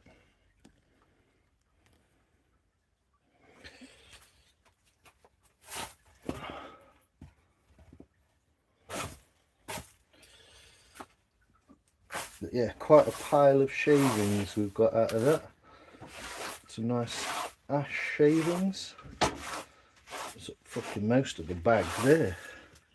That'll fill another bag up. Tinder.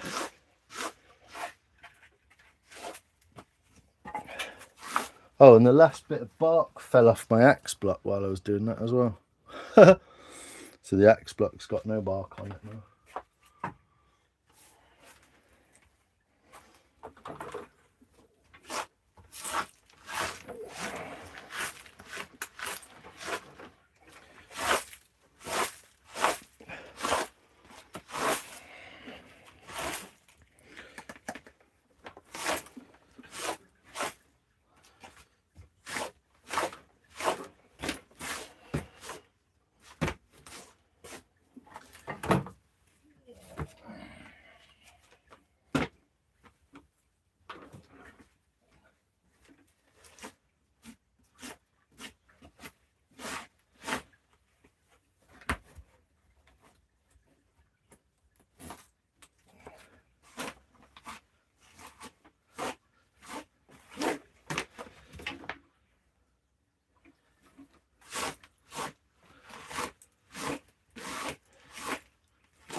Anyway, what we're doing.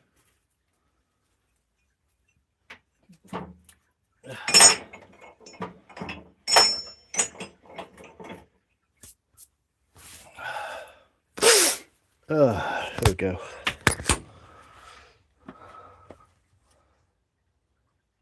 It literally happened about 10 minutes ago. What did? There we go. The bowl of destiny and doom. It's quite a big chunk, isn't it? You look at it.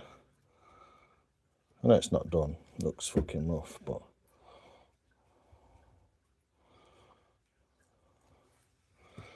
it's got a bit of. So that's how it sits on the surface.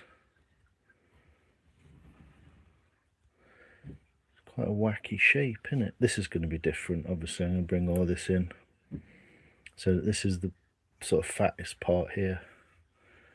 I just left it flat at the minute so I can still get it in the vise.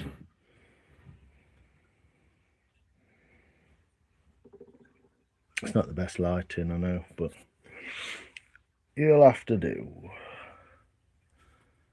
Not to worry you, just saying it's not pushing you. You're alive and it says your live's ended. Oh, yeah, it's because my battery ran out, Star. My battery ran out and I didn't notice, and then when I turned it back on, I was back. But yeah, it's probably not. It's fuck YouTube. Fuck you, little hat bastards. I don't give a fuck. As far as I know, there's no crime in calling someone a fucking dickhead. So get on with it. Do what you want. But yeah, quite a pile of sawdust out of that as well. But yeah, there she is. Not looking too bad. A little bit more work to do, etc. But we'll get there. We'll see. Real honest Matt, would you believe it? I'm bowled over. Cheers, mate. Thanks, buddy. I do that, make it fit in the shot a bit better. Yeah, so it's got a wonk and a lean that way, and a bit of a wonk and a lean that way. Not too bad, but then that side obviously it's quite high here and quite a bit lower there. So, but yeah, we'll get there. We'll get there. I want to put a knife over it right now because I want to see what it's going to look like. But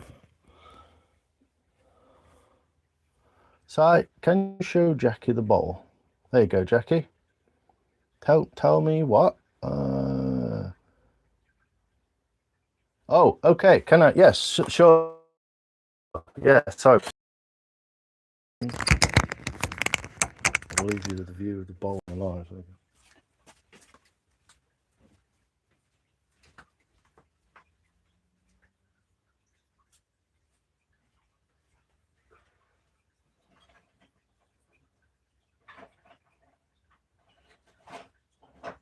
there you go. Unbelievably, quite a difference in the Pringles bowl.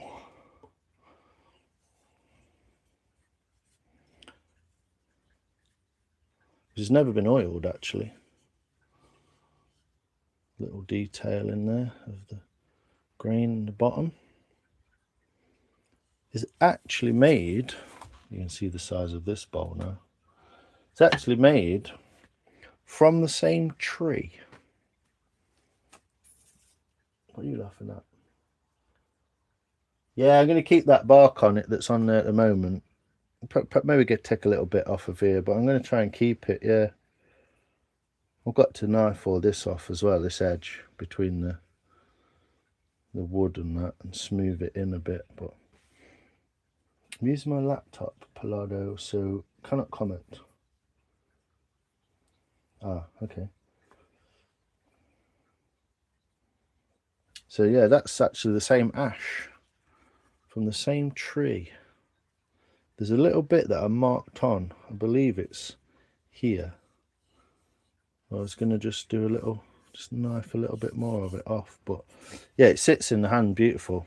And you can fit almost a full tub of Pringles in there. Bark is worse than its bite. Oh, it's the same, mate. Always the same. But there you go, Mike, Jackie. That's the original first bowl I made, which is actually quite mad because it's thin as fuck. It's really like 4 millimeters max. Managed to get a tiny little bit of undercut on it. It's got some cool colours in it and a little bit of spalting. It's got some lines of spalting that run through. Subtle. But yeah, that's a bit of firewood, essentially. And I just thought, fuck it, I'm going to make a bowl, see what comes out. And there it is. So there you go, Jackie. That's for you sitting on your sofa watching a film. Tub of Pringles in there. But yeah, made from the same tree. The exact same ash tree. How wild's that? I've got to sort that fucker out. There's a bit extra in there. I'll carve all that off. Axe a bit more out. But yes, it is yours, Mike. It's got your name on it. Tips the Pringles can up. What, into her mouth? Yes. I see those tricks before. Can you see that? Whoa, steady. So I'm just going to put a knife through it just to see how well it takes. It's not too bad. It's going to be quite tough on the end grain.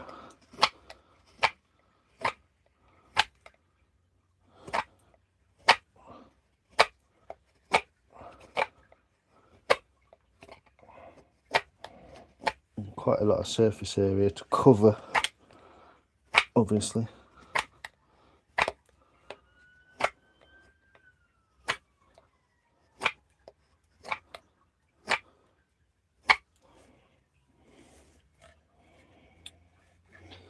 yeah.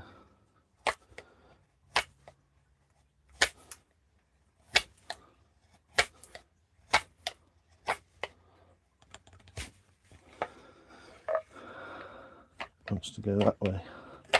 There's quite some interesting grain just there. A little pair of eyes looking out. Look. You can see almost see the final finish, the way it'll be.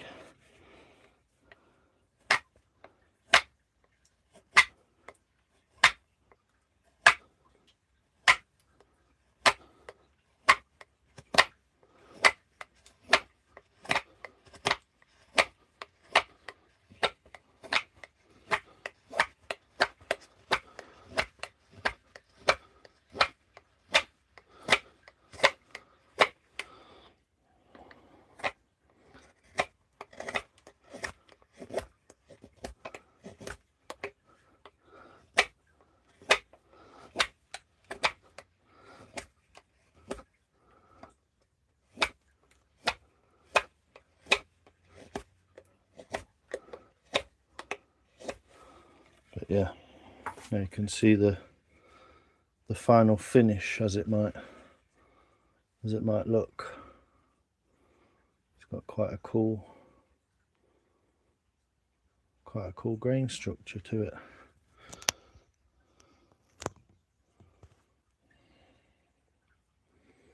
It's going to look rather nice, that is, once it's all finished to that sort of standard.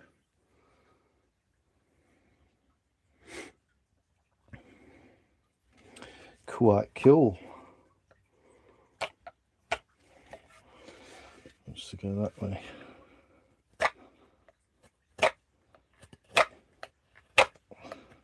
But because it's ash, it'll just fucking last forever. And that's the idea of using this block.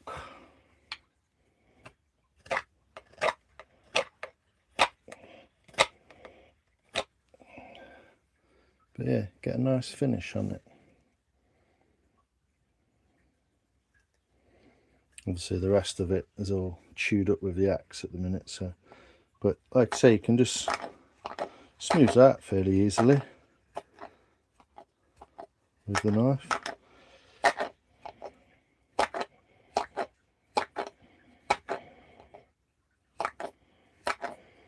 You can see roughly what it'll look like.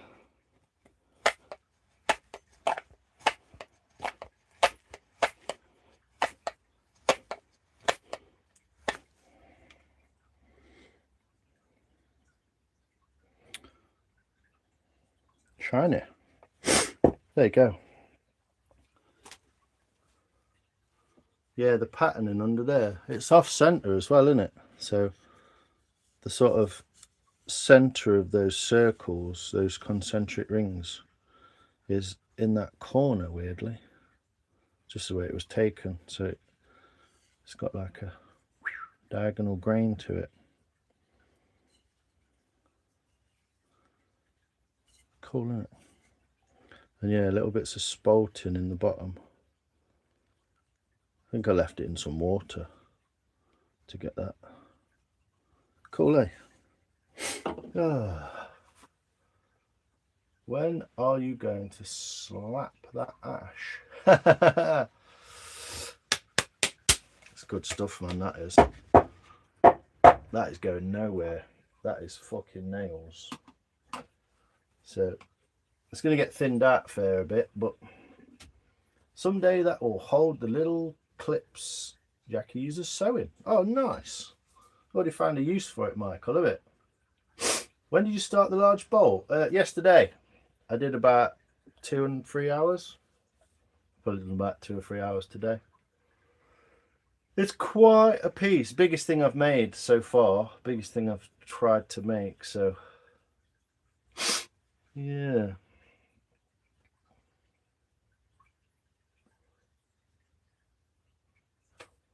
Cheers, Bellardo. Appreciate you every time, my friend. It's good to see you. I'd have one less thumb. Well, I've got them all so far. We're good. Yeah, it's light catching the blade. Yeah, must be.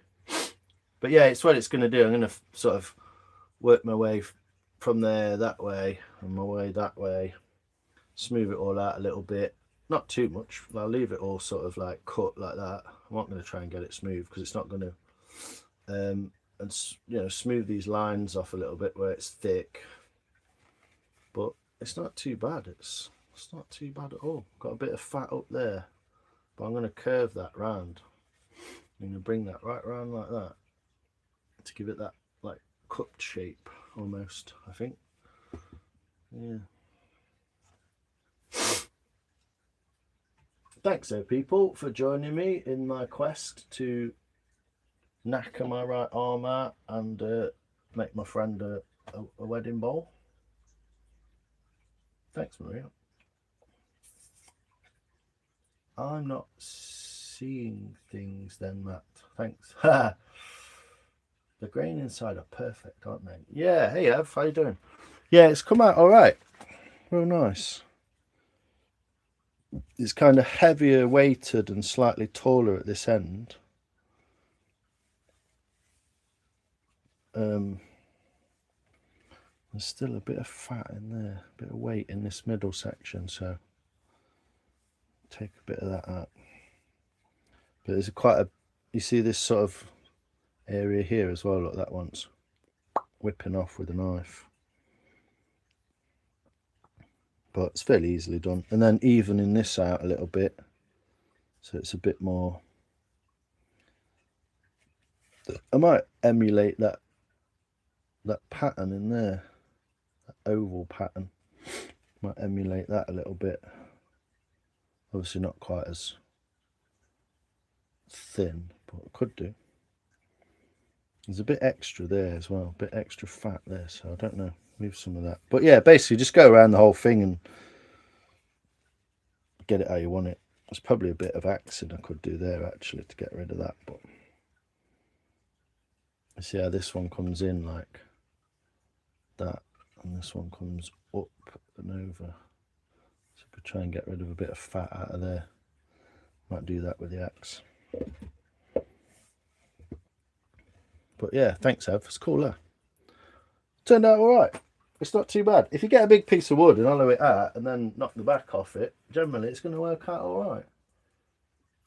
No worries, mate. Have a good one.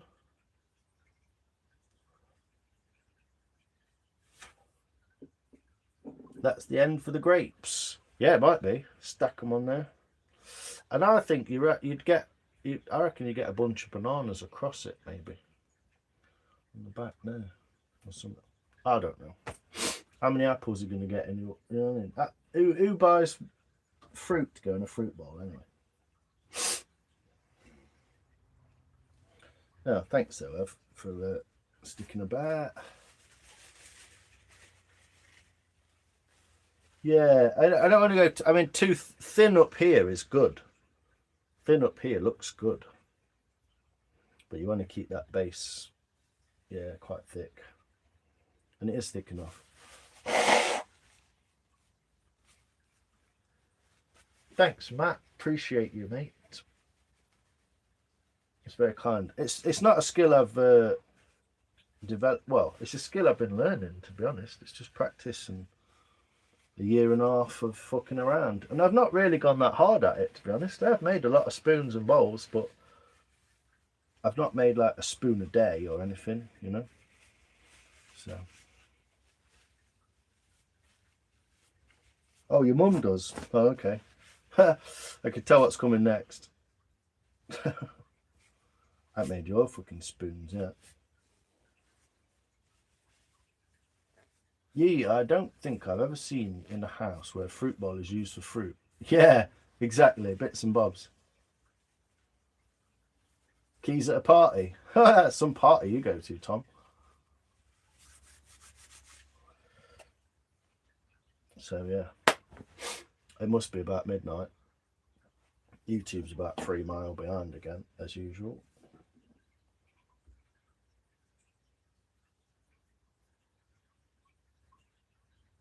Your dad uses a fruit. We've got a fruit bowl that we do use the fruit. It's like a plastic bowl. Yeah, the fruit flies, they love it, don't they? We get them anyway, whether we keep doors shut or don't or what.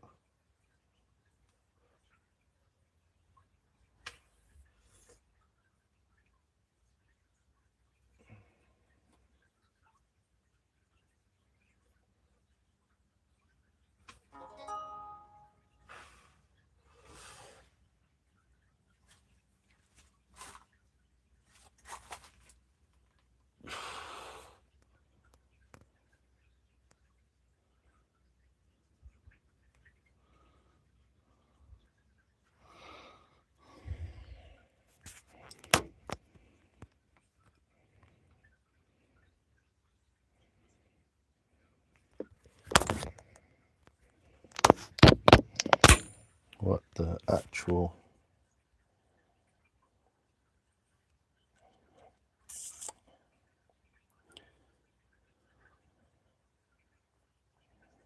Here we go. Anyway, I'm gonna go to bed. I'm fucked, as you can probably tell. But yes, take care, people. I'm gonna bugger off. It's really nice to speak to you all. Wee pots out. Amazon in the kitchen to catch them, have you? Yeah, they're mad, aren't they? Yeah, banana's supposed to be sort of like somewhere else, isn't it? But I did like that idea of that corner, to be honest. It was quite good with a hanger in it, but only got so long. If you put tin foil on the bunch end of your banana, just like a little bit, and like wrap it around, doesn't happen as much. Thank you, Si. Thanks, Evs. Thanks, Start. Soph, Maria, Tom, Mr. Real Honest Matt. Cheers, Matt. No, thanks, mate. You're welcome back anytime. You seem quite civilized. So you're welcome back anytime, mate. And we'll be doing some more to that. Maybe tomorrow. I might just do some and then do a video or something. I don't know. Whatever. But thanks, Matt. Appreciate you being here. Always good to see you. Night all. Thanks for sharing, Si. Good night, everyone. Cheers, Maria. Night, y'all. I know it's Sunday and everyone's up a bit late, aren't they? So everyone get ready for mornings. But thanks, everyone. Appreciate it. Cheers, Lex. Nice one, mate. And I shall see you all later.